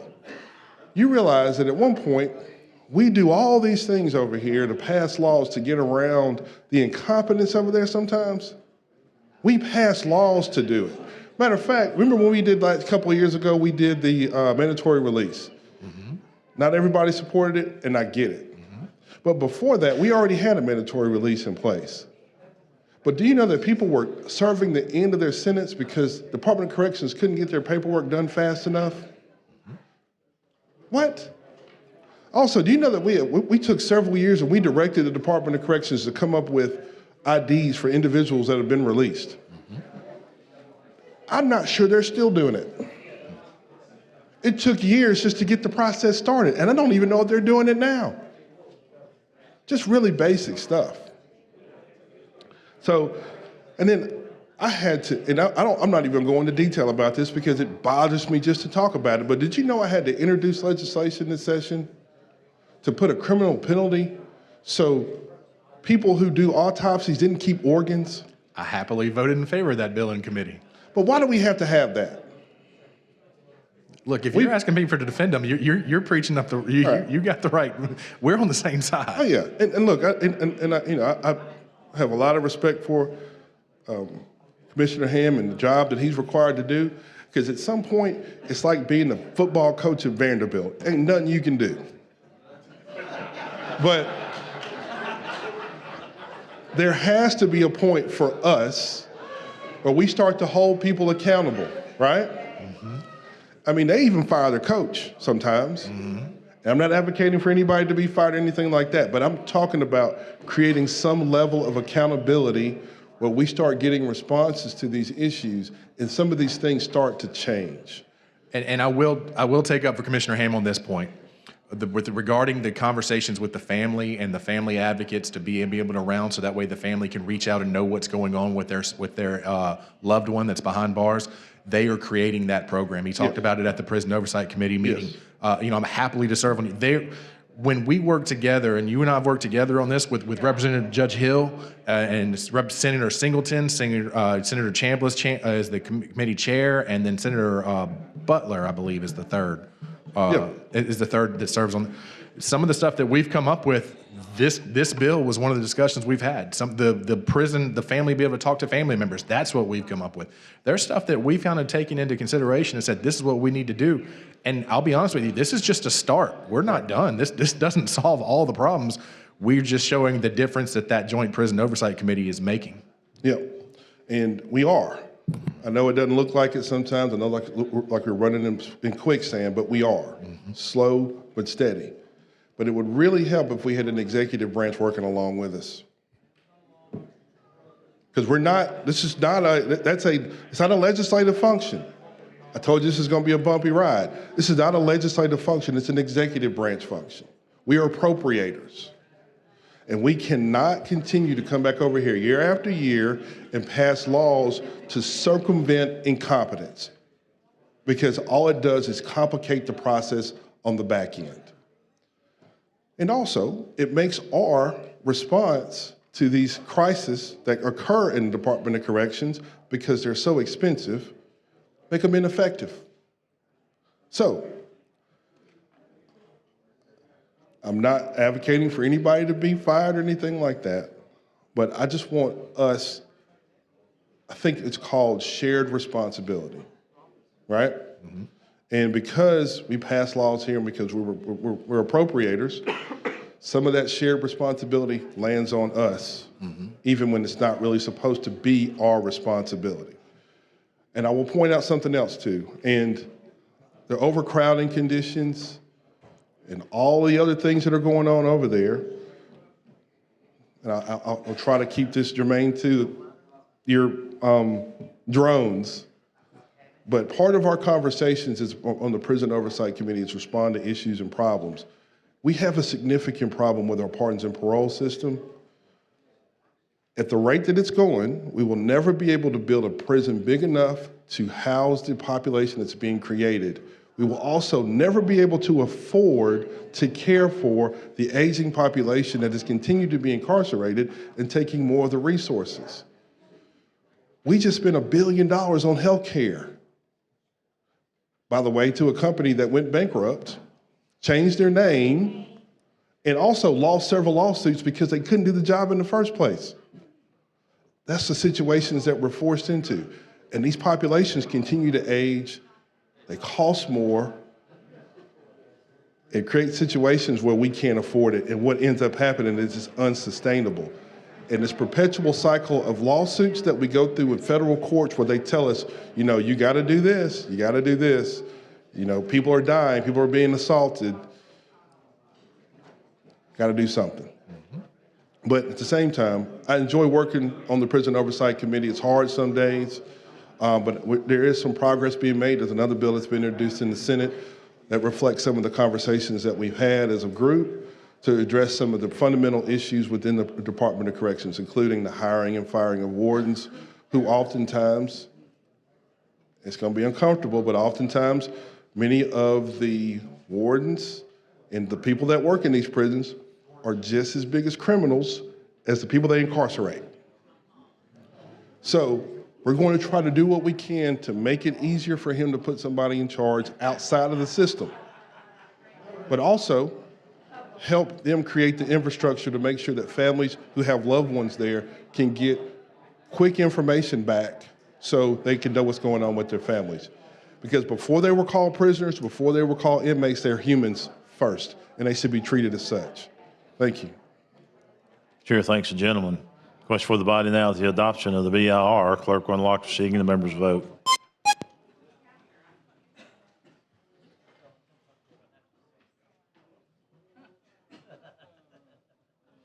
Clerk will lock the machine. Record the vote. 101 ayes, 0 nays. The BR has been adopted. Mr. Speaker, I move for final passage. That's questions. Final passage of HB 345. Clerk will unlock the machine and the members will vote.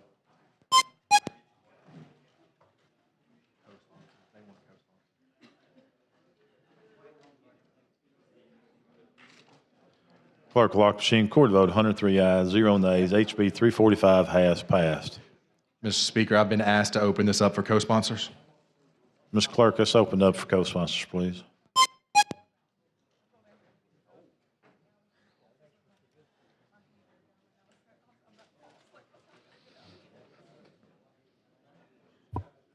Clerk will lock the machine. 49 co-sponsors on HB 345.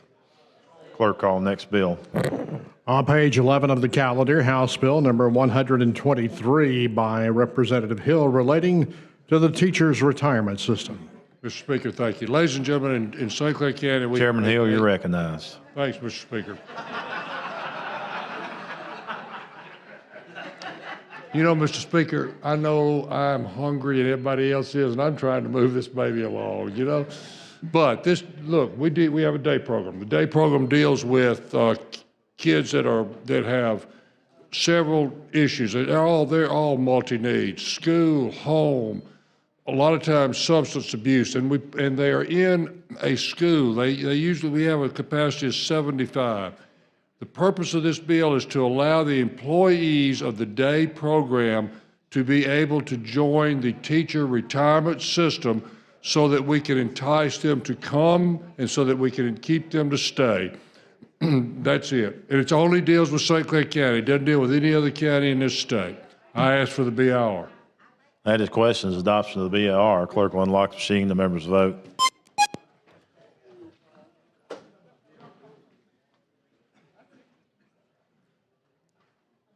Clerk will lock the machine. Record the votes. 98 ayes, 0 nays. BR has been adopted. Chairman Hill. Mr. Speaker, I'd ask for final passage. There's questions. Final passage of HB 123. Clerk will unlock the machine. Its members will vote.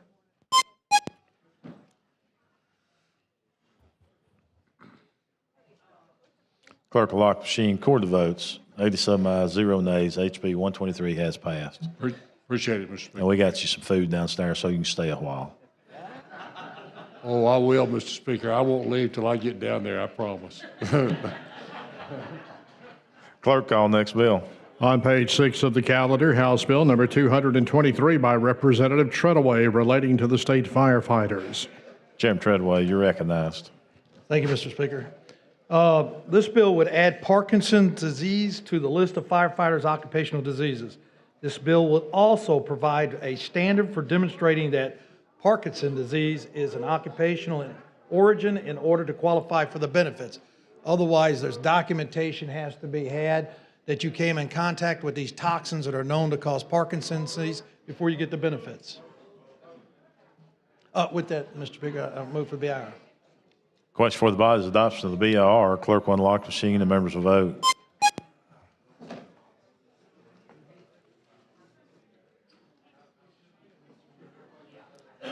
Clerk will lock the machine. Record the vote. 101 ayes, 0 nays. The BR has been adopted. Chairman Treadway. Mr. Speaker, if no other questions, I move for final passage. That is the question. It's final passage of HB 223. Clerk will unlock the machine. The members will vote.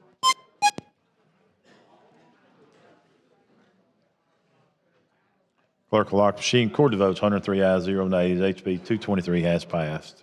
Thank you. Thank the gentleman. Clerk, call next bill. On page 24 of the calendar, House Bill number 296 by Representative Faulkner relating to the Retail Theft Crime Prevention Act. Representative Faulkner. Thank you, Mr. Speaker. Members, we passed the Retail Theft Crime Prevention Act last year, and inadvertently the sheriffs were not included to be reimbursed from those funds like other law enforcement for housing of in the jail. So this includes that and closes that loophole. And with that, I'd move for the BIR. That is question is adoption of the BIR. Clerk will unlock the machines and members will vote.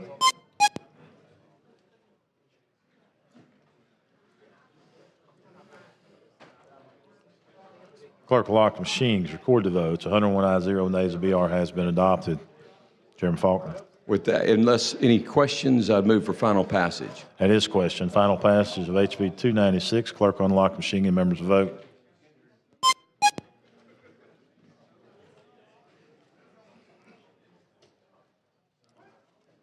Clerk will lock the machine. Record the votes. 101 ayes, 0 nays. 296 has passed. Thank you, Mr. Speaker. Thank you, members. Thank the gentleman. Clerk, call next bill. On page 44 of the calendar, House Bill number 305 by Representative Paramore relating to gas districts. Representative Paramore. Thank you, Mr. Speaker. This bill simply amends Section 11-50-393 of the Code to increase the amount of directors' fees authorized to be paid at the discretion of the board to members of the board of directors and chairs for gas districts that were created by the state. And with that, Mr. Speaker, I move for the BIR. Chair recognizes the gentleman from Clark, Representative Jackson.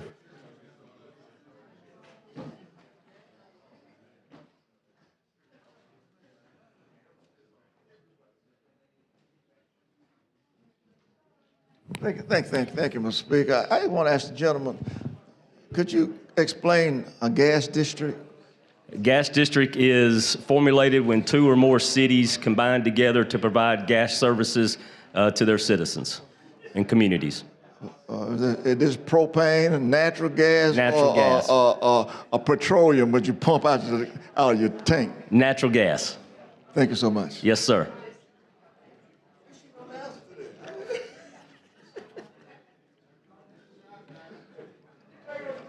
BIR, Mr. Speaker, please. Question for the body is adoption of the BIR. Clerk will unlock the machines and the members will vote.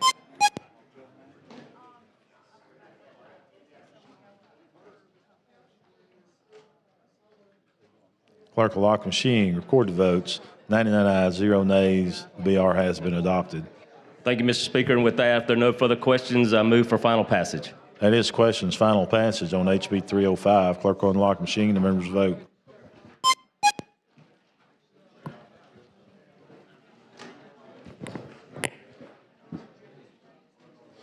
Clerk will lock the machine. 100 ayes, 0 nays. HB 305 has passed. Thank you, Mr. Speaker. Thank the gentleman. Clerk, call next bill. On page 25 of the calendar, House Bill number 354 by Representative Shedd relating to community development districts.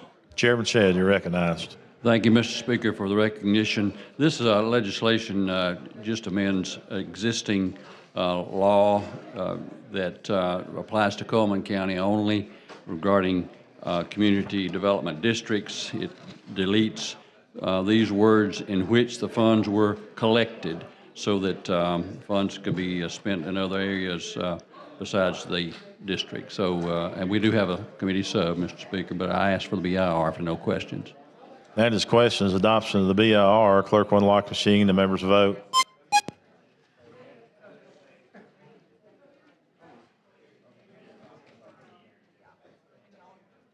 Clerk will lock the machine. Record the votes. 98 ayes, 0 nays. The BR has been adopted. Chairman Shedd.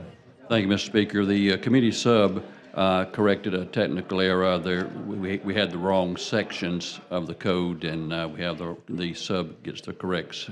Okay, you've heard the explanation of the committee sub. Clerk will unlock the machine. The members will vote.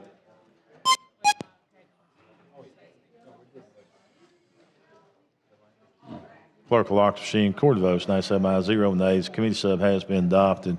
Mr. Chairman. Thank you, Mr. Speaker. For no questions, I ask for final approval as substituted. Chair recognizes the lady from Jefferson, Representative Van.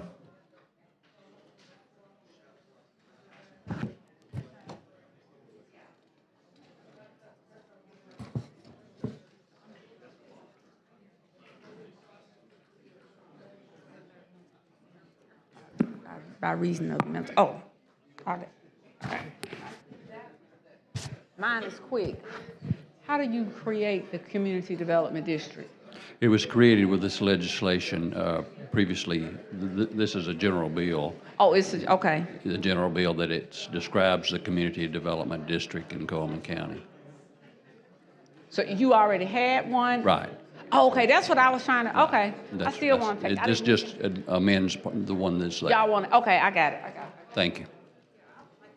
Question for the body is final passage of HB 354. Clerk will unlock the machine. The members will vote.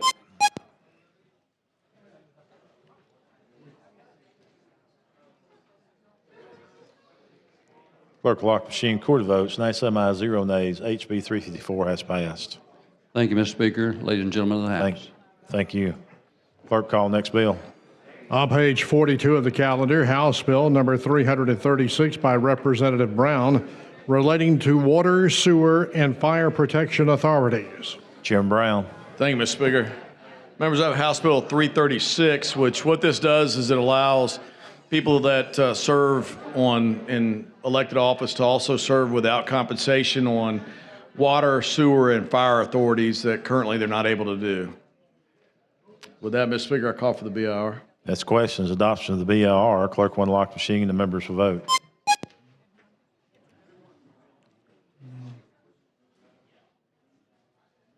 Clerk will lock the machine. Record the vote. 100 ayes, 0 nays. The BR has been adopted. Thank you, Mr. Speaker. With that, I call for final passage. Chair recognizes the lady from Jefferson, Representative Moore. Do what?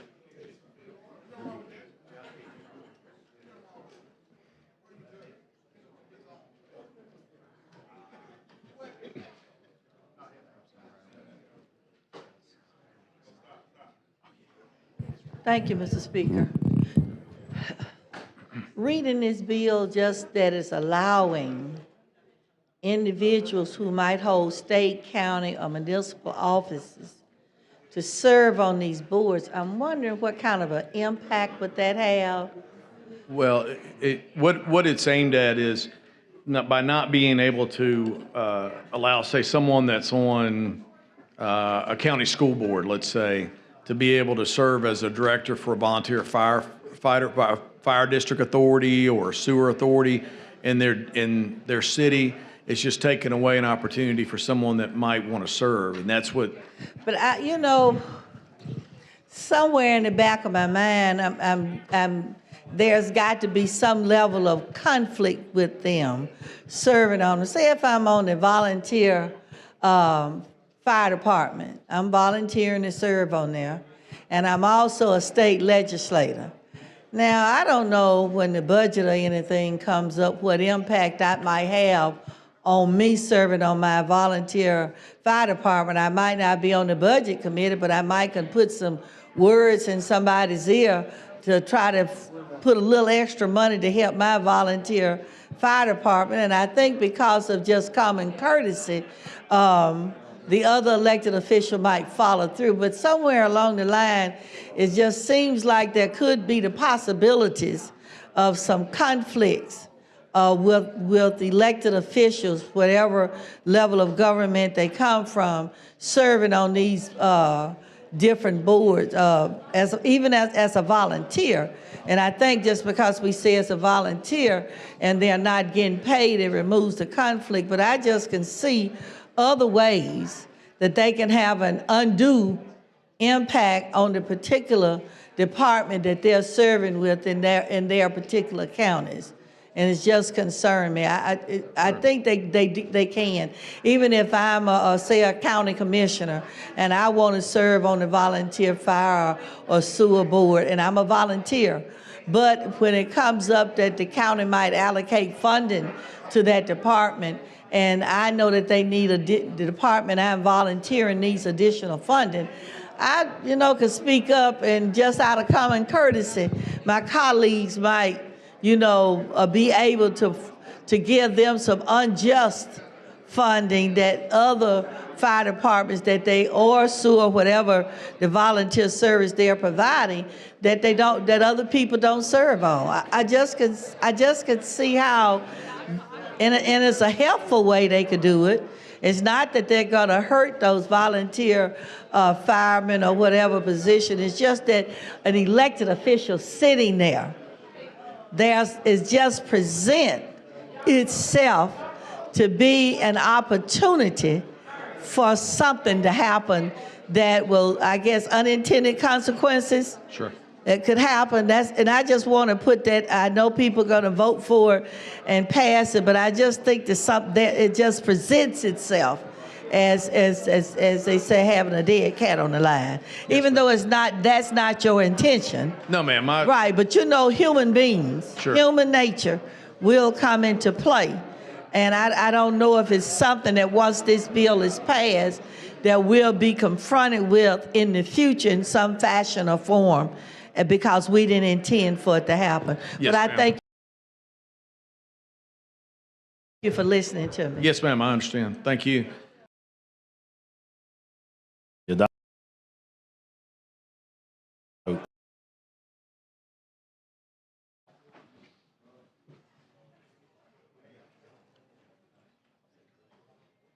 Clerk will lock the machine. Record the vote. 100 ayes, 1 nay. The committee sub has been adopted.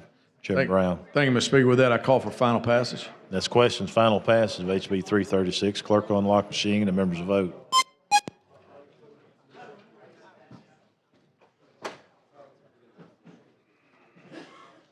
Clerk will lock the machine. Record the vote. 101 ayes, 1 nay. HB 336 has passed as amended. Thank you, Mr. Speaker. Thank you, members.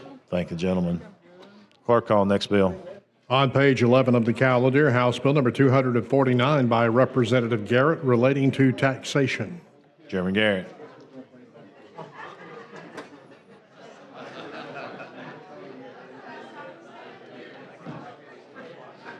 Sorry, Mr. Speaker, that happened quickly for me. This bill would basically extend the sunset period for the ABLE savings account, which is an account for the benefit of adults with disabilities, from December 31, 2025 to December 31, 2030. I move for the BIR. That's questions. Adoption of the BIR. Clerk will unlock the machine and the members will vote.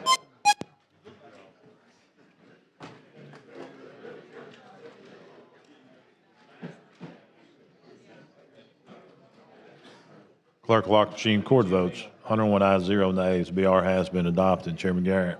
I move for final passage. As questions, final passage of HB 249. Clerk will unlock the machine and the members will vote.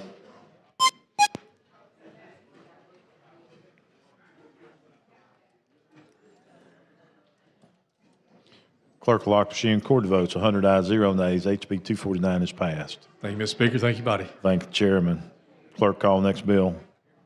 On page 31 of the calendar, House Bill number 308 by Representative Collins relating to alternative teacher certification. Representative Collins, you're recognized. Thank you for the recognition. Several years ago, we know that we have a problem with teacher shortages, and we have teachers teaching out of subject. We have teachers on emergency waivers and substitute teachers. And we authorized as a body for some of the high-quality alternative programs to be able to enter into the state. And we used CAPE as an accreditation. Well, there is another high-quality accreditor, and so we are including them in this bill. Question for the body's adoption of the BIR. Clerk will unlock the machine. The members will vote.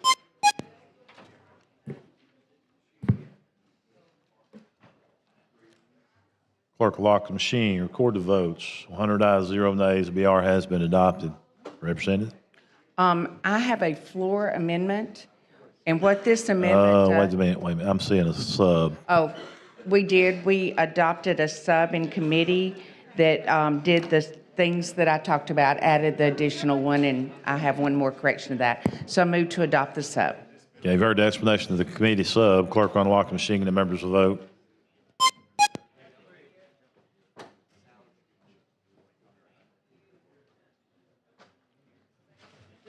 Clerk will lock the machine. Record the votes. 97 ayes, 0 nays. Committee sub has been adopted. Chairwoman Collins. Thank you. I have a floor amendment. Clerk, see the amendment. Amendment to House Bill number 308 by Representative Collins. The AQIP, which although they are very high quality, we really would like one accrediting thing, and so this sunset it in 2 years. Okay, you've heard the explanation of the floor sub. Clerk will unlock the machine. The members will vote.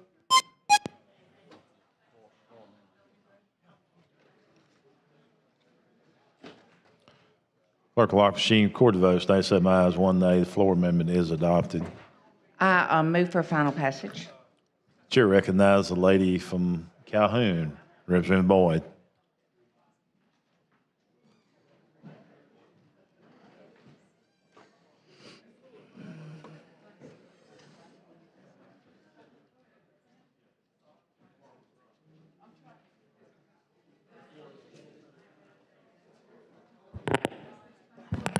Thank you for the recognition. Mr. Speaker, do you yield? I've just got 1 or 2 questions. I guess I didn't pay attention. I was coming back in. Explain to me exactly what it does. What we did is we set very high standards. If you're coming in as an alternative certification process, we have to be in so many states, 5, I believe. You have to have like 10,000 graduates. You have to be in good standing.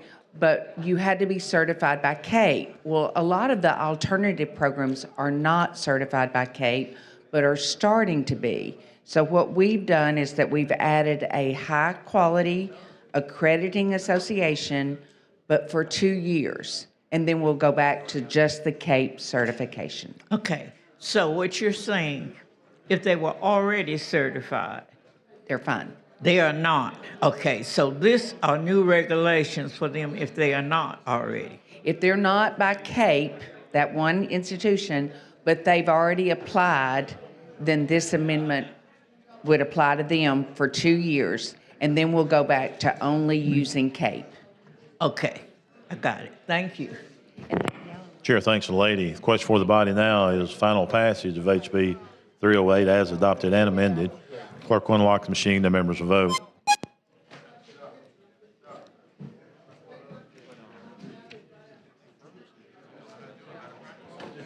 Clerk will lock the machine. Record the votes. 97 ayes, 0 nays. HB 308 has passed.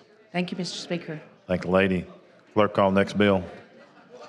On page 28 of the calendar, House Bill number 325 by Representative Keel relating to the Alabama Film Office. Representative Keel, you're recognized. Thank you, Mr. Speaker. I appreciate the recognition. This bill allows the Department of Commerce to hire and pay a director for the film office. Mr. Speaker, I move for the BIR. Chair recognizes the lady from Jefferson, Representative Van.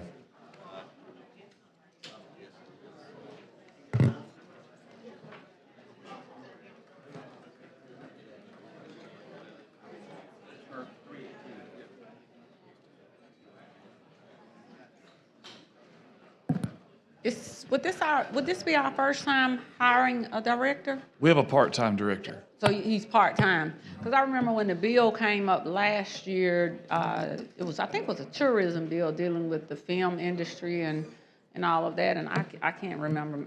But so this would be a new. We're putting the funding and the position in place. It allows the Secretary of Commerce to hire the person and set the salary. Instead of who now? And set the salary. Oh, and set the salary. Okay. I just want to know. I thought. Yep. Part-time.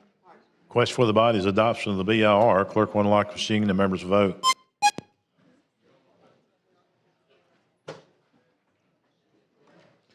Clerk will lock the machine. Court vote. 103 ayes, 0 nays. BR has been adopted. Mr. Speaker, I move final passage. That is question is final passage of HB 325. Clerk will unlock the machine and the members will vote.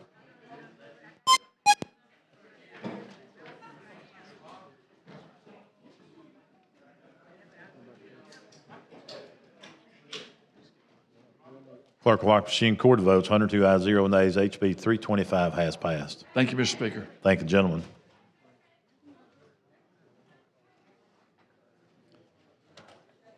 Mr. Clerk, let's bring back up HJR 113. House Joint Resolution number 113 by Representative Butler to cease funding and supporting the World Health Organization and to reject any international health regulations regarding pandemic preparedness. Thank you, Mr. Speaker. And I've shared with a couple of the members some of the news items about the incident in the Congos where 100 and something women were raped by WHO employees. And there was a fund set up of about $2 million, but they were only paid $250 apiece to settle that matter. Chair recognizes the lady from Jefferson, Revenue with Van.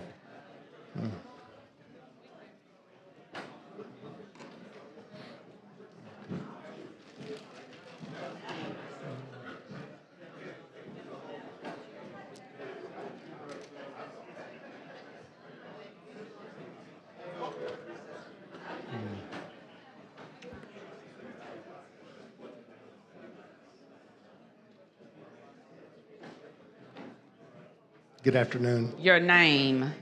I always look at that board because we have such a turnover. Butler, the Butler did. Heck, I don't do that to be disrespectful. It's just that we have such a turnover every quadrennium, and I just really just can't remember the name. It's okay, Mac. Mac.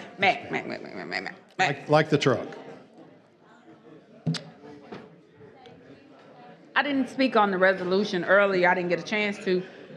But talk to me about this resolution. I mean, y'all gonna do what y'all wanna do. I'm not here for that. I'm never gonna come and ask you not to do anything. I've never asked you not to do something. Yes, ma'am. The only person I think I ever asked not to do something was Chestnut a few years ago on a resolution relative to John Lewis and maybe one other. I never asked you not to do something. I just want you to tell me what this resolution is. Okay, we would be encouraging Congress to basically cease and desist all involvement with the World Health Organization. And the rationale behind that is what? What, I mean, why? They're not a friend to America. But it's a lot of things and a lot of countries and a lot of entities and agencies. And all I wanted to say is because, you know, this wrecking ball and chain is coming down, you know, getting ready to leave the station. But I just wanted to say,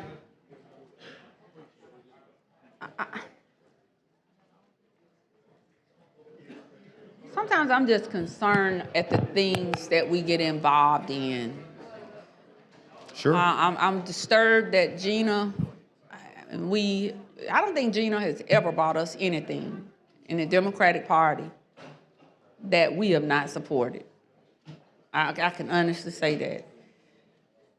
I'm disturbed that we are moving this piece of legislation and the rationale behind it, whether you liked what happened during COVID or not.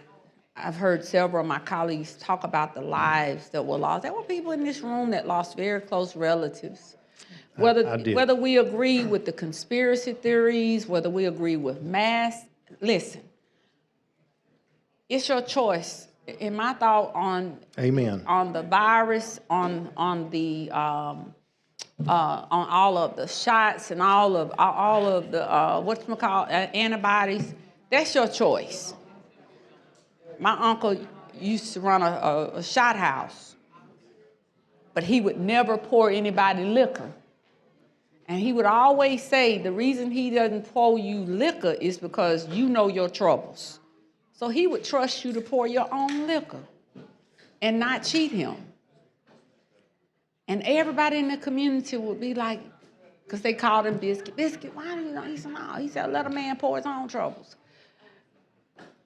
I just feel like in this moment, though, we make strides here in this state. And then we push resolutions like this, that it ultimately taints the efforts and the strides that we've made. There will be another COVID. It may be something else, but there's going to be another pandemic of some sort that's going to attack this world. And I didn't say the country, I said the world. Whether it be by an antibody or something that will ultimately come as whether we need, and we're going to have to wear a mask again. Well, if we have this treaty, what we're trying to avoid, with the World Health Assembly calling for a vote that would surrender our sovereignty to the World Health Organization, where they could mandate what you and I do here. So I would rather that come from our people, not the world. no, I mean, I appreciate the World Health Organization. I don't care what faux pas, what flaws that may have existed. I appreciate this organization for what they had to ultimately go through to get us to where we ultimately ended up. We lost over 1 million people in this country. We have a state senator that was in this, who was anti this and anti that, but almost died. And ultimately he said, I thank God. And it took him from one point of going to a point near death to get, and so again, I'm not here to tell you what not to do, but I'm here because it just grieves me that we are standing here talking about issues of sovereignty here in this country, but yet we still are people that the ones who are pushing this is the people who takes everything from everybody. Y'all take everything. Everything. And then you come with the logic to reduce or to take our participation or involvement with the World Health Organization. That's a slap in the face. That's the only issue that I have with it. You gotta have everything your way. Well, this ain't Burger King. You can't always have it your way. And I go hard in the paint at this microphone because I have to.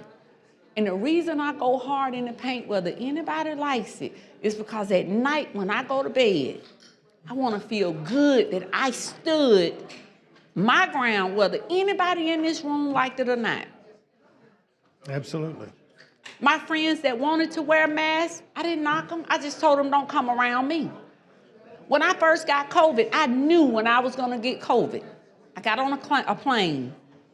They had just lifted the mask ban, but I had mine on. A gentleman got on there just as nice, and I said, this guy got COVID. I had to take my mask off one time just to get something, to drink something, and in that moment, and he didn't do it intentionally, nice guy. He was just trying to make it home. He coughed and sneezed. 3 days later, 3 days later, I had COVID. I got it from the hospital. After getting it, going past it, everybody in my family around me. But my whole thing with this is we're talking about rape. Folks raping people in this United States and then over here in this state every day. We have friends that rape folks. People in our churches rape people. We're dealing with issues right now and still in the Catholic Church. But we don't walk away from the church. But for us to bring this bill, I'm just disturbed. And if people think, okay, no, nothing ever hurts me. Stuff like this in here, it bothers me. Yes, ma'am. Because it then forces me to look at the people that I serve with from a different lens. And that's why I always close with, I don't do all the shaking hands all the time and all the kissing. Because how can you kiss and hug and love on me in one vein, but yet you turn around and you strip me from everything in another vein? That's just not right. And if this is what democracy looks like, I don't want it. I really don't. I don't want it. I don't want it. I've received text messages since HB4. I don't need accolades on HB4. I need to be treated right, to be treated fairly, to be treated equally, and to be respected for my opinion. Sure, absolutely. Whether you like it or not. And to bring this to say, or pass a resolution that it would appear as if I and other members in my party would be and stand in agreement with this. If that's your choice, just don't buy into the World Health Organization. If that's your choice. We're talking about the Congo. You've had to go and research the Congo. When men and girls and boys are being raped and stripped away of their dignity every day, and the only place we can get to is the Congo, something's wrong with that. But nobody's crying when it happens here unless it's one of their close family friends and they bring a bill and you got to name it after somebody. That's why I'm stopping supporting bills where we just, after one occurrence, we name bills after people. I mean, it's ridiculous. Everybody's going to lose somebody in here. We're all going to die one day. But this right here, it's bad. It's bad. Chair recognizes the lady from Macon, Representative Warren.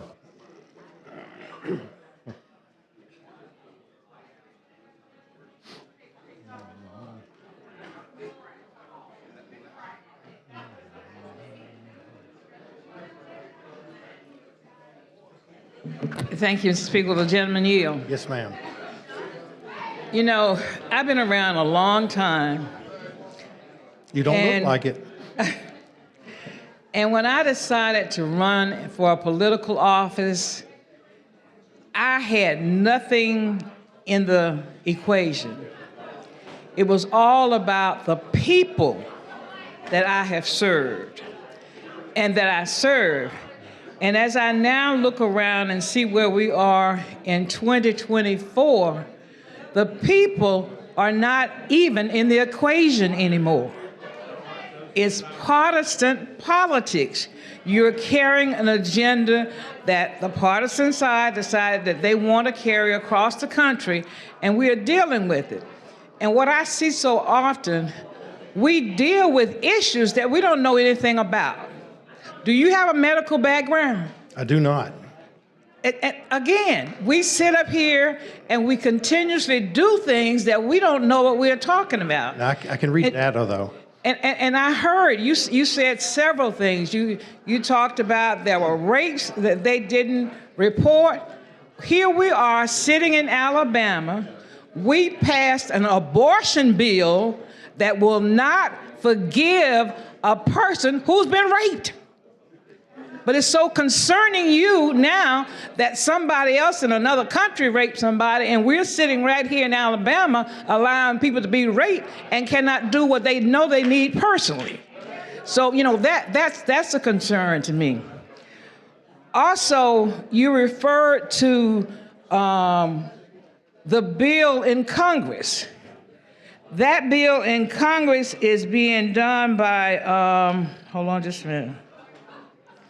I think his name is Ron Johnson. He's from Wisconsin or somewhere. It's Senate Bill 444. That bill has been in committee, all but a dead bill, since 23. So I don't see the urgency. Well, it's the World Health Assembly that will actually vote, and the Biden administration is all in on this. Bill Gates, Big Pharma, some of us consider bad actors that will not act in the interest of the sovereignty of the United States. The United States is about to go up out the window. When we talk about the country that I consider the United States, I'm seriously questioning, all but to the point to see if I need to leave this country, because I just never thought in 2024 I will be living in a country that's so upside down. I thought there would be love. I thought there would be caring. I thought that there would be a need to promote things. And like I said, we sit here, we got mental health going crazy, we got corrections going crazy, we got education going crazy, and we're sitting up here trying to deal with a health issue that we don't have nothing to do with? That's ridiculous.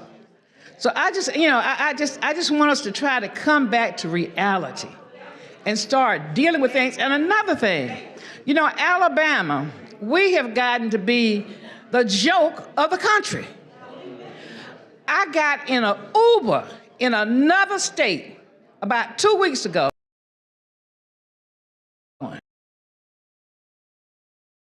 Alabama. He said. He didn't say Roll Tide? Roll Tide don't mean nothing but in Alabama. Outside Alabama, it don't mean nothing. Now, Tuskegee University means something, but not Alabama, okay? That's the difference between that. Touche. Okay? I just hear Roll Tide everywhere I go. And he told me, he said, when y'all getting rid of the coach? I ain't had no idea what he was talking about. I thought he was saying when Saban leaving. I didn't know. I said, well, he's resigned. He said, oh, he's leaving Congress? I said, what court you talking about? He said, the crazy court y'all got there, that Tuberville man, okay? It's a joke. The reality is there. It's a joke. He even went to talk about the Katie Britt thing. He said, why would they have a lady in 2024 in the kitchen? Women don't want to be in the kitchen in 2024. Now, this is what a stranger in an Uber talked to me about. So we're going to have to do something. We got to change what we do. Yes, we got a super majority Republican here. We can work together. Sure. We had it before when we had Democrats. We could work together to get things resolved about the people. And until we do that, and I'm here to tell y'all, I talk to black folks, white folks, rich folks, and they're really not saying publicly what they need to say, but the people are tired of what we're doing here because we're not making progress. And that's what it's all about. We need to stop bringing all these crazy partisan bills that's not doing anything but causing disruption in this state and try to unify and get things better. Let's do what we know we need to do, and that's put the people first in politics, and I think the rest of the stuff will be all right. Thank you. Yes, ma'am. Good, thanks, lady. Chair recognizes the lady from Jefferson, Representative Moore.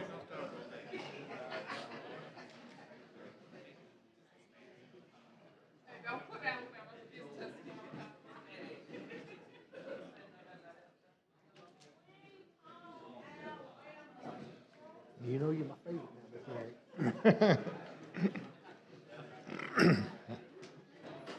Thank you, Mr. Speaker. I need a Bible probably to read right now. I need to pull that out of my bag because, you know, the United States has tried isolationism once to separate ourselves from other countries and to help from other countries. And when you talk about the World Health Organization, I worked in a laboratory over 30 years. Always been interested in science and how it impacts us. But I also know that the way the United States has been so successful when we have different types of pandemics, epidemics, or whatever to come up, is because of our relationship with other countries. Working in a laboratory when AIDS was a problem, we were able to do research and kind of get a handle on it at the VA hospital because we had constant communication with the World Health Organization. In many cases, by the time we see certain diseases, they've already seen them in other countries. We have doctors and research staff deployed to other countries. Those are the people that help the World Health Organization to make their decisions. And even though where those countries that might not have the funding to have the research scientists that they need, those people, those are the countries that we go to. So basically with what you're doing with your bill is saying all of those Americans that have been deployed across the world to help other countries to do research, to come up with solutions to various illnesses and diseases out there, you're saying cut them off also. That's what you're saying. And if it has to deal with COVID, well, before I retired, we knew that we were going to have a virus that we couldn't treat. We just didn't know it was going to be COVID. Research had already started on trying to define how you would treat that virus. And the one reason we knew we were going to have a virus like that is that we knew doctors were over-medicating people. If you had a sneeze, you order a Z-Pack. If you stump your toe, you ordered a Z-Pack. So we know people were being over-medicated. We just didn't know what the name of that particular virus that would cause a pandemic or an epidemic would be. Now, when something new comes on the horizon, such as AIDS, even in the 1920s when we had our first flu pandemic, it took them a while. When you really look at it, from the 1920s to maybe 1980, 1990, year 2000, we had, and we still don't have a definitive cure for flus that show up. The flu you get the first part of the fall, whatever medicine they give you then is different from the flu shot you get if you go in January and get one.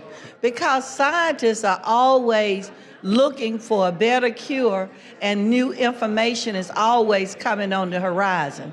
To say that someone misled somebody when COVID happened is misinformation. It was new, it happened quickly, people didn't know where it was coming from. People who came in on the East Coast, they bought their COVID from Europe.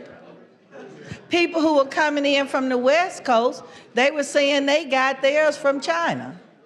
So it was coming in from different places, and we really don't know how long it had been out there, because when my niece's mother passed in 2019, it took COVID to get here for her doctors to come back and say, we probably had COVID around much longer than we thought, because judging from her signs and symptoms and what she went through, everything that we saw then looked just like COVID, but we didn't know COVID-19 was here. So I think for us to go to this length, to say that we would dissociate ourselves from the World Health Organization, and what you're saying is United States, with all the knowledge that you have and the funding you have, don't go to those other countries and help them, because the information they gather in those other countries, American scientists, they're going to pass it on to the World Health Organization. Now, when I was working and we have a pandemic, epidemic, AIDS, when AIDS came and it was everywhere. If we had not worked with the World Health Organization, used the data that our scientists had gotten in Africa and other countries that already had an outbreak of AIDS, we would not have been able to successfully come up with a treatment in such a short term. So I think that we do ourselves a disservice to pass these types of resolution, and we hurt ourselves in the future. And I know things were so discombobulated during COVID because it just hit us. And it's hit us so drastically because we weren't prepared for it. We were working on it. In fact, a lot of the information they used to come up with an antibiotic for it came from the work that they did at UAB and other hospitals like that are constantly doing research on different species of bacteria and viruses that you have. So I think we do ourselves a disservice when we do things like this, because in this world we live in, we're going to have some more pandemics in this world, mainly because for everything that happened to people now, they run and the doctor don't know necessarily how to treat them, so they give them something. I take a medication now for arthritis that was originally designed for cancer patients. But after they used it for a number of years, they realized that that medication did better for people with certain forms of arthritis. Because I heard you earlier talking about one of the drugs they used weren't effective. It happens every day. It might be something that's developed for arthritis they end up using for cancer. Because as we go out, and I think one of the speakers that came up talked about doctors practicing medicine. They're practicing. Over a period of time, a treatment that worked well at one period of time might not be so effective now. But we might come up with another illness or another disease that come up where that medication works well. So to do harm to us like this, I think we spent far too long on this issue. I think this is an issue. My colleague says she don't ever ask us not to do anything. But I think that there are some things we should be asked not to do it. I don't think this is a wise decision to even float a resolution to Congress or anybody else, because we do need the World Health Organization.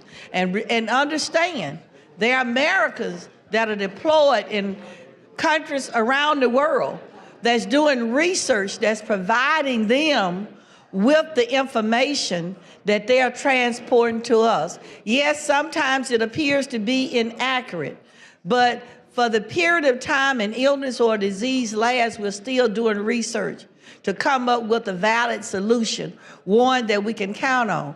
But even after that, the way the body operates, our bodies become immune. So then we got to go to something else. But I do think it's this time, I am a person. When I see something that's not needed and is detrimental to society as a whole, I don't think we need to do this. I don't mind asking that you pull it. Thank you.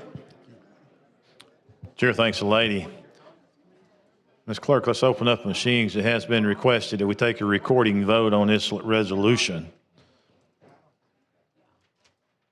Clerk, unlock the machine and the members vote.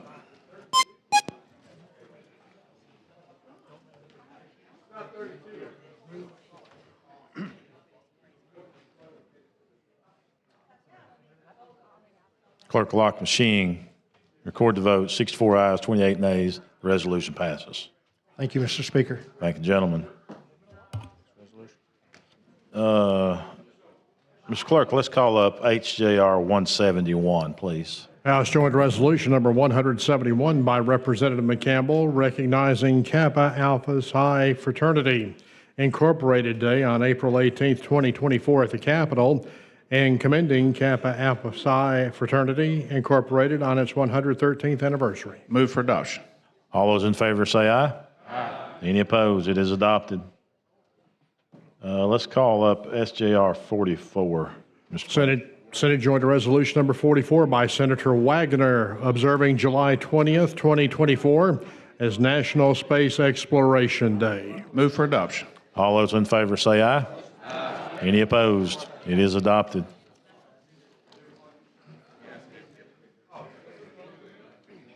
Mr. Clerk, let's look at HB 164 out of the basket, please. Message from the Senate. Mr. Speaker, the Senate has amended as therein shown, and as amended has passed the following House bill and returned same herewith to the House of Representatives. House Bill number 164 relating to consumer protection, signed Patrick Harris, Secretary. Representative Robbins. This was a simple amendment that the Circuit Clerks Association wanted, which just changed the way the Attorney General was notified of when judgment came in. Instead of the circuit clerk doing it, it would now be the plaintiff. So it's just replace line 119 on page 5 and line 124. And so I move to concur with that. Chair recognizes the lady from Madison, Representative Hall.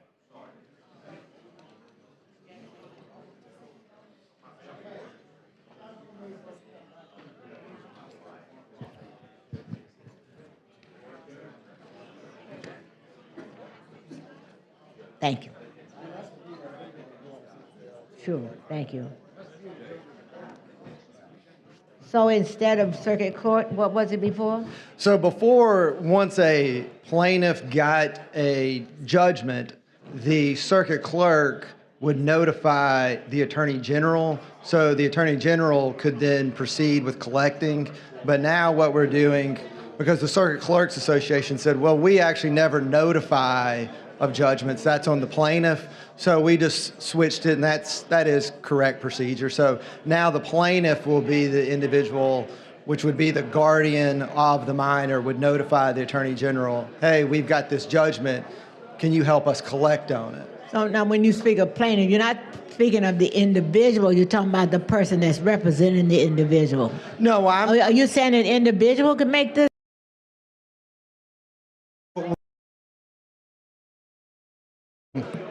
If you are a harm party, as in you were, so the bill is about consumer protection, protecting Okay. minors from I hear you. pornographic material. So it would be, because you don't have standing in court, it would be your guardian or your parent would file an action on your behalf. And then once you got that judgment, you, the guardian or parent, which is the plaintiff, would notify the attorney general. Thank you. I'm clear. I was saying, I'm thinking of something else, but this was on the pornography bill. Right. Yeah, thank you. Do you need this? Sure, in case someone wants.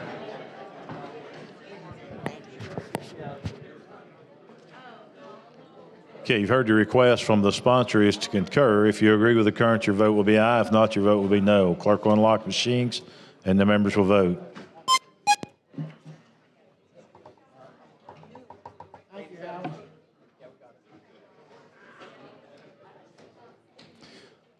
Clerk will lock machine. Court votes 96 ayes, 1 nay. HB 164 has been concurred. Thank you, body. Thank you. Chair, I'd like to recognize the gentleman from Clark for a moment of personal privilege.